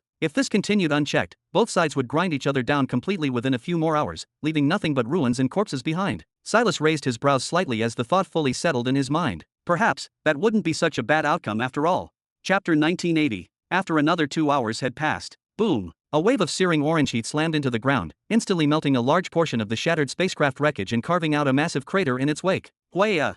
Arrow was forced to activate Storm Dash, clutching his wife tightly as he fled in blind panic before collapsing face first, both of them getting torn apart by flying debris, dirt, and sharp fragments. Then he screamed upward at the sky, his voice cracking with desperation. "What are you doing, you idiots? Fight! Do something, anything! Ha ha ha, there is no escape for you, little bull." Silas laughed loudly, though the exhaustion in his voice was unmistakable. Silas continued to watch with his arms crossed as he maintained the domain of the heavenly law's grace. Yet at this very moment, even he, as a guardian, was showing extreme signs of fatigue. The only reason he had not deactivated the domain was simple. The battle was on the verge of being decided. 10 Nexus states among his followers had already been killed, and although only one enemy had died so far, nearly 20 others lay scattered across the ground, critically wounded and suspended between life and death, while 3 more had fled after their limbs were brutally torn apart. On top of all that, 14 Supremacy Note units had been destroyed already. At this point, the fighting resembled people struggling inside a pool of thick mud, severe exhaustion on all sides. Shattered limbs, mechanical parts, and debris flew through the air as blood stained nearly everything in sight. One thing was absolutely certain: the coming hour would witness the end of this battle. At least half of those still alive below would be dead by then, while the rest would be completely drained of any kind of energy, like sick chickens awaiting slaughter. Thinking of this, Silas smiled despite his fatigue. In less than an hour, he would personally descend to reap the souls of every remaining survivor from the Grave Empire. As for his own side, even if all of them died, it would not matter. With the countless multiplied treasures of the Centennial Grave Empire, along with the hidden riches and secrets of Silas's family stored on Sandal, the concealed capital planet of the Holfa Empire, he could easily support and recruit new followers very soon. Silas! Arrow shouted once more, collapsing onto his knees, his body riddled with wounds from indirect attacks. He looked around in terror, raising his voice desperately, this is your last chance. If this battle continues, you will have no path left to peace. I know, Silas replied calmly, then laughed, because victory will belong to me alone, haha. He spread his arms wide and roared, kill them all. His aura surged violently, and the power of the domain of the heavenly law's grace intensified even further. The entire sky transformed into rolling waves of blazing orange heat. Charge! Die! Damn it! Ranther's right arm burned as the armor covering it melted away. He retreated rapidly in agony, and this time he was the one screaming at Arrow, hey, if you are going to do something, then do it fast. I'll think of something. I will, I swear. Arrow crawled forward several steps on his knees. Please, don't abandon the Empire now. Please, fight. Ah, damn it. Ranther shouted again as he watched the disgraceful scene unfold. Pray the High Lord compensates us for what happens today, Arrow, because otherwise, I will never forgive you. Ha ha ha. Silas laughed loudly once more. Over the following minutes, the battle began to follow exactly the course Silas had anticipated. Casualties and critical injuries piled up at an alarming pace. Several Nexus states and Wing Lords fled the moment they sensed the battle escalating beyond control. Some of the Grave Empire's Nexus states cursed Arrow's parents and ancestry as they withdrew, barely escaping with severe injuries. The World Cataclysm-level battles were nearing their conclusion as well. Most of those fighters were sprawled on the ground, gasping desperately for air, or completely out of breath, unable to move at all. Hee, just a little more, just a little more. Silas's exhausted, worry smile began to fade ever so slowly, inch by inch, until it almost disappeared entirely, his energy, his patience, and his control all showing the strain of the prolonged fight. Distortion. The domain of the heavenly law's grace violently wavered, shuddering with uncontrollable energy, and suddenly shrank to half its original size. Silas gritted his teeth so hard it felt as if his jaw might break, forcing himself to keep what remained of the domain active for just a little longer. But his condition was worsening rapidly, far worse than he had anticipated. Every second of maintaining the domain now drained him more, pushing him dangerously close to collapse. His body trembled under the immense strain. Hey, Silas.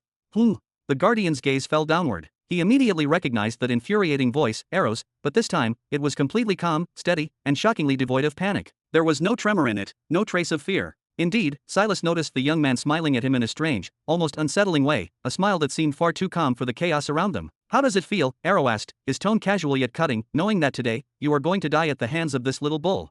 What are you even talking about, you thing? Silas's brow furrowed deeply, veins standing out on his forehead. Has defeat finally eaten away what little remains of your mind? Have you lost all sense of reason? Defeat. Arrow shook his head slowly, stepping into full view. No, you have walked straight into my trap. With the power you have now, there is no chance for you to escape this place. You are trapped, fully exposed, and helpless.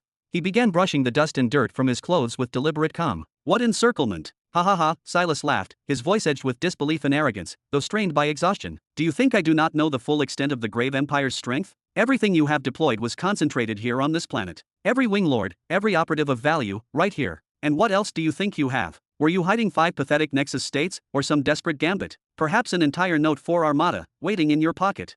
He shook his head slowly, letting the laughter die down, his voice turning sharp and measured. It does not matter what tricks you have prepared. Nothing you have done can force me to remain, and nothing can touch me with harm. Those words, those threats, they might fool someone else, but not me. I know you, I know your abilities. I have studied you like the back of my own hand, and I am no one who can be intimidated by cheap theatrics.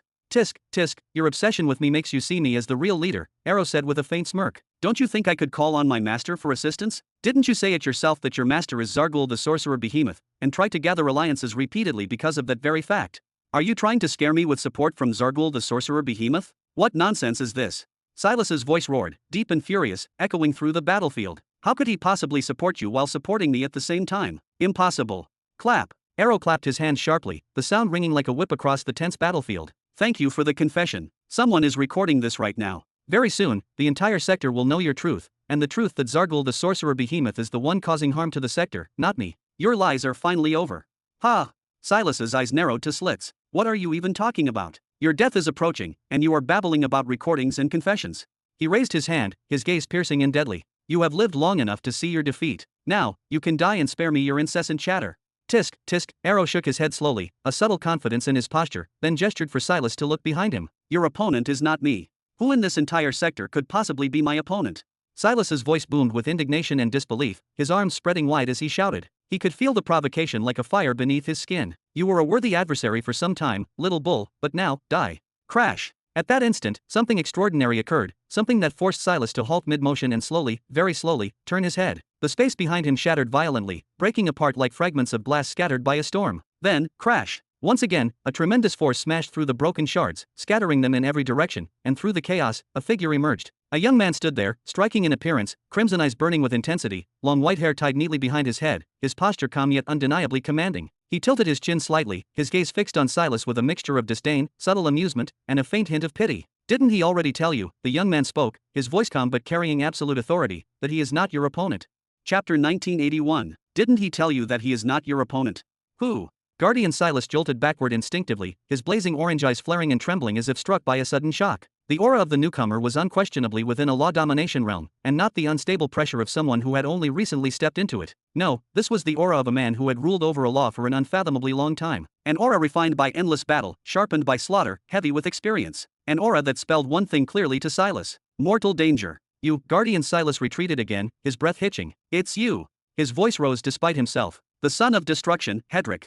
The son of destruction. Lord Hedrick." Below them, everyone who still managed to remain standing felt those names strike their hearts like the final nail hammered into their resolve. The battlefield, moments ago filled with chaos and roars, fell unnaturally silent. The fighters and followers of the Silas family all looked skyward in fear. Every single one of them knew who Lord Hedrick was. His legends in the Mid-Sector 101 had been recounted for centuries, stories spoken daily, endlessly repeated. After all, this was a man who had slain a being with the power of a law domination realm, and even a 7-star soul lord. That alone was enough to shatter morale. As for the remaining followers of the Grave Empire, they stared upward in disbelief and fragile hope, then turned their gazes back toward Arrow with barely restrained fury. Lord Ranter in particular looked as though he wanted to tear Arrow apart, and then grab him and kiss his forehead in the same breath. None of them had known Lord Hedrick was coming. They had only been told to fight, to give everything they had, and to trust that their actions would be rewarded. Yet regardless of fear, exhaustion, or rising excitement, everyone present was thinking the same thing. The battle was over. What remained would be decided above. And indeed, rumble. The domain of the heavenly law's grace rapidly withdrew, collapsing inward as if dragged away by an unseen hand. The sky returned to its usual darkness, and the apocalyptic vision vanished in the blink of an eye, as though it had never existed. Lord Hedrick, Silas began retreating at an almost imperceptible pace, his eyes flickering anxiously in every direction, searching for escape. "What brings you here today? And why do you act as though I am your opponent? There is no conflict between us. I have nothing to do with what is happening in the Mid-Sector 101. But I do have something to do with what is happening here," Hedrick replied in a deep, heavy voice that carried unquestionable authority. A smile, so faint it was nearly invisible, tugged at his lips. "Allow me to put your eyes, and those thoughts of yours that are focused on escaping instead of properly assessing your situation, at ease." He raised his hand slightly, and clenched it. Crack! Space itself shattered within several kilometers, collapsing like fragile glass and forming a distorted prison around Silas. "You!" Guardian Silas stopped short and shouted toward Hedrick, then forcibly lowered his voice. "Don't you think you're going too far? Don't you already have enough to deal with in your homeland?" Silas cast a furtive glance at the fractured spatial bubble enclosing him. If he were in peak condition, he could have torn open a breach, ripped apart space itself and escaped. But in his current state, without even realizing it, Silas looked downward in seething resentment, his gaze locking onto Arrow. "You!" Then he roared, his voice echoing across the battlefield. "You sacrificed an entire fleet of space vessels, dozens of world cataclysms, and nexus states just to exhaust me." "No," Arrow replied, a confident laugh escaping him, the confidence that had been absent for hours finally returning. "So that I could kill you. Now the sector will remember me as the man who killed a guardian." "Impudent." Silas's sense of danger spiked violently. "Do you think I will?" "Hey!" Hedrick snapped his fingers once, sharply. "I'm still here." Guardian Silas turned back toward Hedrick, his unease impossible to hide now. "What exactly do you want?" "I have no intention of fighting you." In truth, even at his very best, Silas would have chosen to flee. Fighting Hedrick was not bravery, it was insanity. "I came to kill you," Hedrick said slowly, every word heavy and deliberate. "What do you mean, you came to kill me?" Guardian Silas's eyes widened bit by bit. "Do you think I'm easy prey? Show some respect to a fellow dominator of a heavenly law. Is this how the famed Lord Hedrick conducts himself?" Hedrick let out a long breath, briefly sending an annoyed glance toward Arrow before returning his gaze to Silas, cold, steady, and absolute. "Yes," he said calmly. "You will die today, for opposing the doubled centennial Grave Empire." "What do you mean I will die today?" Silas roared, his voice shaking with disbelief and fury. "Did I live for millions of years, millions, to be slain by someone from another sector, all for the sake of a trivial empire that only came into existence a few centuries ago? I refuse to accept that fate." His aura flared chaotically as he continued, desperation creeping into his rage. "State your conditions. You've won this round, fine. What do you want in exchange for letting me leave this place? Wealth, divine weapons, interstellar treaties, anything can be negotiated as long as it stays within reasonable limits."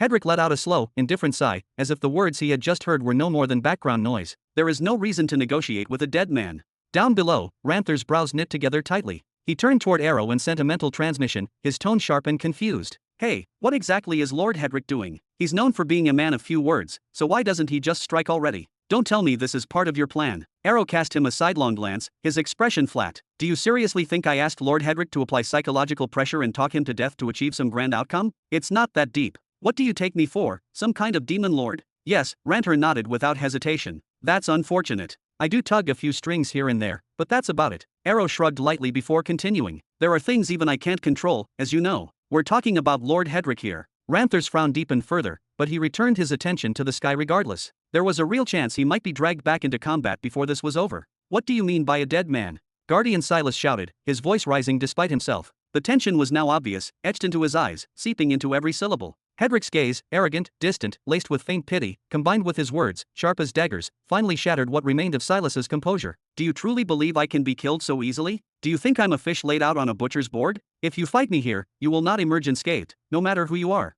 Hedrick exhaled slowly, then lifted his chin just a fraction, looking down at Silas as though evaluating a worn-out tool. Perhaps you could say that if you were in peak condition. But now.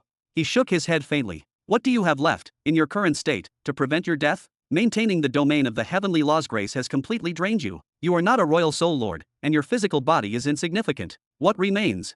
He paused briefly, eyes narrowing. A planetary spirit gift, maybe? If that's your last card, then it's trash, otherwise you would have shown it long ago. So why not simply extend your neck and let me crush it? His tone hardened slightly. As you yourself said, I have many matters awaiting me in my homeland. A useless planetary gift. Silas's eyes gleamed dangerously, the orange light within them flaring like ignited embers. Then watch it shatter your cage. Rumble. An orange star ignited before Silas's forehead, blazing into existence. It rose rapidly into the sky, swelling and expanding until half the planet was once again flooded with blinding daylight. Silas lifted both arms toward the burning heavens above, his aura surging violently as space trembled in response. Today, Lord Hedrick, he roared, I will show you the price of looking down on me. Meanwhile, far below, Arrow smiled. Chapter 1982. Somewhere deep in the vast expanse of Sector 99 Mid, a ship, darker than the void itself, moved with a terrifying grace between the scattered celestial bodies. Its pitch-black hull was so absolute that even if it passed directly beside an observer, it would remain invisible to the naked eye. Only the most sophisticated scanning devices, long-range sensors, and advanced array systems could detect its presence. And make no mistake, this was not some spectral or ghost ship. It was not a slender, agile craft designed to slip undetected through space, nor was it layered with dozens of hidden systems meant to scramble enemy sensors or evade observation. Instead, this vessel was built from incredibly dense, ultra-durable materials, its structure heavy and imposing, designed for endurance rather than stealth. The majority of its onboard arrays were purely defensive, built to repel attacks and endure bombardments that would crumble lesser ships. Could someone find it if they tried? Perhaps, though only with extreme effort. Could it be destroyed? Absolutely not, at least not by conventional means. Not unless a Nexus state-level individual, driven by personal hatred and unmatched skill, descended specifically to take it down. Even then, the ship's overwhelming speed and resilience would make its destruction nearly impossible, and most likely, it would slip away no matter the strength of the assault. In size, the ship dwarfed a Flood Note-class vessel, but was slightly smaller than a Destruction Note Generation 4. Its interior could accommodate hundreds of personnel with ease. The design was far from streamlined, and instead was deliberately angular and segmented, with four massive forearms extending from the front, as if the ship itself sought to pierce space and smash through anything that lay in its path. Its menacing appearance alone suggested immense strength and calculated aggression. At the very tip of this astonishing vessel was a symbol, a cogwheel with a dagger emerging from its center, sharp and dangerous. This emblem was not merely decorative, as it represented power, defense, and the ability to strike back with devastating force. This was the mark of the Imperial Guard, a symbol known throughout the sector for authority, discipline, and deadly precision. Inside the ship, poof, poof, Halak exhaled sharply, blowing a head-sized metallic sphere into the air repeatedly, buying time with idle distractions. Zing! Highest Guardian, the captain's voice rang out, calm but authoritative. The man, clad in the distinctive armor of the Imperial Guard, spoke with precision. We've secured the coordinates. Who? Halak stopped mid-breath, sat upright with poise, and smacked his thigh in excitement. Excellent. Finally, some real action. Let's head. Bam! The small metallic sphere fell squarely onto his head, yet he continued speaking as though nothing had happened. Let's play that new game. Understood. The captain nodded firmly, his movements deliberate as he returned to his console. He entered the coordinates into the control panel, pressed a series of precise commands, and then rested his hand on a massive lever. Vehicle Transporter Gen 1 will commence in 3 seconds. All personnel, remain seated and prepare for transit. Haha. Ignoring the orders entirely, Halak leapt to his feet and stood beside the captain. Bam! He slammed the lever down himself with force. Let's go, finally. BZZZT. The 4 colossal forearms at the front of the ship opened simultaneously, releasing a concentrated white beam aimed at a carefully calculated point. Where the beams converged, a strange, oil-like ripple began to form and expand, rapidly developing into an enormous circular portal. The portal was immense, capable of swallowing the entire ship without difficulty. Beyond the shimmering circle, a fully constructed human city appeared, its streets, towers, and buildings clearly not existing moments before in the vast emptiness of space. Whoosh! The massive vessel surged forward, entering the portal with incredible speed, and vanished from sight in an instant. BZZZT. Boom! The 60-meter-long ship emerged on the other side, colliding violently with several buildings. Structures crumbled beneath the impact as if made of sand, with dust and debris flying in every direction. The sheer force of the collision reverberated across the surrounding area, shattering windows and shaking the ground with terrifying intensity. What is happening here? Enemy. Where did they come from? What happened to our arrays? How did they bypass all of our detection systems?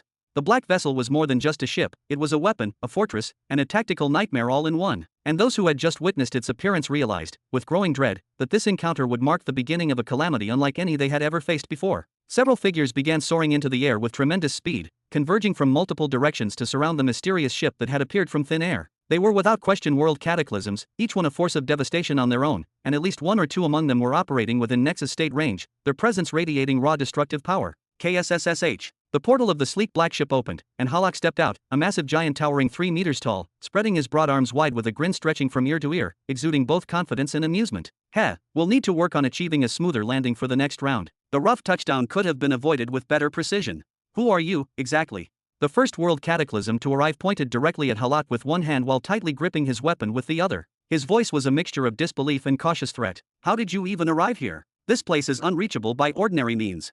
Halak regarded the newcomer for a brief moment, his eyes scanning carefully, analyzing his opponent. Then, with deliberate calm, he spoke, Fifth Legion.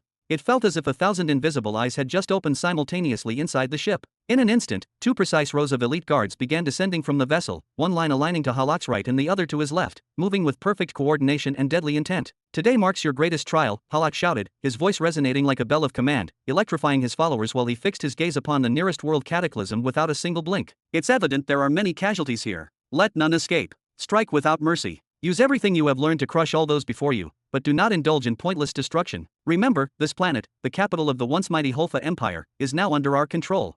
Understood, Captain. The synchronized voices of the guards echoed through the city streets and towers, their combined resonance shaking buildings and striking fear into the hearts of anyone who dared oppose them. The entire city seemed to tremble under their unified command. Swoosh. Today, Lord Hedrick, I will show you the full consequences of mocking me. Silas roared with the full force of his anger, his gaze fixed on the enormous star that had just appeared above. Flames licked the edges of the space seal around him, and the air shimmered with heat and light, as if the cosmos itself were bending to his will. The fireball, a manifestation of his immense power, began to burn through the very fabric of the seal, and soon, Silas believed, he would be able to break free entirely. He then shifted his attention downward toward Hedrick, carefully observing him retreating with calm efficiency, skillfully avoiding the searing inferno. But Hedrick's expression remained composed, his arms folded across his chest, completely unfazed. He stood almost effortlessly, emanating an aura of superiority that made the air around him feel suffocatingly heavy with control. Crack, crack. The space surrounding Lord Hedrick was in a constant state of violent fracturing and reformation, as if he were suspended within a storm of millions of shattered glass shards. Each fragment floated and reassembled with precise intent, preventing a single flame from the star's blaze from touching his skin. You. Silas instinctively took a step back, his mind reeling. To what level had Lord Hedrick mastered control over the minor crumbling law? The very fabric of space itself seemed to bend and obey his will. Frantically, Silas sought a path of escape, intending to burn through the seal and flee, but what he saw next left him utterly stunned. Every fragment of the space-fracturing seal he attempted to burn would instantly shatter, and even the fire itself fragmented and dissipated before it could have any effect. No! Silas muttered, his voice tight with disbelief and panic. Why isn't it working? Why isn't it working? He threw his arm back, striking with all his strength in a desperate attempt, boom, to pierce a tunnel through space itself, hoping to create a pathway of escape. But the tunnel collapsed instantly, vanishing the moment it touched the fractured seal. Hedrick's gaze lingered on Silas for another long, deliberate minute, a mix of disdain and amusement in his eyes, giving Silas complete freedom to try and escape, knowing full well it would be futile. Then Hedrick's attention shifted downward toward Arrow. Are we done here? He asked calmly, his tone almost casual, as if nothing extraordinary had occurred. One moment. Arrow raised a single finger, closing his eyes for a few more seconds to focus. When he finally opened them, he clapped his hands together with a loud, triumphant laugh that echoed through the silent battlefield. Haha, yes, we're done. The ship has landed safely in the pit, and the matter is settled. The war is over. Chapter 1983. What? Silas finally stopped searching for an escape route and looked downward in disbelief. What do you mean the war is over? What are you? Before he could finish, his pupils suddenly expanded to their limits. A message had reached him directly from the planet Spirit. A black vessel had descended upon the surface of the Holfa Empire's capital, landing on the very planet he had painstakingly refined, nurtured, and perfected over millions upon millions of years, and now, hundreds of black wasps were rampaging across the planet's surface, attacking everything without discrimination. How is this possible? The shock was unmistakably etched across Silas's face, his composure shattering completely. Didn't you ever learn not to reveal your planet's gift unless you want it to be found, you dog Silas? Arrow placed his hands around his mouth and shouted loudly, his voice overflowing with delight and vindictive joy. You possess an origin tracking array? Impossible. Silas staggered backward, his breathing growing uneven. How could you possibly own such a thing?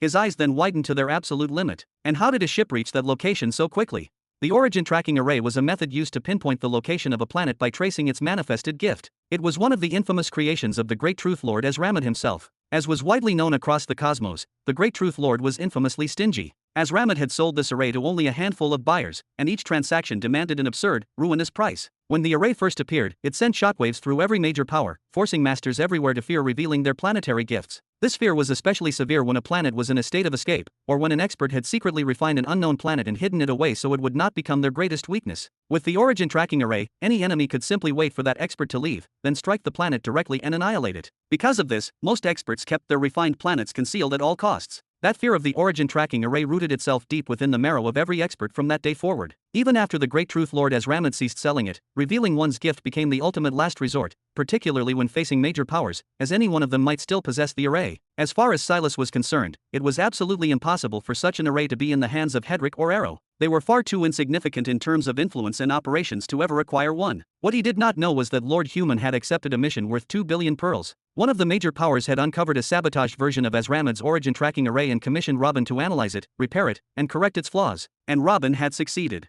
Afterward, he transmitted a fully functional copy back to Zara. How did we get the array? How did we arrive so quickly? Arrow glanced downward briefly, then shook his head while laughing softly. You're far too small, and far too dead, to deserve the answers to those questions. He lifted his head again and pointed directly at Silas. Lord Hedrick, take care of him. High above, Hedrick raised a single eyebrow, clearly unimpressed. Please. For a fleeting instant, the blood in Arrow's veins felt as if it had frozen solid. Tisk. With clear irritation, Hedrick shifted his gaze back toward the sky and slowly shaped his hand into a claw aimed at the orange sun. No. Both Silas and Arrow shouted at the same time, their voices overlapping in panic. What? Hedrick paused mid-motion and looked downward once more. After I destroy the manifestation of the planet's spirit, he'll be critically weakened. Then we can capture him alive. Isn't that better for you than killing him outright? No, please. Arrow waved his hands frantically, his voice cracking with urgency and panic. The capital planet of the Holfa Empire, it's perfect. They built it meticulously. Every structure, every street, every monument, even a single blade of grass is more valuable than you realize. It's 100 times better than my apocalypse planet. I cannot allow you to destroy the planet's spirit. If you do, it will remain useless for hundreds of thousands of years until a new spirit can be born. He glanced sideways at Silas, eyes sharp and calculating. And secondly, I don't even know how I could benefit from that dog as a prisoner. Just hand him to me as a corpse. I'll negotiate with Marshal Sakar later for whatever advantage I can get in return. Damn it. Silas ground his teeth, rage surging so intensely that he nearly broke down. Yet, he stayed silent. Arrow, in truth, was doing him a service, albeit unintentionally. Destroying the sun, even if extremely difficult, would mean obliterating the planet's soul entirely. The repercussions would be catastrophic, not just spiritually, but in terms of the life force, the very essence of the planet. Yet, as long as the sun remained, Silas still had hope. The sun granted a residual field that could restore strength and provide a fighting chance. All Silas had to do was pretend to be terrified, feign panic for just a short time, a little while, and he could reclaim enough of his strength to actually escape. More demands, more work, more wasted time. Your name is Arrow, isn't it? Hedrick's piercing gaze locked onto Arrow, filled with contempt and barely concealed irritation. I will remember that name. I will not forget it. Every action, every word you speak today, will remain engraved in my memory. Bam! Arrow crashed to his knees, the ground shuddering beneath him. Please, don't be angry. I am only trying to secure the highest value for the Empire, for your partner. When I submit my report to His Majesty, I will sing your praises so loudly it will shake the heavens. I will portray you as a being capable of crushing tyrants with a single touch, drowning them with spit, toppling empires effortlessly. Why? Shut up. Hedrick's voice thundered, cutting him off sharply, the force behind it vibrating through the air. Since his arrival in Mid-Sector 101, and being briefed by the Shadow Swords about the centuries-old plan, Hedrick had been deeply irritated. Acting in this situation was unnatural for him. He had never been one to waste effort on pretense, especially against an exhausted and petty adversary like Silas. Yet, to Hedrick's silent frustration, the plan had worked perfectly. Every powerhouse from the Holva Empire was trapped. Silas was exhausted and surrounded. And in a single, overwhelming assault, the Millennial Empire's capital and heart had fallen. Is the old man a genius? Undoubtedly. Is he annoying and thick-skinned? Absolutely. Where had Robin Burton even found such an insufferably audacious little creature? He's exploiting you, Lord Hedrick. He's lowering your worth in front of everyone. Silas tried to seize the last chance. Come, let's negotiate. Everything can be solved with words. Everything has supply and demand. I could. Crash. In the blink of an eye, Hedrick was in front of Silas, a single step away. His right hand pierced through Silas's chest with terrifying precision. Ah, Yug. Silas's vision blurred as his pupils trembled violently. His soul screamed in agony, trapped in the inescapable grip of Hedrick's overwhelming force. HSSSH. Hedrick's tone was cold, annoyed, almost mechanical, like crushing a mere insect beneath his boot. It is time for silence, enough has been said, now, sleep. No, and no. Silas's life flickered like a dying ember. The existence of the Guardian, the years spent scheming, ruling, indulging in power and pleasure, all of it passed before him in a single heartbeat, as if he had only lived for a single fleeting hour. Cram! The orange sun above began to fracture violently, pieces of fiery light raining down like molten shards, scorching the battlefield. Silas's eyes went completely dark, his life extinguished in an instant. And in that precise moment, Arrow's eyes widened to their fullest, pupils dilating in sheer terror. Every muscle in his body tensed as if frozen, his breath caught in his throat. Silence. Chapter 1984. It didn't matter whether it was Arrow, Ranther and his group, or even the followers of Guardian Silas. All of them opened their eyes to their widest limits, terror carved plainly into their expressions, their chests tightening painfully. It was like a 5-year-old child wandering through dense wilderness, laughing and playing, only to suddenly come face to face with a tiger at arm's length. No, this wasn't because Lord Hedrick had killed Guardian Silas with such terrifying ease. Lord Hedrick was infamous as a slayer of dominators, and his name alone carried centuries of dread. The battle had been decided the very moment he appeared, and Silas's extreme exhaustion had merely shortened what was already inevitable. No, the terror came from something far deeper. Something far worse. Silence. Every sound on the planet vanished in an instant. The roars of terrified beasts were cut off mid-cry. The thunder of artillery and exploding shells ceased as if erased. The wind itself disappeared, no longer brushing against skin or armor. Even the faint rustling of leaves and the gentle sway of grass came to a complete stop, and now, even if someone screamed at the top of their lungs, they would not be able to hear their own voice. Life on the planet nearly froze, as if everything except souls had been painted into a vast, unmoving mural, perfectly still, utterly mute, stripped of all sensation. And this phenomenon was not confined to the planet alone. It spread across the entirety of Mid-Sector 99, the capital of the millennial empire of continuous chaos. Did you feel that? One Guardian slowly rose from his seat, his movements cautious, his body stiff as if resisting an unseen pressure. Who could it be? The second Guardian furrowed his brows deeply. Unease crawled across his face, a sharp instinctive sense of danger tightening his chest. The first Guardian slowly turned to look at him, his voice low and heavy. There's no one currently at war, except the boy, Silas. At that moment, even the second Guardian stood up slowly, his breath hitching as the implication sank in. Stellar Dawnlight Academy. Aldera's hand froze mid-stroke. She stopped writing and opened her eyes wide, her heart jolting violently within her chest. She turned her gaze toward the east. Unlike Arrow and the others, unlike her terrified students screaming in the academy's streets, she was able to force her lips apart and speak. A law dominator has been killed. Her voice was low, disbelieving, yet heavy with certainty. Inside one of the academy buildings, Robin, who had been calmly using the seraphim quill to inscribe runes onto a wooden board, froze completely, as if his body had turned into a lifeless statue. But it didn't last long. Whoosh! His eyes ignited with golden light, and a translucent golden layer spread across his entire body like armor. Only then was he able to straighten his posture and look toward the east. This feeling, he murmured softly. So the silent farewell phenomenon is real after all. A smile slowly formed on his lips. He casually twirled his pen twice around his finger, utterly composed, then returned to writing as if nothing extraordinary had happened. It seems the plan is proceeding just fine. Arrow's eyes trembled violently with fear. He didn't know why, he couldn't explain it, but something ancient and primal screamed within his soul. This bizarre phenomenon lasted for roughly 3 seconds, yet in those 3 seconds, the entire sector was plunged into absolute paralysis. The number of disasters caused by that brief stillness was impossible to count, and the number of creatures that died, whether from sheer terror or from secondary accidents, was beyond any attempt at calculation. And then, bam! The sound of a thunderous cannon shot echoed simultaneously inside minds and chests. Everyone, without distinction between strong or weak, ruler or peon, heard that cannon shot, and nothing else. All of them felt their hearts violently shaken. Terror and sorrow flooded them at the same time, raw and unavoidable. Then, finally, the echo of the shot settled. Poof, poof, poof, poof. Ha, ha. Arrow and everyone around him, no, trillions upon trillions of living beings across the entire sector, collapsed to their knees. Lungs burned as air rushed back in. At last, they could breathe again. At last, sound returned to the world. At last, motion followed. What was that? What was that? Ranther whispered in raw fear. In that single instant, he completely forgot the scattered wounds covering his body, and even his simmering hostility toward Arrow vanished as if it had never existed. The silent farewell phenomenon, Hedrick spoke calmly, his voice carrying clearly to everyone present. It is the heavenly law's way of granting an honorable death to those who once held dominion over them. The duration of that silence grows or shortens depending on how deeply the individual mastered their law, and on how significant that heavenly law is in the grand structure of the universe. A faint, almost mocking smile appeared on his lips. 3 seconds, pitiful. Even the bastard I killed from the savage galaxy was granted a silent farewell that lasted 8 full seconds, and only then were 2 bullets fired to finish it. The silent farewell phenomenon, it truly exists, Arrow murmured quietly, his gaze still fixed on the ground beneath his feet, as if afraid to look up. After a moment, he smiled with helpless resignation and slowly shook his head. So the universe favors the strong, even in death. How unfair. How cruel. After witnessing such an honored end, how could he ever bring himself to call him Silas the dog again? My work here is done, Hedrick said indifferently. He cast Silas's lifeless body downward, and it tore through the planet's atmosphere like a blazing meteor. He brushed the dust from his hands, turned away without a second glance, and then punched space itself in a precise direction. Crash! A narrow, tubular spatial channel ripped open before him, already beginning to collapse in on itself. Wait! Arrow jolted upright from the ground and shouted at the top of his lungs. Aren't you going to help suppress the remaining Nexus states and world cataclysms here?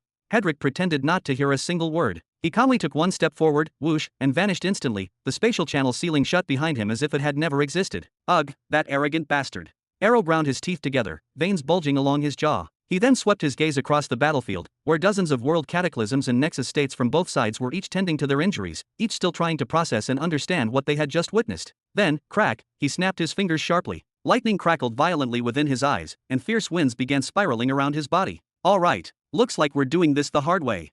He extended his soul perception into the interstellar communication ring and spoke in a clear, commanding voice. All right, have you rested enough? You can all return now. Just before ending the transmission, he added hastily, his tone turning cold, and by the way, anyone who got carried away and insulted my mother while retreating should start preparing for punishment.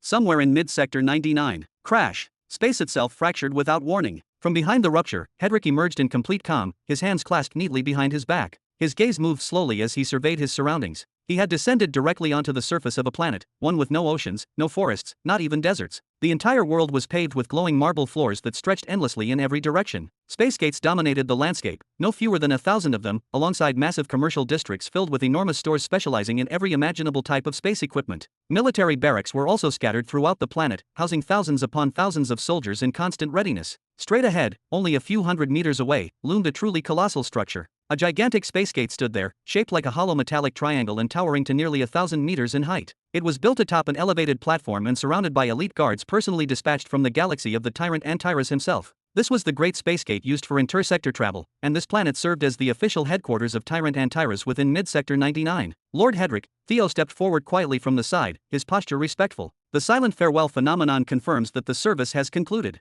Thank you for your efforts.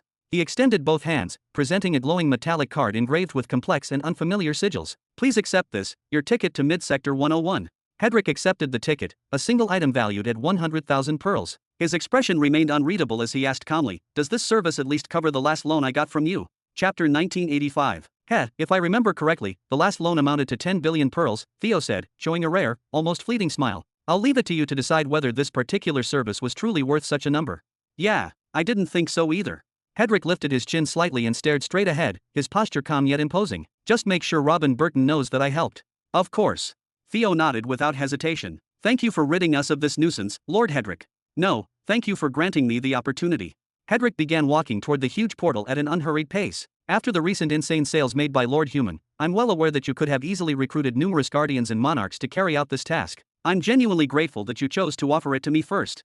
He paused briefly, his voice lowering. I still don't know how I'll stand before your father after all that unconditional support. At the very least, if a discussion happens now, I can tell him that I killed a guardian for his sake. Hedrick let out a quiet sigh. Throughout his entire life, he had relied on no one. Even during the era when he fought beneath his father's banner, he had been the one leading the armies, conquering worlds, and expanding his father's dominion with his own hands. This, being indebted to someone else to such a degree, was something entirely new to him. The pleasure is mine, Lord Hedrick. Theo nodded once more and followed a single step behind him. There is another conflict brewing against the Seven Thrones Empire in mid-sector 100. We may require your support again in the near future. Hedrick showed no sign of resistance or irritation. That's fine. Just handle it the same way you did today. Arrange a time when I'm free and when it doesn't interfere with my own war. His tone remained steady. Even if the battles themselves are brief, traveling between mid-sector 99 and mid-sector 101 took several hours through the Great Space Portal. No one can predict what might occur during that span of time in the middle of a cosmic war. Understood, Lord Hedrick, Theo replied immediately. Every time we require your assistance, I'll personally ensure that the chosen day in mid-sector 101 is cleared of any major events. As you already know, today's timing was not a coincidence. Hedrick merely nodded, never slowing his stride. The influence of the shadow swords within mid-sector 101 had reached a suffocating level. This was not an exaggeration or idle rumor, it was a development that had steadily unfolded over the past 10 years. Their numbers had increased at an abnormal rate. Their operations had grown bolder and more frequent. Their grip on the throats of every power in the sector, through secrets, intelligence, and unseen leverage, had become absolute. At this point, requesting services from any force within mid-sector 101 posed no difficulty whatsoever for them. The numbered swords no longer hid in the shadows as they once had. Instead, they began moving openly through the streets, much like the Syndicate itself, with no one daring to interfere or even look at them the wrong way. Their phantom vehicles gained widespread notoriety as well, merely witnessing one descend upon a planet inspired both instinctive respect and deep-rooted fear. Even with active operations targeting the forces of the Savage Behemoth and the Cursed Behemoth, the presence of the Shadow Swords in mid-sector 101 had become inseparable from reality itself, an oppressive, undeniable truth that no one could ignore. Their methods had changed completely, and this transformation could not be attributed to money alone. Even if their benefactor had supplied them with astronomical sums, that alone failed to explain the total shift in how they conducted themselves and treated others. What caused this sudden surge, this explosive growth in ruthlessness and intensity? No one could say for certain. Before Hedrick's arrival earlier that day, for instance, Theo had deliberately arranged for all of his armies to withdraw. Immediately after, he orchestrated carefully controlled wars of attrition, pitting the forces of the Savage Behemoth, and even the Cursed Behemoth, against the sector's various powers. These were battles designed not to annihilate their enemies, but to entangle them, to exhaust them, and to keep them occupied for no less than 2 or 3 full days. Yes, Theo didn't wait for a suitable opportunity, he created one with his own hands. And that alone is terrifying. Hedrick paused, then recalled something important. By the way, have you truly studied the consequences of my appearance here, and possibly my appearance later in mid-sector 100 as well? Killing someone who stood within the realm of a law dominator was never a light matter, nor something that could be swept under the rug. It was only a matter of time before the entire cosmos learned of Hedrick's arrival, and of his killing of Silas. Even if Arrow somehow succeeded in imprisoning or silencing every single witness, the laws themselves would eventually speak. Trying to conceal the truth that the Double Centennial Grave Empire, the Double Centennial Cradle Empire, and the Millennial Crumbled Dreams Empire are, in reality, allies has become naive, almost meaningless, Theo said, shaking his head slowly. Regardless of the information that reached the sorcerer Zargal, the cursed Darvian, and the savage Zavaros about Lord Human being the supporter of those 3 entities, and the true backer of the Shadow Swords, the discussion surrounding the note fleets in the 3 sectors has already become unmistakable. Even if the outer hull designs differ slightly, even if their colors are entirely different, a Nota fleet will be recognized the moment it appears anywhere, especially the Gen 4 ones. So you're saying there's no longer any reason to hide? Hedrick stopped walking for a moment and looked back over his shoulder. Is your father finally prepared to step into the open? Theo halted as well and answered in a calm, measured tone. He's no longer interested in hiding the secret. But he won't step out yet. He still has important matters to finish, as you already know. I understand. Hedrick nodded once and continued forward. Those 4 massive projects he unveiled recently, he must have spent centuries planning them, refining them, and finally bringing them into existence. Theo didn't respond immediately. After a few seconds of silence, he spoke again. Don't you want to meet him? You're in the same sector right now. Did he say he wanted to see me? Hedrick asked without turning around. No, but he wouldn't object, Theo replied, shaking his head slightly. The choice is entirely yours. Did he mention that he could help me win, at least? Hedrick stopped again, this time lowering his gaze. There was restrained anger there, mixed with a deep sense of helplessness. Did he give you any hint at all? These escalations, they're starting to feel endless. His war against the Cursed Behemoth and the Savage Behemoth had reached a complete stalemate. Every escalation he initiated, whether it was annihilating a fleet or severely injuring one of their guardians, was met with an even harsher response, an even more brutal counterattack. Over the last 10 years, his momentum had steadily eroded. The movements of the Behemoth's armies had become erratic and elusive, making them nearly impossible to hunt down. And even if he did manage to corner them, if he unleashed destruction so vast that it consumed enemies and allies alike, what then? Wouldn't the Behemoths simply send more armies? Wouldn't they eventually descend personally? Theo remained silent for nearly 10 seconds, deliberately leaving Hedrick alone with his thoughts and doubts. Then, at last, he raised his head slightly and spoke with quiet certainty. Of course, there is a way. Chapter 1986. There is a way out, without a doubt. Hedrick turned sharply, his hand instantly gripping Theo's shoulder. There is a way out? A method to drive both the Savage Behemoth and the Cursed Behemoth out of the sector. Tell me, what is it? Quickly. For everything, there is a solution when His Majesty Robin is involved. Theo revealed a faint, restrained half-smile. But this time will be different. What do you mean by different? Hedrick pulled his hand away from Theo's shoulder, his voice tightening. Do you have a solution, or do you not? We do, Theo answered calmly. A solution that would allow you to achieve your dream. This is your ultimate goal, is it not? He paused briefly before continuing, however, the partnership agreement will not include that solution, Lord Hedrick. It is extraordinarily costly. Costly to a degree you cannot even begin to imagine. Hedrick's expression collapsed almost instantly. A solution too costly to imagine? If his memory served him correctly, Robin had already supported him, directly and indirectly, with tens of billions of pearls. That was aside from the intelligence support, the leasing of the interstellar communication network, and the influence of the Shadow Swords in attracting allies and reshaping the opinions of the sector's population regarding his actions. And beyond all that, actual armies had arrived from the doubled Centennial Empire itself, led by Robin's own blood son. If Hedrick were to calculate the value of all that non-financial support, assign it a price, and add it to the direct financial aid, then perhaps, just perhaps, he was indebted to Robin by nearly 100 billion pearls by now. 100 billion pearls. That was the sum that had enabled him to stand against two behemoths. The sum that had allowed him to unify the entire sector under his rule today. And yet, Theo was describing what was coming next as something far beyond imagination in its cost. I will repay those debts by killing Robin Burton's enemies, Hedrick pressed, forcing his tone to stay firm. That is how partnerships work. Each side offers what it can. Theo slowly shook his head. That may suffice for your previous obligations. Or, pardon me, let us not call them debts at all. They were assistance, extended by a partner to another partner in a moment of need. He continued evenly, His Majesty never once referred to them as debts, nor did he demand fees or interest. You are free to repay that assistance in whatever manner you deem appropriate. Then Theo looked directly into Hedrick's eyes. But what comes next is not merely assistance. This will be direct intervention by His Majesty, with his full weight and authority, carried out in the manner he sees fit, placing his future, his name, and his honor on the line. All to stand in open hostility against two behemoths, or more. For the sake of a war that has nothing to do with him, in a sector that has nothing to do with him. Do not forget, Lord Hedrick, Theo added, his voice unwavering, the agreement began with the protection of Nihiri in exchange for the protection of Virilion, a logical, short-term arrangement. Yet your problems grew more complex over time, and His Majesty never abandoned you for a single moment. He paused, just briefly. But not this time. This time, Lord Hedrick, such intervention will not be measured as aid offered to a reliable partner. Then how will it be measured?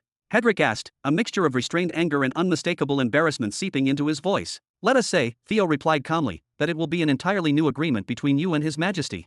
He continued, and this time, the agreement will not end with a simple handshake.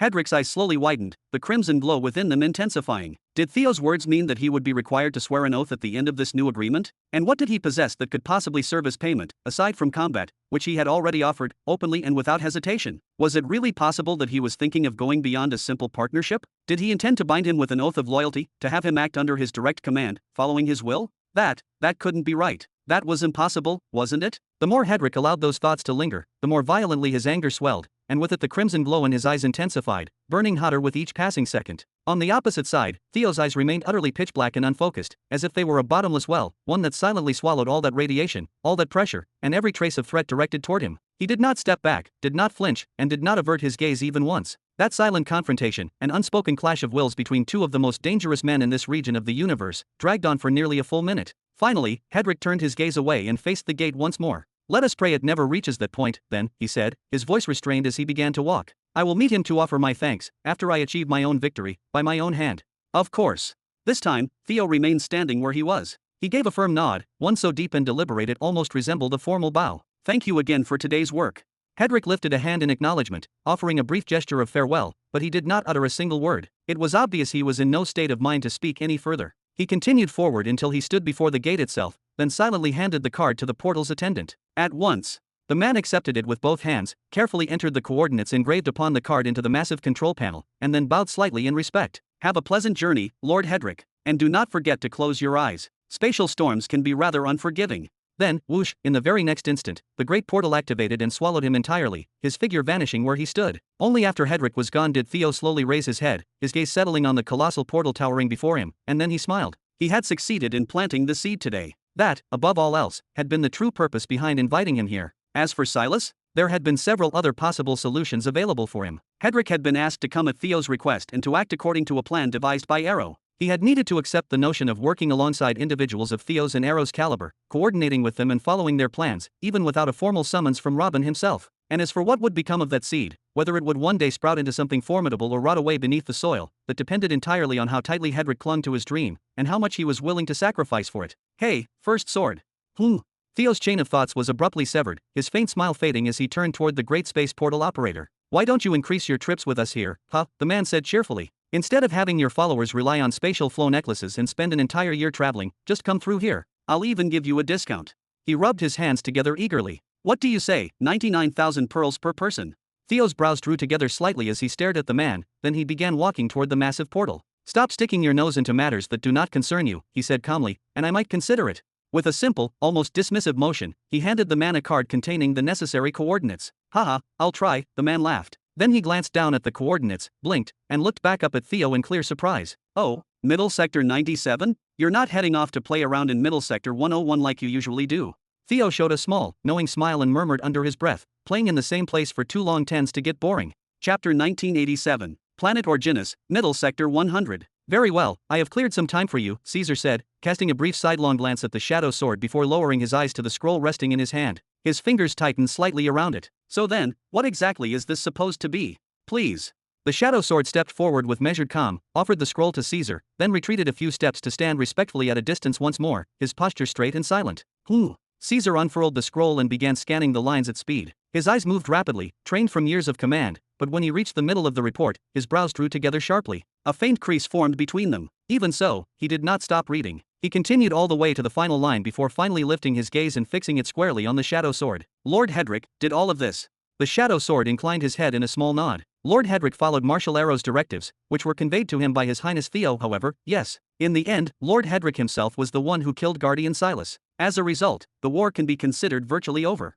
Caesar looked down at the scroll again, rereading a few lines as if to confirm them, then abruptly tossed it onto the desk. The sound was dull, but sharp enough to echo in the quiet chamber. He lifted his head and stared at the shadow sword, restrained anger simmering beneath his composed expression. What happened after Lord Hedrick departed the battlefield? You are referring to what transpired on the battle planet, Marshal, the shadow sword asked to be certain. When Caesar did not object, he continued. Both sides were already suffering from severe, long-term exhaustion, as well as critical injuries across all ranks. However, two decisive factors ultimately tipped the scales in Marshal Arrow's favor. First, a number of wing leaders and their aides had withdrawn earlier with his knowledge. Those individuals managed to recover a portion of their strength and re-enter the conflict at a critical moment. Second, there were the remaining Note 4 vessels, machines that, quite simply, do not know rest. From that point onward, the battle continued for roughly another hour, though at a noticeably reduced pace. Even so, Marshal Arrow himself managed to personally bring down 3 world cataclysms during that final phase. Eventually, a fresh Note 4 armada arrived, and with its support, our side finally secured victory. Approximately half of the enemy forces were captured, around a quarter were killed, and a number of Nexus states managed to escape amid the chaos. Caesar raised a hand and slowly rubbed the space between his eyes. For a fleeting moment, he felt the urge to scoff at the idea that several Nexus states had escaped. Yet he restrained himself. If he were in Arrow's position, he knew full well he would not have been able to keep dozens of Nexus states confined to a single planet either. He had tried, personally, and suffered greatly just to keep 3 contained on one world. Even then, the royal uncle of the Twilight Spectrum Empire had managed to escape, and only the Syndicate's intervention had ended him. After nearly a full minute of silence, Caesar finally spoke again. Then why request a closed meeting, he asked, his tone calmer, but no less sharp. If those individuals escaped, the details of this battle will leak by the end of the day. There are no secrets left to protect. The closed meeting concerns what follows from the report, Your Highness, the Shadow Sword replied, gesturing subtly toward the discarded scroll. His Highness Theo advises that you continue the war against the Seven Thrones Empire at a slower, more controlled pace for at least the next 10 years. He will not be able to bring Lord Hedrick in to assist before that time. Additionally, the Shadow Sword continued, His Highness, the First Sword, believes this adjustment should not place an undue burden on you. Your war against the Seven Thrones Empire is fundamentally different from Marshal Arrow's war against the Holva Empire. Your conflict with the Millennial Seven Thrones Empire is defined by cautious maneuvering, gradual territorial control, and steady expansion of the warfront, on both sides. As such, neither empire has suffered the loss or gain of many core worlds, nor has there been a single, decisive, all-or-nothing battle. By contrast, Marshal Arrow's war was personal in nature, devastating, volatile, and impossible to predict. The number of casualties was immense, and the count of destroyed planets was staggering. This was largely because he began the war with overwhelming force by detonating the planet Arkalon. While this brutal approach allowed him to erase the Millennial Empire in a relatively short span of time, it also forged a deeply personal and irreconcilable enemy, one embodied by Lord Silas himself.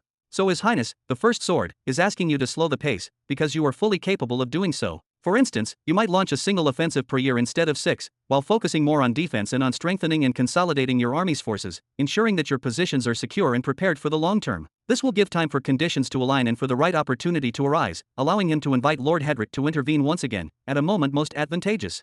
And we are confident this will not present any real problem. After the news of Lord Hedrick's arrival and his killing of Lord Silas spreads, the Millennial Seven Thrones Empire will naturally treat you with extreme caution. Their engagements and maneuvers will become calculated, measured, and restrained, simply by the knowledge of Hedrick's presence. Most likely, the guardian ruler of the Millennial Seven Thrones Empire will vanish for a prolonged period, creating the perfect window for you to slow down and consolidate your power.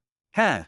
Caesar chuckled softly, a quiet laugh escaping him like a ripple through calm waters. May I ask, Your Highness, what amuses you? The Shadow Sword inquired, his tone steady but probing, eager to absorb every detail he could report back to the First Sword accurately. Caesar lifted his head slightly, letting the faint light catch the edges of his stern face. Inform Theo that I will proceed entirely at my own pace, and that I will not require the aid of Lord Hedrick for this campaign. Are you certain of this, Your Highness? The Shadow Sword's eyes narrowed slightly, a flicker of concern crossing his otherwise stoic gaze. Absolutely certain. Caesar gripped the scroll firmly, feeling its weight for a moment before tossing it into the flames. The paper curled and blackened rapidly, leaving only ashes drifting in the warm air. I do not need external forces from distant sectors intervening to clean up my messes like some other overconfident fool. I am fully capable of managing my own affairs, and I will do so without distraction. In that case, please proceed with caution, Your Highness. The Shadow Sword bowed deeply, a gesture of respect, then stepped back and dissolved silently into the shadows beneath his wing, vanishing from sight. Nearly an hour passed, with Caesar remaining at the massive windows, his eyes scanning the distant horizon, unmoving, lost in thought, planning, calculating, and anticipating the moves of enemies unseen. Knock, knock. The sound echoed sharply through the chamber. A girl appeared in the doorway, elegantly dressed in a short formal dress, radiating an imposing presence. She knocked once more, and then stepped inside, her movements precise and deliberate. Marshal, you have a visitor, she announced, her voice calm yet commanding. Caesar raised an eyebrow, turning sharply toward the doorway. Rhaenyra came. Nearly 10 long years had passed since the Battle of Crythorne. From that day onward, Caesar had not laid eyes on Rhaenyra, not once. She had retreated for only a single day following the battle, only to re-emerge with renewed intensity, resuming her leadership of the war against the millennial Seven Thrones Empire, silent, relentless, and more ferocious than ever. Over the course of the decade, she had eliminated 3 Nexus states and pursued countless others across the sector. Indeed, more than half of the victories claimed by the double Centennial Cradle Empire in this ongoing war were due solely to her efforts. And it was not only in combat. She had led attacks on 4 planets near Orgenis, planets devastated by plague from the recent sector-wide outbreak, and had skillfully incinerated their surfaces without causing planetary destruction. Her precision and efficiency left no room for error. Was there a problem? A need for extermination or execution? Rhaenyra was the answer. She was the solution. Yet now, she no longer came to question orders or to express concern about strategy. She no longer arrived to attempt to sway Caesar into attacking the Twilight Specter's empire. She no longer interfered. She no longer concerned herself with outcomes. She had become something far greater than a mere warrior. She had become a silent, lethal instrument of war, disciplined and unstoppable. No, Marshal, the girl replied evenly, her voice cutting through the tense silence. You have a scheduled visit from envoys representing the Human Union of Middle Sector 100. Are you prepared to receive them, or should I turn them away?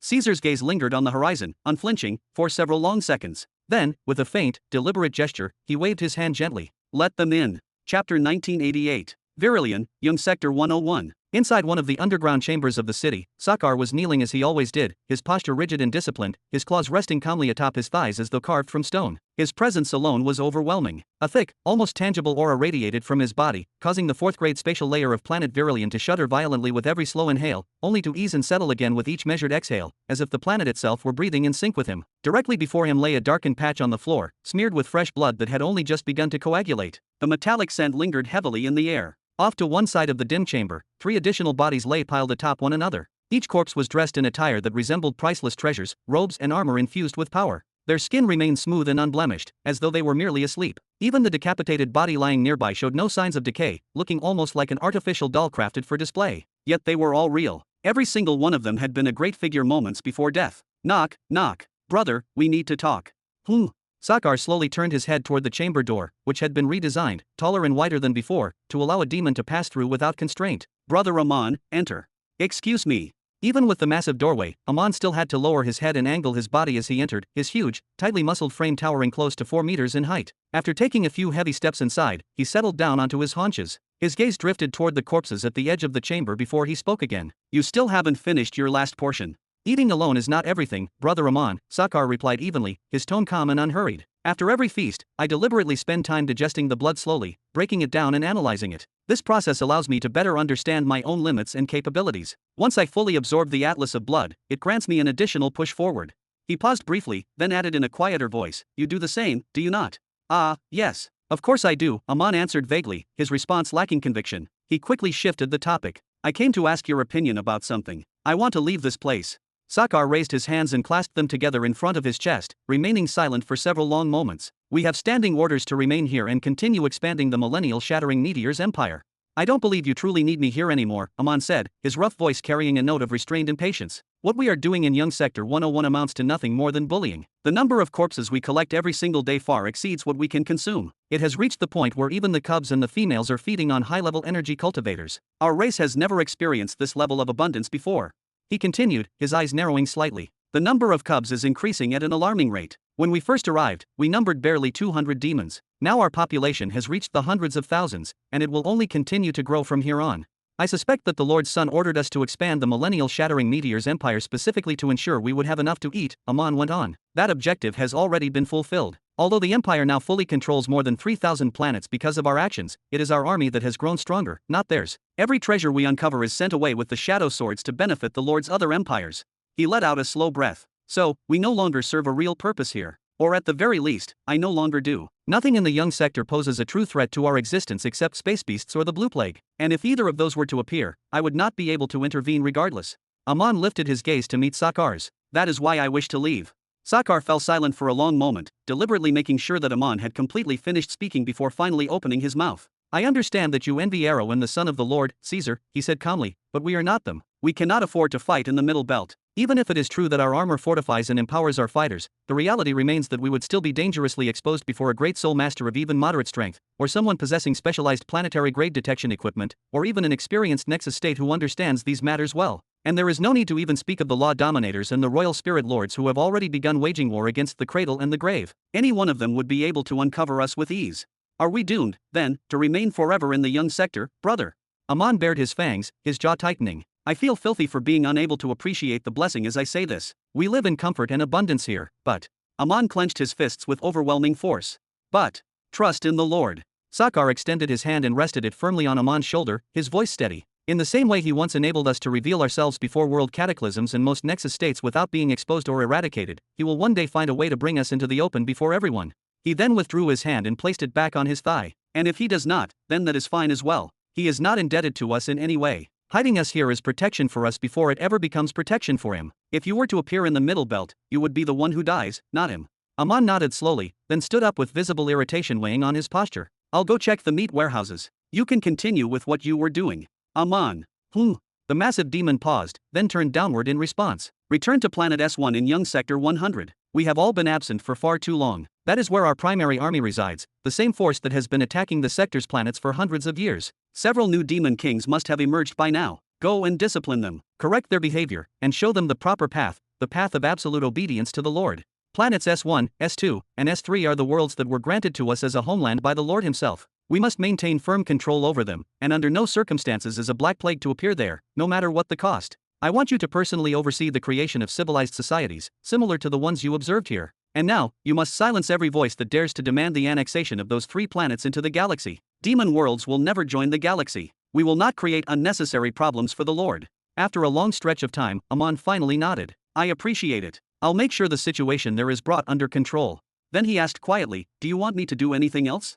Amon knew very well that Sakar was deliberately trying to change his surroundings, to ease the suffocating pressure in his chest, even if only slightly. For Sakar sent a demon king there every 10 years with new orders to carry out, while constantly monitoring the news of the second demon army through the shadow swords. Sakar revealed an ugly, crooked smile. Have a few cubs for yourself while you're there. You've grown old, demon. Chapter 1989. Sacred Covenant Academy. 1. In one of the academy's many recreational corners, a space carefully designed for rest and mischief alike, 3 girls were lurking among bushes overflowing with thick, colorful blossoms, their petals swaying softly with the artificial breeze. 2. One of them in particular slowly crawled forward on all fours, her movements cautious and deliberate. She then lifted her hand and silently signaled to the other 2 to remain perfectly still. It was obvious she was preparing something important, something she had clearly planned for a while. 3. At that exact moment, the girl sprang up from between the bushes and leaped forward without hesitation. Blealuya. At the same instant, a large bubble burst forth from the blue grass, a strange, semi-translucent bubble with a mouth, eyes, and even a small nose. 2 gelatinous arms stretched outward as it expanded, yawning lazily as if it had been pulled straight from a deep, peaceful sleep. The bubble's calm, however, lasted only a heartbeat. Bah! A teenage girl came crashing down right on top of it. Blealuyu, what's happening? The bubble flailed wildly in every direction in pure panic, wobbling and bouncing, while the girl perched atop it desperately tried to steady and tame it. Hee, you really did it this time, sister. Don't let go so fast. The 2 girls who had been hiding finally revealed themselves, stepping out from the bushes, each one visibly more delighted than the other as they laughed at the lively, chaotic scene unfolding before them. Not far away, Are these really the offspring of the Cosmic Elder? A blue-skinned girl narrowed her eyes slightly, her brows knitting together as she observed the spectacle from a distance. Was I truly pulled away from my academy, where I spent 3 entire centuries refining myself, and sent on a journey across multiple sectors just to end up as classmates with these? Standing beside her were at least 20 boys and girls, all of them similarly bewildered, their gazes wandering across the academy grounds in quiet disbelief. There was no denying that the academy's atmosphere was magnificent, almost dreamlike, but that was not why they had come. They were here to befriend the children of the Cosmic Elder, or at least to stand among them. And yet, why did the Elder's children look more like carefree lunatics than inheritors of cosmic legacy? Do not let appearances deceive you, our new enrollees. The young man standing at the head of the group turned toward them, wearing a calm, reassuring smile. He was a member of the student union, tasked with guiding the new students to their residences for the day. The 3 you see before you are genuine geniuses. Really? The blue-skinned girl tilted her head slightly, clearly unconvinced. A young man beside her frowned and spoke bluntly. I don't see it. Then why don't we put that assumption to the test? The student union member kept smiling as he gestured toward the girl riding the bubble like a barely restrained wild horse. Tell me, why do you think that young lady is able to ride the bubble at all? What do you mean? One of the new enrollees asked, raising a hand to shield his eyes for a clearer look. Isn't it a special kind of bubble? No, muttered another enrollee from the behemoth galaxy, his tone thoughtful. It's just an ordinary water bubble formed from condensed dew droplets. One of the life path minor laws seems to have leaked into it for some unknown reason. Maybe it's reinforced with an external energy membrane. That alone would already be incredibly difficult. No wonder she's being called a genius. The student union member shook his head lightly. Incorrect. There is no energy shell around the bubble, and none around the girl either. Try again. Most of those present narrowed their eyes, each activating the detection methods they had mastered. Every detection technique represented the absolute peak of what millennial empires and artificial galaxies could offer, for every individual here had arrived by recommendation from a supreme power. And yet, nothing surfaced. No fluctuations. No anomalies. Well, the blue-skinned girl finally sighed, you've certainly caught our attention. She looked back at the girl riding the bubble, her tone softening slightly. What exactly are you using to ride it? Then she paused, watching the chaotic scene more carefully. Honestly, this looks a bit fun now. Since you asked so politely. The young man's smile widened just a little. Dealing with open-minded geniuses was far preferable to dealing with arrogant ignoramuses. Even if geniuses possessed a trace of pride, it could always be broken, as long as they were capable of admitting that there were still things they did not know. Then he gestured once more toward the girl and said calmly, your classmate here is using the law of existential weight. It is, on the surface, a simple law, built upon a single core definition. An individual's value is not measured by their raw strength, nor by their rank, but by the degree of distortion and imbalance their very existence imposes upon reality. By employing this law, she can amplify or diminish the significance of her own existence, or that of another object. Through that manipulation alone, she is able to ride the bubble as if it were something solid. What a terrifying law! A law like that really exists, the new students whispered, unease and fascination mixing in their voices. The young man continued, his smile never fading, as he pointed toward the 2 sisters standing nearby. The elder sister over there uses the law of asymmetrical symmetry, while the younger one beside her employs the law of forced stability. Both of them have already mastered their laws to the extent that riding the bubble poses no difficulty whatsoever. He then turned his gaze back to the group, letting the words sink in before continuing. As for their older brother, he managed to ride that very same bubble 7 years ago by relying solely on the law of denial of perfection. Since then, he has advanced even further and reached a significantly higher level of power. He clapped his hands once, the sound sharp and clear. Now then, how many of you here could accomplish the same feat using only your law, without employing any form of external energy? I can't, personally. Neither can I. What is this level of control over laws? This is what the Sacred Covenant Academy is famous for, but this goes far beyond what I imagined. Denial of perfection. Forced stability? These names are completely new to me, yet every single one of them sounds ominous.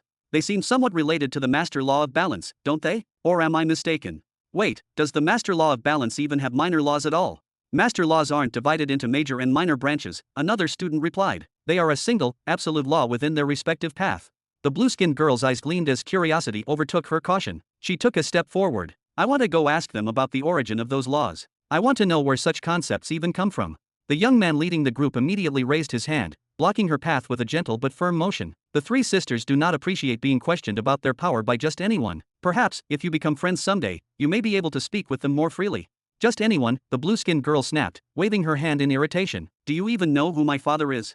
For the first time, the young man's smile disappeared, if only for a brief moment. A piece of advice, he said quietly. This should be the last time you utter those words inside the Sacred Covenant Academy. Given the nature of its members, that phrase could bring you serious trouble. It wasn't only the blue-skinned girl, every one of the so-called geniuses swallowed hard. It was an unmistakable warning, yet one that made perfect sense. Beyond the rumored children of the Cosmic Elder, the Academy had begun attracting the offspring of countless great figures of the universe, and those standing here were living proof of that fact. Attempting to wield one's lineage or parental influence in this place was nothing more than a laughable mistake. The young man waited a few moments, ensuring his words were fully understood, then clapped his hands once more. Alright then, let's not halt our tour here. I know you have many questions about the children of the Cosmic Elder, but they are not here to entertain you. You yourselves are here to learn, to deepen your understanding, to gain experience, and to build proper relationships. That is what you should focus on. Understood. Understood, several of them answered loudly, their voices echoing through the academy grounds. Chapter 1990. The student union youth smiled gently, the kind of smile polished through years of repetition, then gestured for his group to follow, his posture straight and his tone polite and calm. This way, please. The blue-skinned girl and most of the group did not move right away. Instead, they stayed in place for several seconds longer than necessary, casting long, lingering looks toward the three girls standing off to the side, their attention pulled almost against their will, as if some unseen force was anchoring their gaze. The girls gave off the impression of being careless and detached, as though the world around them barely registered in their awareness. Even though they could undoubtedly feel every single gaze fixed firmly upon them, curious, wary, even envious, not one of the three bothered to turn around or acknowledge the group in the slightest. It was as though that gathering of prodigies from across the universe were nothing more than a flock of curious sparrows fluttering nearby, noisy but ultimately irrelevant. The three of them outwardly gave the impression of being easygoing and approachable, almost casual in their demeanor. Yet in truth, merely getting close to them, truly approaching, felt like crossing an invisible boundary. An unspoken pressure lingered around them, making the idea of stepping forward feel extremely difficult, perhaps even quietly intimidating. Upon thinking about it, if they truly were the lineage of the Cosmic Elder, daughters of someone who could protect them even if the entire universe collapsed upon everyone's heads, how would they behave? Perhaps, if they were in their place, they wouldn't give a damn about anything either. Perhaps, just perhaps, the rumors spread by the Academy about the existence of the Cosmic Elder's children were not entirely unfounded. Perhaps they really were the offspring of the most powerful creature in the universe.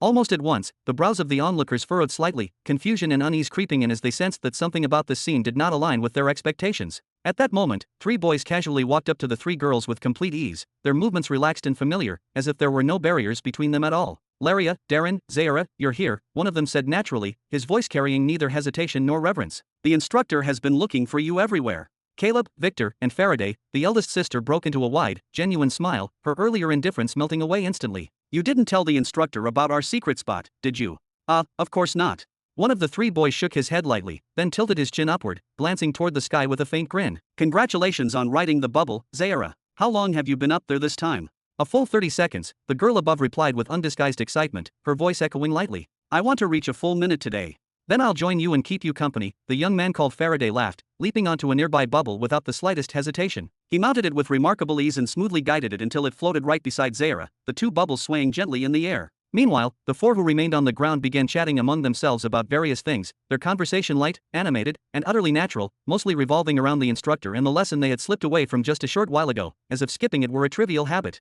What's going on here? One of the new students muttered under his breath, his brows tightly knitted. He then raised his voice and called out to the student union youth. Hey, who are they? Are they also children of the Cosmic Elder?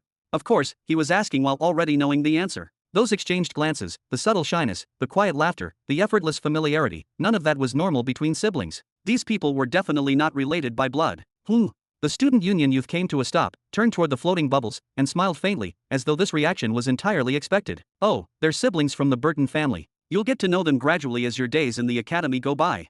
Who exactly is the Burton family? One of the youths snapped, his face flushing with irritation and wounded pride. Why are we called just anyone, while children of some obscure family can talk to the daughters of the Cosmic Elder like that? It seems it's time for another piece of advice. The young man turned fully, clasping his hands behind his back, and addressed everyone with a stern, unyielding expression that left no room for argument. Here, you may provoke the sons and daughters of the Cosmic Elder. They are tolerant and tend to forget quickly, but you must not mess with anyone who carries the name Burton. Understood? He paused deliberately before continuing. My advice is simple. Try to befriend them, or at the very least, do not earn their hostility. Otherwise, it will become your one-way ticket out of this academy, with no return. Then he put on a clearly forced smile, his eyes sharp and unwavering, and clapped loudly to draw their attention. Now then, please move along. I still need to introduce you to the rest of the academy's sections and finish my job here. I have an important appointment to attend. With that, he turned and resumed walking ahead, his pace steady and unhurried. The group exchanged uneasy glances, unspoken thoughts passing silently between them, then took one last look toward the floating bubbles before finally moving on, their heads lowered as they walked. Who exactly is the Burton family? That name rang no bell in their minds at all, completely obscure, and yet here they stood, treated as equals to the children of the Cosmic Elder. No, perhaps even more influential than them. Is it an ancient family lying low, or something like that? This name needs to reach back home as soon as possible. After everyone had left the area, their minds still tangled with what they had seen and heard, a single shadow remained standing in the very same place. It was a girl. A human girl wearing a short red skirt that stopped above the knee and a white shirt. Her blonde hair fell loosely, covering one of her eyes, while the other glowed with a strange, unsettling light. Her head was adorned with a large bow made from a red ribbon. The Burton family? Ha, how interesting, she murmured. Then she placed a hand over her mouth and giggled softly. It seems Morgana is taking the plan to marry the two families quite seriously, hee hee. Excuse me. At that moment, a voice came from beside the girl, followed immediately by its owner asking, "May I know what you are doing here?" The human girl turned her head to the side. There, she found a mature woman with an hourglass-shaped figure, standing nearly 2 meters tall. She wore an elegant black dress and a large black hat. Even her lips and eyes were framed in black. Around her emanated a powerful suppressive aura, yet at the same time, it carried an undeniable sense of safety, the kind of presence that made you feel she would protect you if you stood at her side. The girl recognized her instantly. She grabbed the edge of her skirt and performed a graceful curtsy. "Lady of the Academy, Morgana. It is an honor to meet you on my very first day." "The honor is mine," Morgana replied, lifting her chin slightly, "but that does not answer my question." "I don't quite understand your question." The girl tilted her head innocently. "What do you mean by what I'm doing here?" "Of course, I came to study." Morgana's eyebrows twitched sharply. "I am on the verge of compressing my 6th star, and yet I can clearly feel that you are far stronger than me, by a wide margin. That is without even mentioning that you come personally from the Dreamer Galaxy. Even if you are technically within the acceptable age for enrollment, there is nothing we can teach an expert like you." She then tilted her head slightly. "If your people wish to spy on, or even befriend, the children of the Cosmic Elder, wouldn't it have been better to send students I could actually teach something?" "Hee hee," the girl giggled, turning her gaze toward the children of the Cosmic Elder. "Normally, I would say that an external academy isn't qualified to teach someone from the Dreamer Galaxy, not even newborn infants. But," she gently pointed toward the youth riding atop the bubble, "isn't that the fundamental law of resonant waves? The Burton family certainly hides many secrets, without a doubt.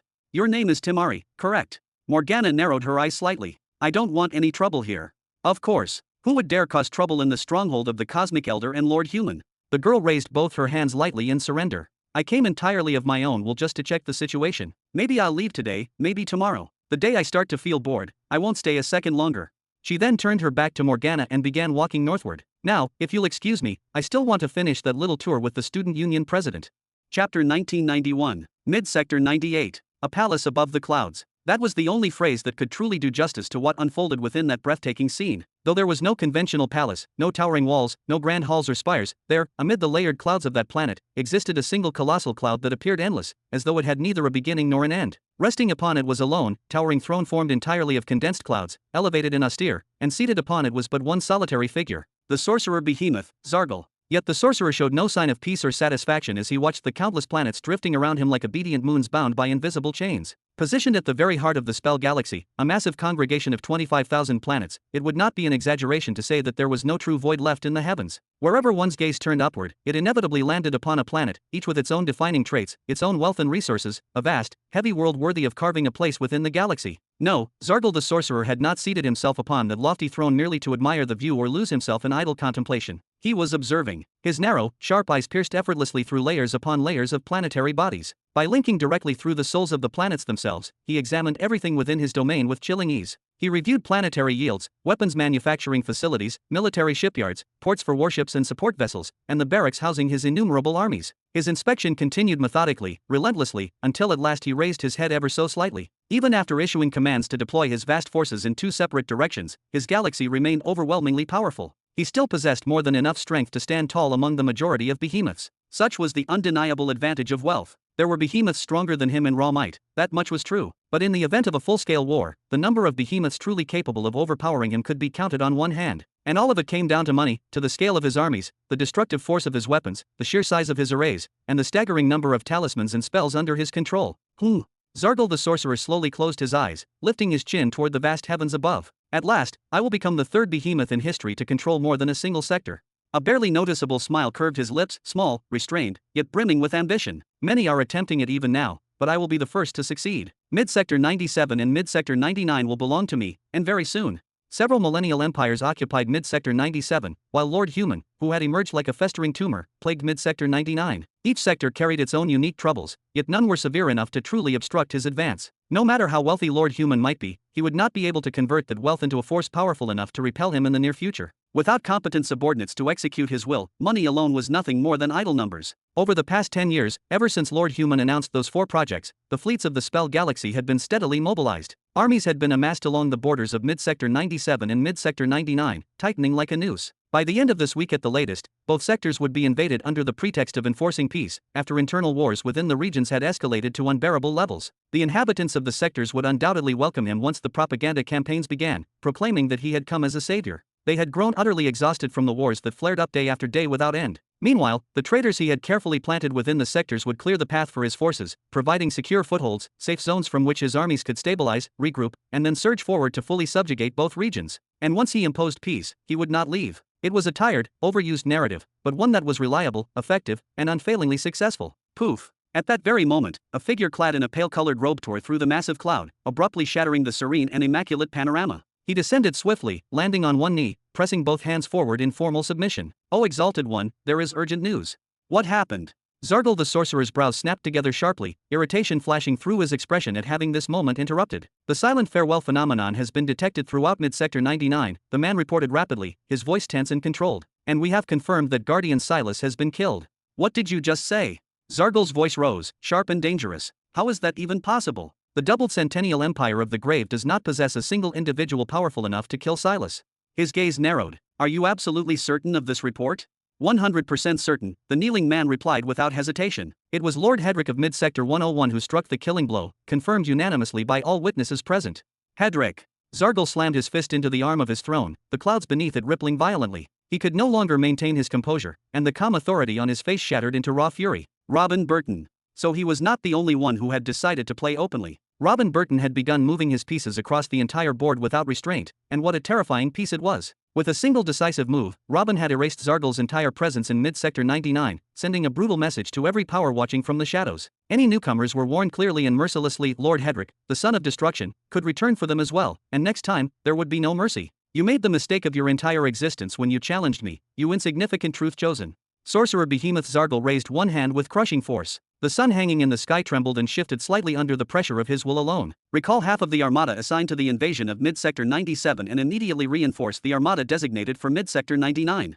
Then he brought his hand down hard against the armrest of the throne, the impact sending shockwaves through the surrounding clouds. "I will turn Robin Burton and every last one of his followers in that sector into a public example. After that, I will drive him out of Mid-Sector 100 and lay siege to his rabid dog Hedrick in Mid-Sector 101. His lips curled into a cold, vicious smile. "Let me see what he dares to do then. All wisdom is yours, O exalted one." The kneeling man bowed deeply, pressing his head forward in submission. Each of the two armadas consisted of 3,000 fleets. With a single sentence, Sorcerer Behemoth Zargal had redirected 4,500 fleets toward Mid-Sector 99 alone. This overwhelming force was more than capable of erasing all opposition there and bringing the entire sector under his control in the shortest possible time, without room for doubt. As for the remaining 1,500 fleets heading toward Mid-Sector 97, they were still vastly sufficient to stabilize and dominate the situation there. After all, no power within that sector was strong enough to truly oppose them, and several subordinate forces were still firmly under Zargal's influence. Poof! Another figure pierced through the massive cloud and dropped to one knee. "O exalted one, we have confirmed information that the first sword of the Shadow Swords, Theo Burton, has departed for Mid-Sector 97 via a major space portal. He should have arrived by now." Sorcerer Behemoth Zargal slowly rose to his feet, his presence alone causing the surrounding clouds to churn violently. Poof! A third figure burst through the cloud and fell to both knees, his voice breaking with panic. "O exalted one! O exalted one!" He locked eyes with Zargal and shouted even louder, barely able to contain his fear. "A massive armada has been detected emerging from the galaxy of the Sands of Time in Mid-Sector 96. The formation consists of no fewer than 3,000 fleets, and its numbers are increasing with every passing minute. Their destination is unmistakable. Mid-Sector 97. Chapter 1992. 40 years later, in the year 700 after the coronation, on Nihiri planet. Step. Emily took swift, determined steps through the northern region of Nihiri. Around her moved a large entourage of aides and headquarters leaders, all of them Silver Soul Lords, each possessing no less than 50,000 units at minimum. This place was once known as the lands of the 12 giant tribes, the former stronghold of the beast King Crixus and his seemingly endless army. Today, however, the northern region had become the driving labor hand behind all imperial armies. The land itself had been flattened until it was smooth like silk, engineered specifically to ease the transportation of raw materials and military equipment. No plateau, no small stone, and no uneven rise was permitted to obstruct the flow of logistics in any way. A number of war vessels, operated cooperatively by warlords, had already swept and leveled half of the northern region down to sea level. The process was still ongoing, and it would not stop until the entire region shared the exact same uniform shape. Stop. After walking for nearly an hour, Emily halted before two massive, identical cubes. With visibly exhausted eyes, she gave a small nod and began writing something down. "The sixth crucible of greed is still active. That means something is inside it," she said calmly. However, according to the schedule, it should currently be in a 1-hour crucible rest cycle. Can someone enlighten me as to what is happening? In response to the headquarters lady, the assistant responsible for the 6th Crucible of Greed replied swiftly, 2 cargo transport vessels are being replicated simultaneously at this very moment. Within 2 more hours, both crucibles will open, and you will personally witness 4 transport vessels fully prepared to serve the Empire. Cargo vessels. Emily stopped writing and slightly lifted her glasses. Have the Imperial Guard and the Shadow Swords already been sufficiently supplied with their own dedicated fleets? They will never be satisfied, my lady, the official of the 6th Crucible answered without hesitation. The supply chains are no longer capable of supporting the remaining crucibles, nor are they able to sustain the research centers and the epic armament factories. I had no choice but to act. My lady, one of those present spoke up, as the overseer of the 5th Crucible of Greed, I formally request permission to activate the crucible as well for the benefit of the supply chains. This will benefit us greatly in the long term. Emily raised her glasses once more, tension evident in her movement, and remained silent for a short while. When she had received the response from His Majesty 50 years ago, that he would grant her 1.4 billion pearls annually, amounting to nearly 140 billion per century, she had lost consciousness on the spot. Even in her most distant dreams, she had never expected His Majesty to approve the full amount. Yet he did, and on top of that, he placed upon her a crushing responsibility. He told her clearly that he did not want a war to begin, only for him to hear that there was a problem with army supplies. That massive wave of financial support did not bring comfort to Emily's days as she had once imagined.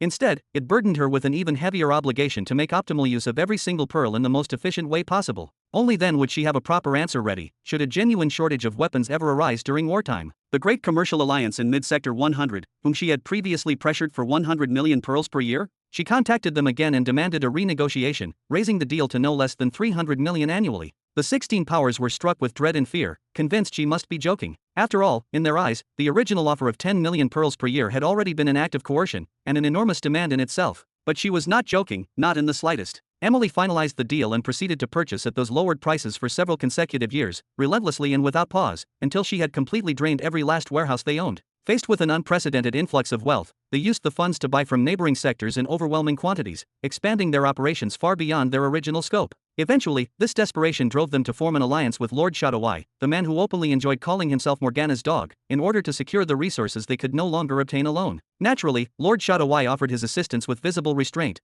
making it clear that his primary preference was to supply the needs of the Sacred Covenant Academy first and foremost. Even so, he still opened several discrete channels for them, connecting them with multiple other merchants across Mid-Sector 99, granting them temporary breathing room. Unsatisfied with that alone, they pushed even farther, stretching their reach eastward and westward alike, until they had woven something resembling a colossal spider's web across multiple sectors. Through this network, they snatched up any resources offered at discounted prices, immediately redirecting and reselling them to the true beginning empire. In their minds, an opportunity of this magnitude came once in a lifetime, yet despite all their effort, none of it was enough. After only 35 years, they finally reached the end of their endurance. They were utterly exhausted, along with every contact, favor, and connection they possessed. Without question, they had become several times richer in sheer currency, but their warehouses no longer held anything of substance. Nothing remained within them except pearls, piled high and useless on their own. What became of those impoverished powers that now owned nothing but money? One after another, all of them sought asylum under the double centennial Cradle Empire. After witnessing the empire's overwhelming financial might with their own eyes, it became impossible for them to remain within the same sector without acknowledging its new master, especially after seeing firsthand what the double centennial Cradle Empire had done to the thousand-year Seven Thrones Empire.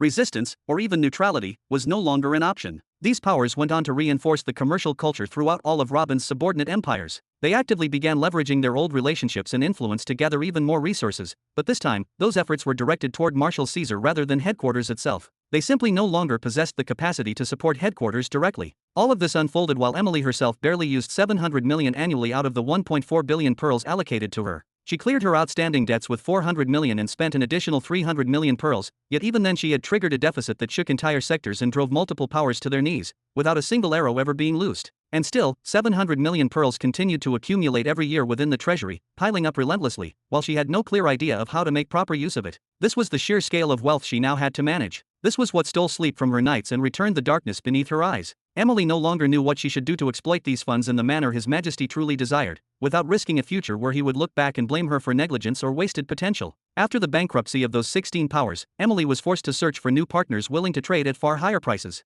At times, she even had to turn to the Soul Society itself to obtain resources that had become otherwise unobtainable. As a result, she began consuming vastly greater quantities of pearls just to secure the very same amount of resources she once acquired with ease. Chapter 1993. My lady, one of the people gathered around Emily stepped forward, his tone firm yet respectful. As the supervisor of Greed Crucible number 7, I formally request that we halt the production of military vessels and redirect our efforts toward cargo transport ships. At this moment, we are in urgent and undeniable need of logistical capacity.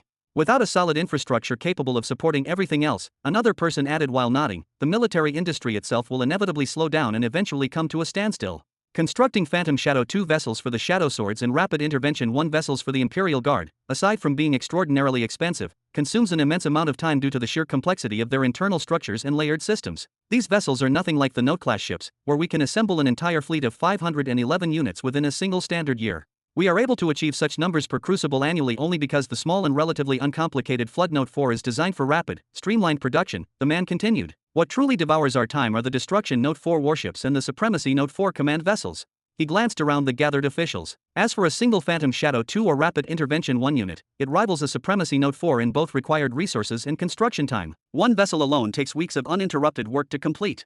He spread his hands in emphasis. That is precisely why the demands of the Imperial Guard and the Shadow Swords will never truly be satisfied. Each year, we can provide them with no more than 10 to 20 vessels at best. Therefore, we must think in terms of strategic priorities and ensure the stability of our supply chains. This is what will sustain us in the long run. I propose that we completely suspend the production of these high-value, time-intensive vessels. As for the core note fleets, let us limit their production to only the first 4 Greed Crucibles.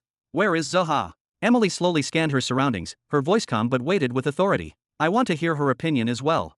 Zoha Burton was the originator of a major breakthrough that enabled shapers following the path of fundamental reshaping to more than double their production output while simultaneously achieving higher consistency and superior quality. Because of this, the shapers, under Zoha's direct leadership, were entrusted with the manufacturing of mid-tier epic equipment, and later with high-tier epic equipment, which demanded extreme precision and flawless control achievable only by practitioners of the path of fundamental reshaping. At this elevated position, as the individual responsible for high-tier epic production, Zoha Burton had inevitably become part of the upper echelon of headquarters, regardless of whether she desired such status or not. As for the ordinary craftsmen who filled the entirety of the northern region, their focus had been clearly divided among several key objectives, producing one full Note 4 fleet annually, while ongoing efforts aimed to raise efficiency enough to produce 2 fleets per year, manufacturing low-tier epic equipment, which formed the indispensable backbone of all imperial armies, and producing transport vessels for personnel and cargo, along with mining, refining, and extraction equipment essential to sustained expansion. And finally, a significant portion of the craftsmen were redirected toward upgrading old Note fleets from generations 1, 2, and 3 into the 4th generation standard. All of these outdated generations were summoned to this region for comprehensive refitting and reconstruction,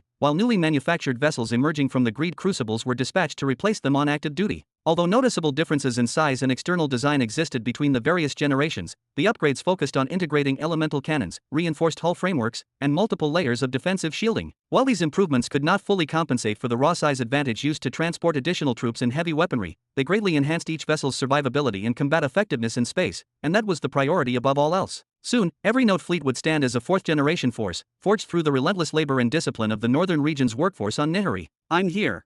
A woman raised her hand, barely visible from the back of the crowd, then struggled forward, weaving her way through the gathered officials until she finally stood before Emily. Everything is stable on my side, headquarters lady. There are no shortages, and we don't require additional support.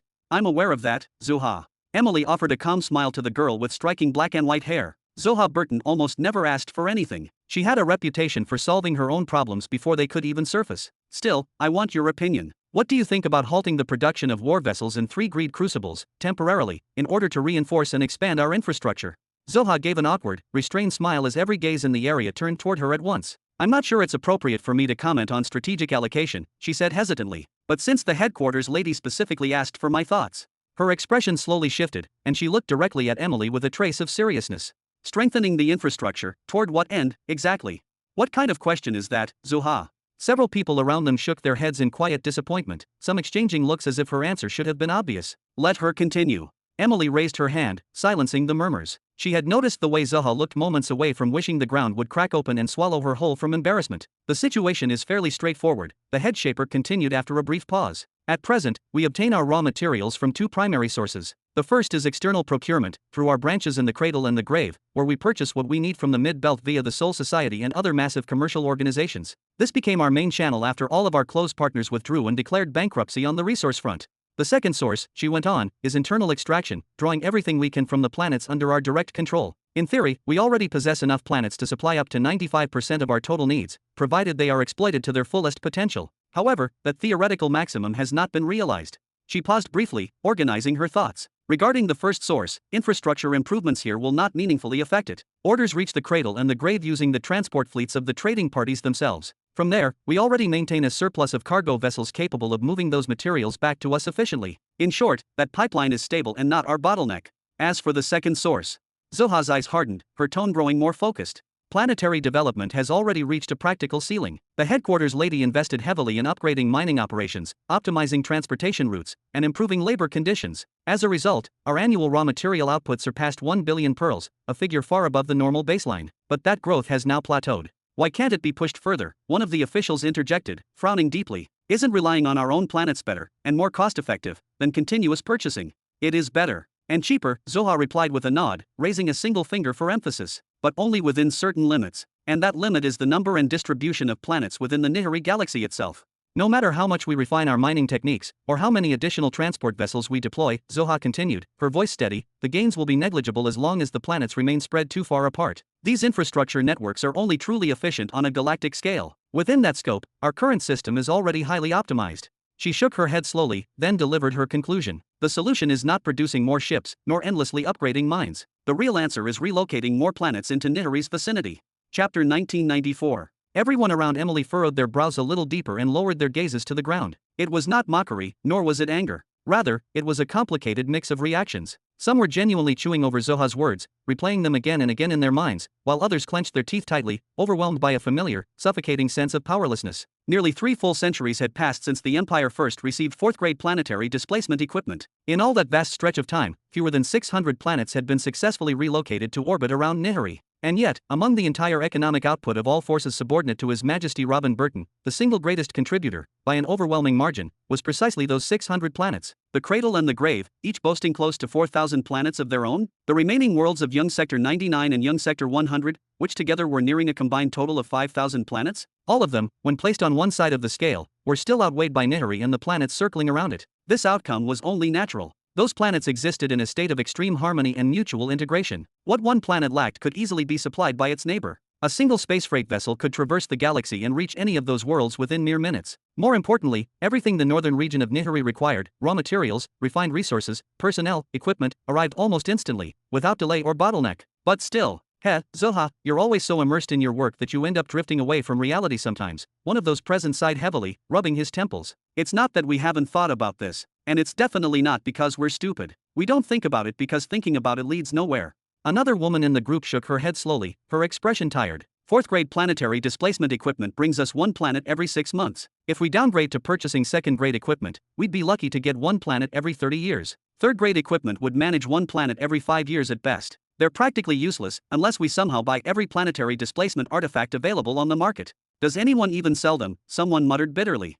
If only we had an infinite number of space rings, or even a single ring with truly limitless storage, all these transportation and distance issues would vanish overnight. And where exactly would you find enough spacepath materials to forge something like that? Another voice shot back immediately. That's enough. Emily raised both hands, her voice cutting through the chatter with authority. Did we set aside all of our problems just to circle back and fantasize about mythical artifacts? She brought her raised hands together in a sharp clap. Miss Zoha has already made the core issue clear. Building additional transport fleets is meaningless as long as our production still depends entirely on the planets of this galaxy. I'll be increasing external purchases in the coming period, so there's no need to worry about immediate supply shortages. Just continue your work as you have been. Then her tone hardened further. 6 of the Greed Crucibles will return to producing Note 4 fleets. The 7th will resume full service for the Shadow Swords and the Imperial Guard. I don't want debate on this matter. If circumstances change, I expect a written request, properly documented and sealed with sole authority, on my desk. Understood. Yes. Everyone answered in unison, their voices firm. Then disperse. Emily adjusted her glasses, her gaze following them as they turned and left one by one. Once the area finally quieted, she let out a long, weary sigh.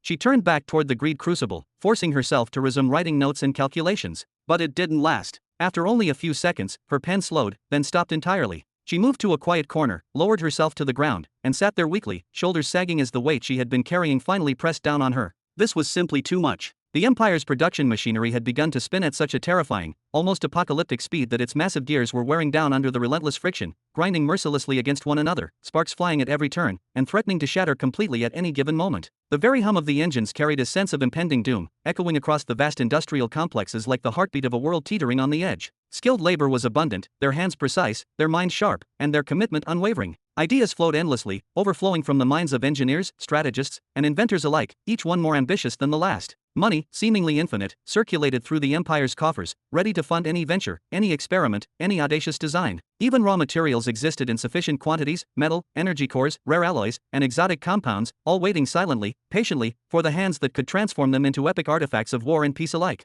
Yet, what they lacked above all else, what gnawed at the edges of every plan, every design, every operation, was time. Time, immense, bleeding, unrelenting, slipping away into the void as vast stretches of it were wasted on nothing but the painstakingly slow transportation of materials and finished goods across unfathomable distances that spanned entire sectors, each trip eating away at the hours and days like a ravenous beast. But who, exactly, could step in to relieve this crushing burden? Her Highness Zara had secluded herself within the fortified towers of Sky Opening City, accompanied by the brightest minds and most skilled strategists the city could offer. They pored over countless scrolls, digital arrays, and predictive models, immersing themselves completely in the study of the military's future evolution. New designs meant to simplify and expedite the production of high-tier epic equipment were analyzed with painstaking precision, while countless projects proposed every single day were dissected, debated, and either discarded or improved. And most crucially, they were painstakingly drafting the blueprints, resource allocations, and logistical plans for the construction of the colossal Sovereignty Node 1 vessel, a project of such scale that even the mere thought of it could make lesser minds falter. And atop all these burdens, Her Highness Zara also bore the heavy responsibility of overseeing the further development and refinement of the peacekeeping army within Mid-Sector 99. Her goal was meticulous: reduce casualties to the absolute minimum while simultaneously preparing for the imminent, unavoidable expansion of peacekeeping operations into Mid-Sector 100. Naturally, all of this mounting responsibility would eventually cascade, like an avalanche, onto Emily's shoulders, just as it always did without mercy. Meanwhile, Prime Minister Kristen devoted the majority of his time to Planet S-175, accompanied, as was customary, by every single beast king discovered across the sprawling young sectors. He emerged rarely, and only when necessity demanded, to revise laws, enforce order, and hasten the subjugation of Category R planetary tribes that had dared resist until their military forces were utterly crushed. Whenever Emily approached him for assistance, he would respond with a calm, measured reminder. His specialty lay in governing minds and souls, not managing the endless logistical nightmare of supplies, resources, and operational details. That was, of course, despite the fact that his so-called hobbies were extravagant and disturbingly specific: designing highly specialized armor sets, constructing intricate weapon systems, and, most infamously, creating elaborate toys tailored solely for the Beast Kings, designed to indulge whatever strange and twisted pastimes he happened to favor. And as always, those requests, overly complex, extravagant, and utterly time-consuming, inevitably landed on Emily's already overflowing desk. And the Shadow Swords? They had almost entirely withdrawn from day-to-day operations, having spread themselves impossibly thin across Mid-Sector 90 in the east to Mid-Sector 102 in the west. The sheer, exponential explosion of responsibilities forced them to take a step back whenever headquarters required their support, leaving the burden largely unshared. Naturally, their territorial expansion also created an insatiable demand for Phantom Shadow 2 vessels in overwhelming quantities, while their accelerated recruitment campaigns triggered a frightening surge in the production of mid-tier epic Shadow armor sets, each piece painstakingly crafted, each demand more urgent than the last. Even the procurement of rare and essential resources had been abandoned entirely by the Shadow Swords, leaving headquarters alone to secure what was desperately needed. To cope with this strain, the Empire had officially sanctioned the commercial entity led by the senior members of the Burton family, personally represented on the front lines by the old, cunning merchant Ryan Burton, to act as the primary commercial interface for the Empire, bridging the gap between raw materials, production, and military deployment. In the end, even His Highness Caesar and Marshal Arrow had withdrawn from the financial and logistical support of headquarters, their hands tied by an unending chain of relentless wars that stretched across countless sectors, each battle more exhausting than the last, none offering a reprieve. Emily sighed, her voice barely audible over the clamor of her thoughts. She rubbed her temples as the weight of the world seemed to press down from all sides. Everyone has their own problems. Everyone carries the heavy burdens entrusted to them by His Majesty. I understand that. I truly do. I know that no one is deliberately avoiding me. She paused, her voice softening, almost whispering to herself amid the clamor of her mind. But in the end, don't they all rely on headquarters to cover their backs? Is a mere, ordinary girl like me truly capable of shouldering all of this responsibility, all this weight, all at once? Perhaps. She lifted her exhausted, weary eyes toward the breathtaking, endless sky above Nihari, its hues a mixture of deep sapphire and gold.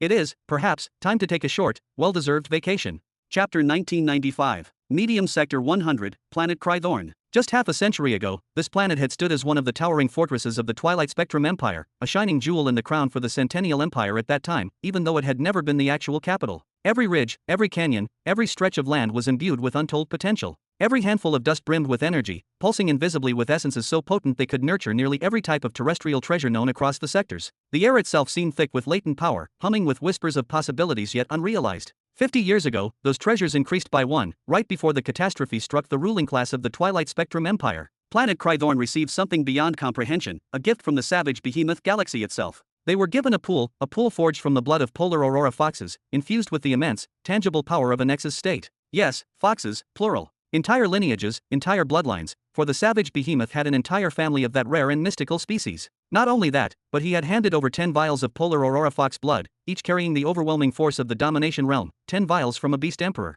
A gift of such magnitude that it could tip the scales of fate itself. And all of this is payment for a single, vital piece of information. Lord Human is the official sponsor of all events in Mid-Sector 101. That pool alone could have rewritten the destiny of the Twilight Spectrum Empire entirely. Those 10 vials alone could unbind the eternal lock imposed upon the ruling class, shattering the invisible chains that had restrained them for decades. 1,000 years. In just 1,000 years, the Twilight Spectrum Empire could have risen to become a true millennial empire, an empire of unshakable legitimacy, ruled by a monarch. But fate had other plans. Blush, blush. At that very moment, a pool of thick, viscous blue liquid churned strangely under the vast, open sky. It bubbled like molten essence at times, froze into solid glassy patches at others, and evaporated into dense mist that soared high above the surface before collapsing back into liquid in a slow, deliberate descent. The thick, cobalt liquid resembled concentrated energy in appearance, yet any being, any creature or observer daring enough to approach, would recognize it instantly. It was blood. Unmistakably, undeniably blood. At the center of this uncanny pool stood a massive, jagged stone, rising prominently above the liquid. Marks on its sides revealed the truth. The pool had once been far higher, almost completely engulfing the stone in a shimmering, liquid embrace.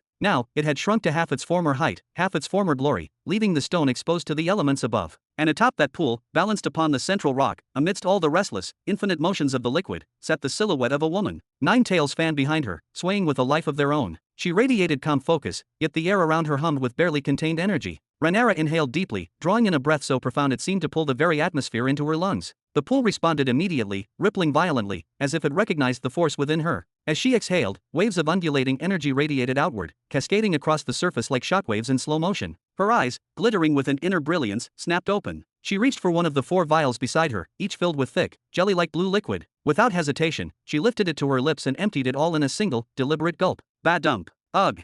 Rhaenyra's cry tore through the stillness. She flung the empty vial aside and clutched her chest as an unbearable surge of power coursed through her. Her radiant eyes began to emit a savage, frenzied aura, droplets of blood seeping forth. Not only her eyes, the orifices in her face, every gap in her skin, began to bleed. But it was no ordinary blood. It was thick, viscous, laced with a strange malevolent essence, twisting in ways that hinted at dark, ancient power. Yet amid this scene of raw, horrifying intensity, something even more mesmerizing and terrifying unfolded. Rumble. Rhaenyra's central tail pulsed with a violent rhythm, sending shockwaves in every direction. Each pulse stirred the pool and the surrounding air, generating miniature storms of energy and wind. With every heartbeat, the tail grew slowly but unmistakably, swelling to twice the size of the others within mere minutes. The air itself seemed to vibrate with anticipation, charged by the raw force emanating from her body. Then, silence fell. In a single, instantaneous moment, the pool froze solid. Every particle in the air stilled, suspended mid-motion. Clouds above plummeted around the pool like bombs detonating, triggering tremors that shook the very ground. In that suspended instant, it felt as though a strange, foreign spirit had descended upon the place, surveying the scene with quiet, intangible authority.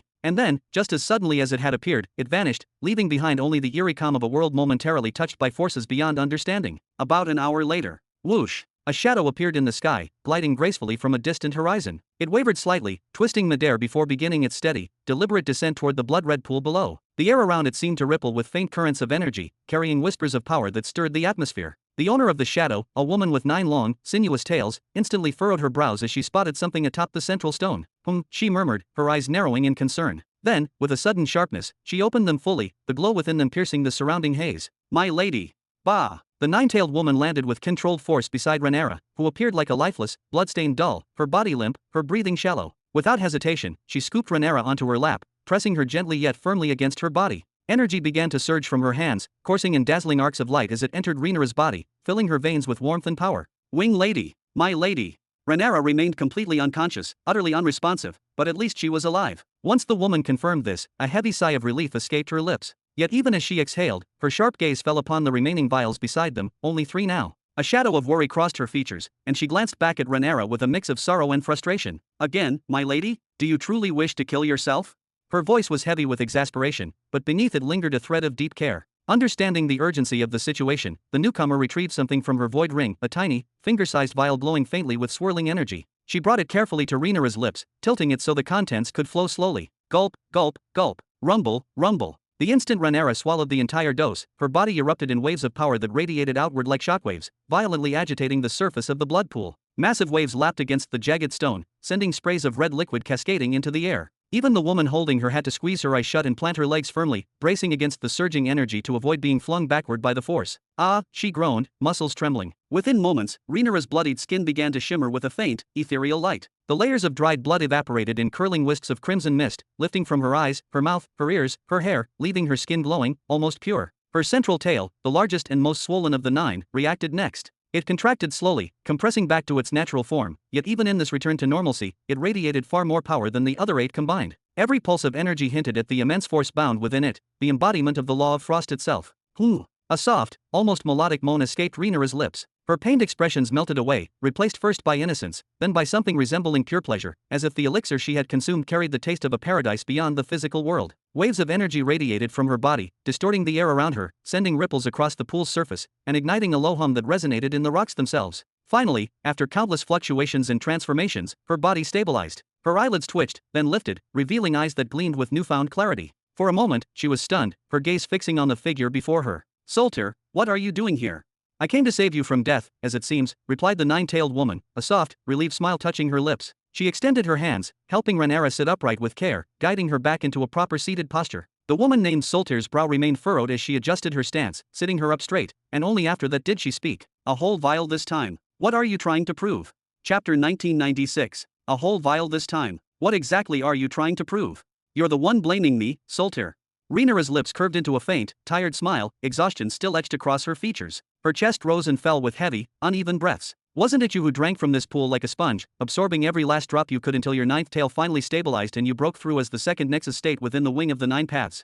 "That's not the same," Solter replied, waving her hand with a mixture of embarrassment and exasperation. "First, I always kept extra affinity enhancement elixirs from headquarters beside me every time I approached the pool. I was never alone in that process. Second, the amount I consumed from the pool, even over hours, doesn't equal a single drop of the vial you swallowed all at once." She leaned forward slightly, her gaze fixed on Rhaenyra with concern. "You've always refined the contents of your vials slowly, carefully, drop by drop. What forced you to act so recklessly this time?" Rhaenyra lowered her eyes for a moment, her expression hardening as she exhaled. "That method is far too slow, too mundane." Her eyes lifted, glinting with determination, and then she turned her gaze to the horizon, as if seeing something far beyond the immediate pool. "The planetary emperor of the 7 thrones has begun moving personally. I cannot remain behind. I have to become stronger, far stronger.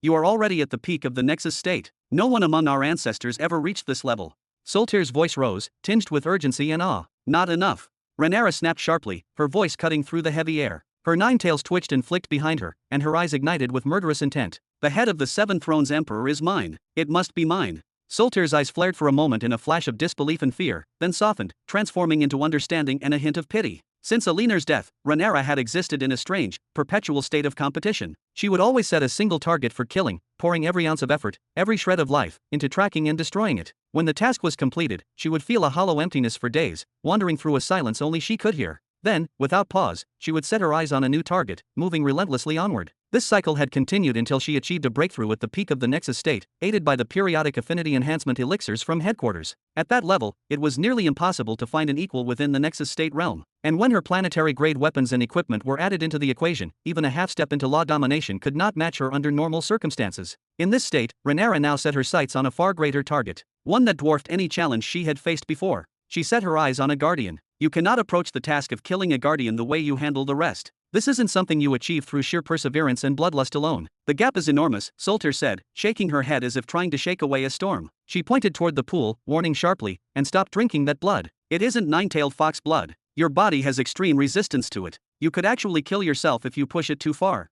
Rhaenyra's gaze remained fixed on the distant horizon. She drew in a slow, steady breath, exhaling with a soft, almost imperceptible sigh. I know it isn't 9-tailed fox blood, she admitted, her voice low but unwavering, but it is very close. The polar aurora fox is considered a sibling species to the 9-tailed fox, and it possesses perfect affinity with the law of frost. By using the blood of a beast emperor of this lineage, I can at least open the door to the minor frost law. And what about the other 8 affinities your body carries? They all resist change. They all fight the advance of frost affinity over them. That constant resistance places you on the edge of death at all times. This time, you came perilously close, far too close, if not for your specialized affinity elixir arriving just in time today, and if I hadn't brought it to you. Solter moved closer on her knees, gently resting a hand on Rhaenyra's shoulder. Her touch was soft, yet firm, grounding her. My lady, you are the hope of the Wing of the Nine Paths. You've lifted us to heights we never could have dreamed of. Please, don't abandon yourself like this. Don't risk everything for the sake of progress alone. Nothing comes without a little sacrifice, Rhaenyra replied coldly, slowly brushing Solter's hand aside. Her voice carried the weight of unwavering determination. And to become the guardian of the minor frost law, I don't need the other 8 affinities. Her eyes narrowed, sharp and lethal. If necessary, I will cut off the rest of my tails. Solter bit her lip, a subtle tremor passing through her hand. This time she remained silent, saying nothing at all. Yet her eyes betrayed her, deep worry etched across her face, a rare vulnerability for someone usually so composed. It's not as serious as it looks. Seeing that her words had caused concern in the one person she could truly call a friend, Rhaenyra forced a small, wry smile. The corners of her lips barely lifted, but it was enough to show a glimmer of reassurance. Actually, I have some good news. It's been a long time since I've heard those words, Solter said softly, her voice betraying a flicker of hope, a warmth long buried under worry. What news is that? I felt it this time. Rhaenyra's eyes briefly sparkled, a small, excited smile cutting across her exhausted face, though it vanished almost immediately. The minor frost law, I felt it. Truly. The minor frost law. Solter's brows knit tightly, a mixture of disbelief and amazement flashing across her face. It tried to communicate with you already? Does this mean you've reached a half step into the law domination realm already?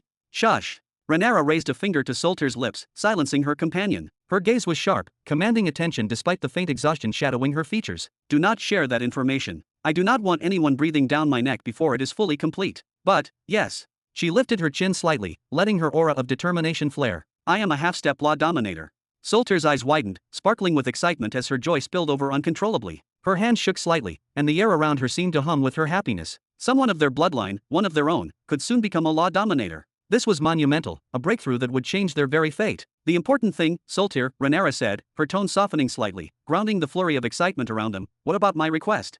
Solter had already taken action. She went directly to Marshal Caesar to petition for an increase in Rhaenyra's ultra-concentrated doses, from 1 every 10 years to 1 every 3 years. Each dose cost roughly 300 million pearls. Its primary component was the blood of Davos, but layered within it were the bloods of 8 other beast kings, each purchased at staggering prices. The alchemical process didn't just combine them. It refined every drop, carefully enhancing their potency while preserving the unique properties of each lineage. This elixir was one of the marvels personally overseen and perfected by Her Highness Zara herself. It was no wonder the Empire's factories could only produce a single small vial every 10 years. Each step of the process was painstaking, precise, and lethal to any who attempted it incorrectly. But now, this amount had to increase. For Rhaenyra to continue her path, the scale of her preparation could no longer remain bound by old limitations. Without those doses to strengthen her entire body, she could never have endured 6 vials of Beast Emperor blood. Without the elixir that arrived today, she could never have recovered so quickly from swallowing an entire vial at once. The combination of elixir and blood was a delicate, explosive balance, where any misstep could have claimed her life. Wait, you brought a vial today? Does that mean? Rhaenyra's eyes widened to their fullest, pupils dilated with anticipation and disbelief. Every muscle in her body tensed, and the aura of raw potential flickered around her like firelight caught in a storm. Solter nodded, a broad, proud smile spreading across her face. Marshal Caesar told me he has already approved increasing your doses to 1 per year. From now on, you will receive 1 every year. 1 per year. That's far too much. This debt. Rhaenyra's eyes widened even further, the magnitude of the cost dawning on her. Did this mean she would consume roughly 3 billion pearls every decade? 30 billion every century? The numbers themselves made her shiver, yet her mind had already calculated that it was a price worth paying for power. The Marshal said to focus entirely on whatever you are doing, and not to concern yourself with the rest of the war or excessive expenses, Solter said with a meaningful smile. He may be temperamental most of the time, yes, but he is a kind and considerate man when it matters. Don't you see that? I see it. Chapter 1997. Somewhere in the vast expanse of Mid-Sector 101, deep within the void of space, inside one of the warships. Within one of the enormous halls inside the vessel, a chamber that closely resembled a command cockpit, a figure lay stretched out on an open seat shaped almost like a bed. He wore nothing but his lower undergarments and a pair of dark sunglasses, giving the impression that he was leisurely enjoying the seaside atmosphere rather than being aboard a warship drifting through space. Despite not appearing human at all, with his body riddled with holes that pierced cleanly through from one side to the other, and his skin bearing an unusual texture and tone, it was abundantly clear that none of these abnormalities hindered his enjoyment of the moment. On the contrary, he seemed perfectly content, fully indulging in his personal sunbath as if nothing else in the universe mattered. Above him, there was nothing but a thick layer of reinforced glass. Beyond it stretched the endless void, dominated by a massive blue sun that drifted slowly, almost lazily, across the heavens. The man frowned slightly when he noticed that the sun had slipped beyond the frame of the glass overhead, abruptly ending his pleasant sun bath. With a look of mild irritation, he reached for the control lever beside him and gently adjusted the ship's orientation, nudging its nose a little to the right. Humph! That's better. KSHHH. At that moment, the door slid open, and another figure stepped inside, a person with a perfectly round hole embedded in the center of his forehead. He remained silent. The man lounging in the seat glanced back briefly, then returned his gaze forward. If you came to relay new orders, say them quickly. And if you're here to scold me for adjusting the ship again, keep your words to yourself and leave. Boredom is slowly killing me here. The newcomer furrowed his brow slightly, continuing to stare at the back of the ship captain's head. After a moment, he finally walked in, closed the door behind him, and began removing his clothes without saying a word. He pulled over a seat and joined his companion, settling in beside him in silence. Ha!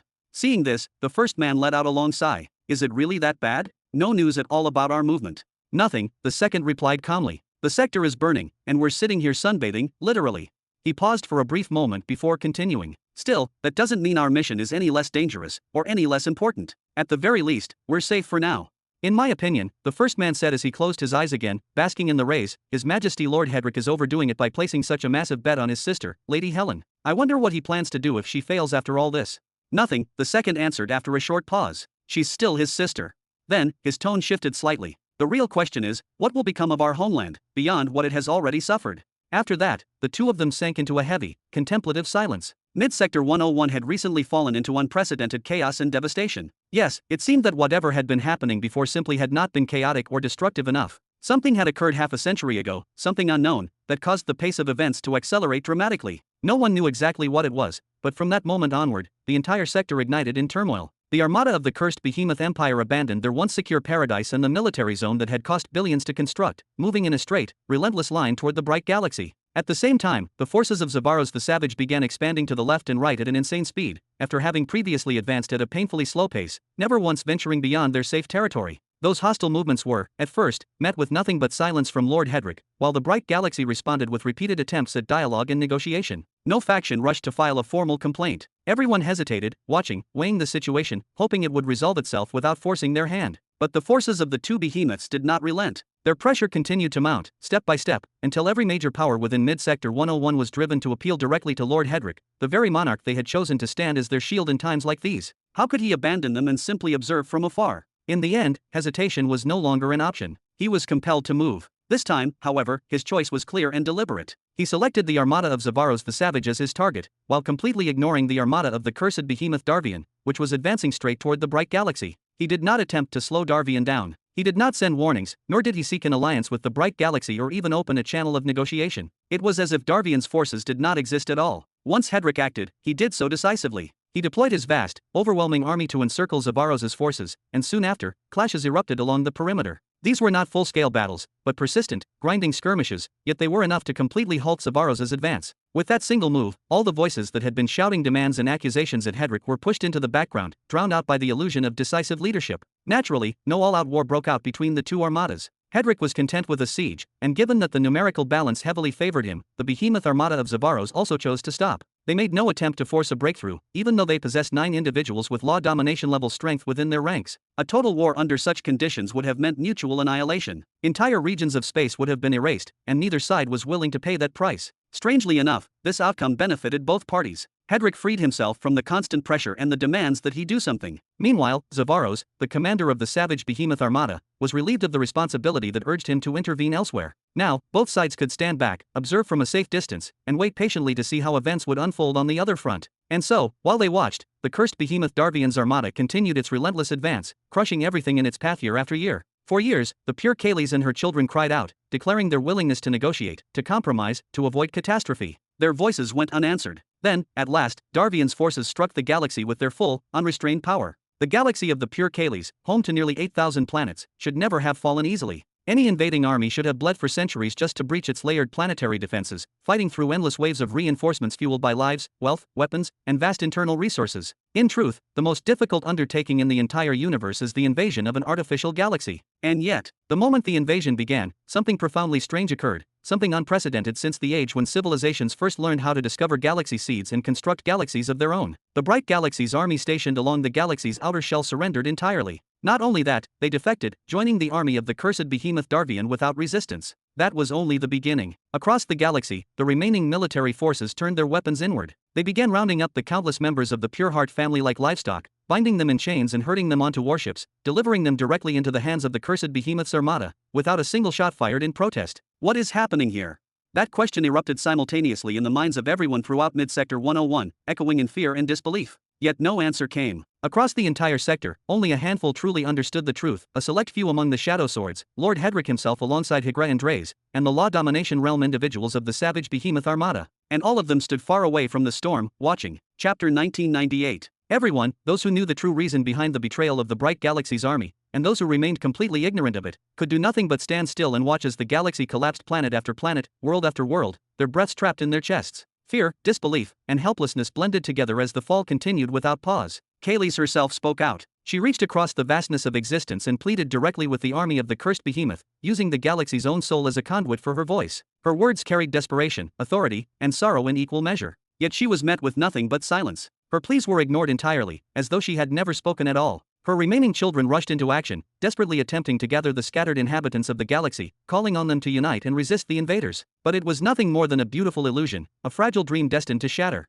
Like chaff carried by the wind, they were cut down with horrifying ease. Some were slaughtered outright, others captured alive, all at the hands of the planetary garrisons themselves. In the end, even the children of the pure Kayleighs were forced to flee once more, chased away by those who had once sworn loyalty to them. The situation descended into tragedy with terrifying speed. The collapse was so rapid that many began counting the days, waiting in silent dread for the inevitable night when Planet Bright itself would fall, should this pace continue unabated. And yet, no one understood how close that day truly was more than the pure Kayleigh herself. Long before this moment, she had already reached out to the sorcerer Behemoth, informing him that she was ready and willing to accept his offer. That cruel, suffocating offer. The one that would force her to use the galaxy's spirit to forge 5 planetary weapons. The one that would compel her to surrender nearly half of her sector. The one that would require her to sell her own daughter. That offer, every last condition of it, had been accepted without resistance. But on that very day, it was the sorcerer Behemoth who refused. His response struck Kayleigh like a thunderbolt. Shocked beyond belief, she screamed within the halls of her palace, her voice echoing through chambers once filled with light and dignity. The sorcerer Behemoth explained that he had been dragged into a brutal and unrelenting war against the temporal behemoth in Mid-Sector 97. Worse still, the infamous bull of Mid-Sector 99 was gathering his armies within the star field bordering Mid-Sector 98, openly occupying planets under the guise of expansion, yet clearly positioning himself to launch a full invasion toward Mid-Sector 98 at any moment. Despite being overwhelmed by her own catastrophe, the pure Kayleigh forced herself to investigate the situation in Mid-Sector 97. What she discovered chilled her to the core. A devastating war was already raging there, one no less severe than the destruction consuming her own sector. In truth, it was even worse. There, the behemoths themselves had cast aside all pretense. The temporal behemoth Arkalon had openly and unapologetically declared his intention to seize Mid-Sector 97 in its entirety. And there, the sector's inhabitants, already worn down by endless proxy wars against the followers of the sorcerer behemoth Zargal, were not shocked by this declaration. Instead, they welcomed it. They found themselves supporting Arkalon, actively aiding him in crushing Zargal's followers, whose cruelty and exploitation had drained them for generations. All of this unfolded under the quiet but decisive support of the Shadow Swords. No matter how strongly the sorcerer behemoth Zargal wished to avoid direct conflict with another behemoth, and no matter how little he understood the chain of events that had led to this disaster, there was no escaping it. He had to fight. For in the minds of behemoths and mortals alike, there exists an unwritten law, an absolute, instinctive truth. The farther you are from the nearest behemoth, the more authority you possess. The more space you command, the greater your power, your freedom, and your perceived dominance. If a behemoth rules a sector and a monarch dares to build a galaxy directly beside him, it is akin to a man constructing a house of paper next to a lion's den. Such an act proclaims confidence, or rather, arrogance. It declares that the builder believes himself safe, that he sees the neighboring behemoth as weak, restrained, or irrelevant. This is how people will always interpret it. Even if there exists a decree from the cosmic elder forbidding interference, perception outweighs law. And that is precisely why all the great behemoths maintain vast expanses of empty sectors around their domains, silent buffers of space, born not of peace, but of fear and unspoken understanding. The Dreamer Behemoth's galaxy exists in Sector 500, a colossal domain whose very presence commands awe and respect across nearby sectors, and yet astonishingly, no one has dared to establish a galaxy anywhere from Sector 450 all the way to Sector 550. Entire stretches of cosmic space remain silent and empty, a buffer forged by fear, reputation, and the unspoken power of the Dreamer itself. The tyrant behemoth Intiras resides in Mid-Sector 1, a figure of overwhelming might whose shadow alone reshapes the map of the universe. And yet, the sectors stretching from 950 down to 50 remain completely barren, void of any other behemoths, of any millennium empires, or any major powers daring to challenge the silence. Not a single army, fleet, or colony dares to encroach into these regions. This phenomenon exists despite the fact that neither of these colossal entities ever needed to dispatch armies to occupy those territories. They did not break the ancient decrees set by the Cosmic Elder, yet the universe obeyed nonetheless. People simply knew their place. They respected the invisible boundaries, the unspoken zones of influence surrounding these titans. This was not mere fear. This was prestige. This was the raw, undeniable force of absolute authority. The mere existence of the tyrant and the dreamer had effectively cleared 10% of the universe for each of them, carving out vast voids in space to stretch their power, expand their dominion, and move without hindrance. Every sector left unclaimed acted as a testament to their might, a reminder of the stakes in a universe where such beings walk among the stars. Following them came the destroyer behemoth Helmer, stationed in Sector 110. Even in his case, the surrounding sectors, from 106 to 115, remained untouched, empty, and reverent. Rumor had it that his enduring hostility towards Zavaros arose from a single audacious act. Zavaros dared to construct his own galaxy in Sector 105, encroaching too near the formidable Helmer, an act that ignited tension and deep-seated contempt. This savage Zavaros, a being historically unique for utilizing the crystal of a young space beast as a stabilizer to break through into a world cataclysm, had nonetheless failed to earn Helmer's respect. Conflicts, rivalries, and clashes had marked their relationship for ages, each incident amplifying the storm between them. But then consider Zargal the sorcerer, whose domain sat next to another behemoth. When the adjacent territory became occupied, the balance of power was suddenly in motion. The declaration of war by Arkalon the Temporal acted as a spark of cataclysmic consequence, mobilizing Zargal's army with astonishing swiftness. The bulk of his forces surged immediately toward mid-sector 97, engaging in direct, unrestrained combat. No politicized skirmishes. No subtle interference from behind the veil. Two behemoths, ancient, immense, and lethal, had entered a full-scale war, direct and unrelenting. And at stake was the full control of mid-sector 97, a territory whose strategic importance could reshape the cosmic balance for decades to come. Meanwhile, the already doubled millennial Grave Empire amassed hundreds of fleets along the borders of mid-sector 98, forcing Zargal the sorcerer to divide his focus. A substantial portion of his army remained tethered to his own territory, unable to commit fully to the war. He fought on two fronts, one eye ever watchful of his direct enemy, the other wary of the cunning bull waiting in the shadows behind him. Witnessing this, the pure Kaylis, exhausted and overwhelmed, finally conceded. She gave up further attempts at intervention, recognizing that even her influence had limits against forces of such magnitude. The sorcerer behemoth Zargal, the last card upon which Kaylis had pinned her hopes, found himself trapped in a pincer of epic proportions.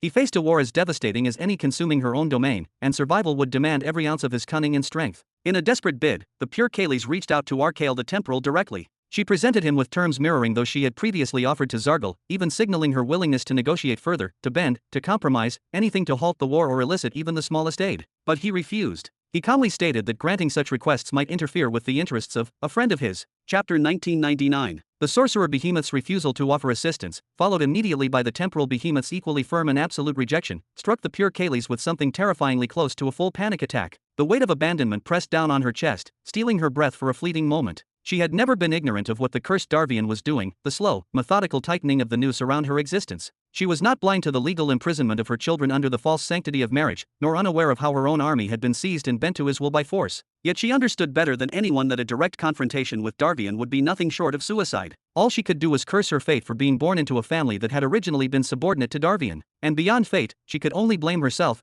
alone, for her lack of combat experience. Throughout her entire life, she had been carefully raised and protected, groomed to exploit her extraordinarily high affinity to its absolute limits. That nurturing, meant to preserve her value, had instead stripped her of true military strength and leadership experience. Could she fight? Of course she could, especially within the boundaries of her own galaxy. But could she truly stand against the cursed Darvian? Could she oppose even a single one of his decrees? Impossible. And so, she had once devised a plan that spanned years rather than moments, to quietly build relationships with nearby behemoths, cultivating bonds slowly and carefully, so that she could call upon them for aid if the cursed one ever moved against her openly. She had rendered countless services to the savage behemoth, and in particular to the sorcerer and the temporal behemoths, acts of purification involving individuals or rare resources, all without demanding any compensation. She did this solely so that, one day, she would have the right, the face, to ask for their help if desperation ever came. But fate, as always, twisted cruelly. Who could have imagined that the savage behemoth would turn hostile toward her over something as singular as a Virilian seed? And who could have predicted that the sorcerer and the temporal behemoths would be locked in mutual strangulation at the very same time she herself plunged into crisis? Now, only two beings remained who might still be able to help her. Yet before she could even establish contact with them, the invasion of the bright galaxy accelerated at a terrifying pace. Nearly 25% of the galaxy fell under the occupation of the cursed Darvian's forces. At the same time, the bright galaxy's own army asserted control over almost 90% of the remaining territory, arresting every single member of the Pure Heart family, millions upon millions of souls. Nothing was left to them except the galaxy's core seat itself, and a handful of planets of extreme strategic importance surrounding it. Those planets were the ground upon which Kaylis' children and grandchildren still stood, the planets guarded by the Dominators and the Nexus states. Even these last bastions were no longer safe. Drowning in despair, the pure Kaylee sent a message directly to the army of the cursed Darvian. She claimed that the war had erupted due to rumors surrounding the cancellation of the wedding between Serene and Demir, and declared her willingness to hasten the wedding so it would occur on the very same day, alongside the drafting of a new agreement. The message was ignored entirely, and the messenger was arrested. He was one of Kaylee's own grandchildren. A sheer cliff stood before her, the enemy pressed in from behind. There was only one thing left that Kaylee's could do to buy even a sliver of time enough to reach any remaining supporter. Fight. But with what army? With the galaxy itself. The pure Kaylee's made a decision born of madness, one that no ruler of any galaxy had ever dared to execute before. It was a choice forged under unbearable pressure, the result of being cornered far beyond the point of retreat. In a violent surge of madness, and driven by an overwhelming love for life itself, the pure Kaylee's turned the galaxy into her weapon. She commanded the very spirit of the galaxy, forcing numerous occupied planets to tear themselves free from their orbits. The resulting collisions were cataclysmic, unleashing colossal explosions that shook the entire galaxy. Indeed, they reverberated across half the sector. More than 2,000 outer planets were reduced to drifting dust on that single day. Every being upon their surfaces witnessed their own apocalyptic endings with open eyes before those eyes closed forever. Millions of the cursed Darvian soldiers, along with tens of thousands of vessels, vanished alongside the shattered worlds. Hundreds of world cataclysms were annihilated, and with them more than 15 Nexus states who failed to escape in time. The massive invading armada that had arrived with the ambition of conquering an entire sector, the armada that advanced proudly with the combined might of nearly 2,000 fleets, was utterly crushed by that single, devastating act. At once, the armada's overall power was reduced by half, while the remaining half suffered crushing material losses and severe psychological damage. Even the law dominators and the 7-star royal soul lords and above were not spared. Planetary and lunar collisions battered them as though they were nothing more than fragile children's toys tossed into chaos. Without hesitation, they withdrew beyond the boundaries of the galaxy. None among them dared to attempt another rapid breach. The grand dream of boasting that the cursed Darvian's army had subdued an entire galaxy within a mere few days was utterly shattered, and with it vanished more than half of his forces. As for the rest of the galaxy that had fallen under the occupation of the mercenaries of the Bright Army itself, it stepped into a new age, an age drenched in blood and relentless violence. After the cursed Darvian's armada retreated to tend to its wounds, and after the morale of the mercenary army collapsed entirely, terror having taken root in their hearts when they witnessed more than 2,000 planets colliding and saw their comrades perish there, the pure Kaylee's issued decisive orders. Orion, along with all her children and grandchildren, was commanded to spread out across the galaxy. Kaylee's herself did not remain behind. She went out with them, personally stepping onto the battlefield. Law dominators, Nexus states, and world cataclysms surged forth from the bright planet and the surrounding core worlds like a pack of enraged wolves unleashed from their chains. They struck without mercy, hunting down the mercenaries, erasing their presence, and breaking open prisons to free the captives held within. In the span of only a few days, they had purified hundreds of planets, slain hundreds of thousands of mercenaries,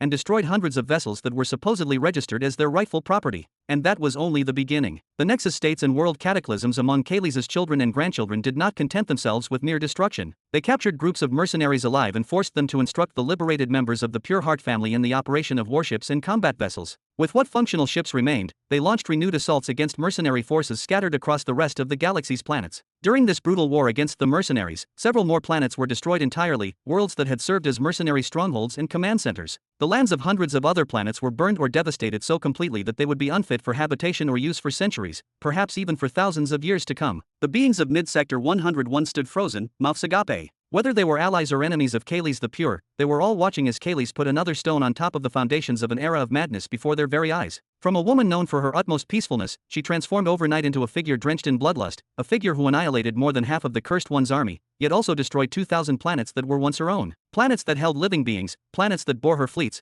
the mercenaries had surrendered to the enemy, and planets that even contained imprisoned members of the Pure Heart family. Yet, strangely enough, everyone who heard of these events in Mid-Sector 101 did not linger on the sudden, overwhelming savagery. Instead, they simply raised their brows, smiled faintly, and said, "That is how a behemoth should be." Chapter 2000. After that brief yet catastrophic surge of madness, after she erased nearly 15% of her own galaxy by her own hand, slaughtered trillions of living beings, and ignited an internal war whose flames scarred every planet of the galaxy day after day, Kaylee secretly returned to the bright planet and withdrew completely from everyone. She vanished from public sight, cutting herself off as though attempting to bury both her presence and her guilt beneath layers of silence. She understood perfectly well that what she was doing now would not secure her victory in the war. The number of ways Darvian could still harm her at this stage was beyond counting. The simplest option would be for him to seize control of the entire sector while deliberately excluding the galaxy itself, slowly tightening the noose. Or, if he wished, he could simply destroy the galaxy's planets one by one, erasing them methodically until nothing stood between him and her. She had committed her terrible act for a single purpose only, to buy time, and to secure aid from a third party from two individuals she had not yet approached. The first of them was the destroyer behemoth, Helmer. Kaylee sent a direct message to Helmer, inviting him to take part in the sector war.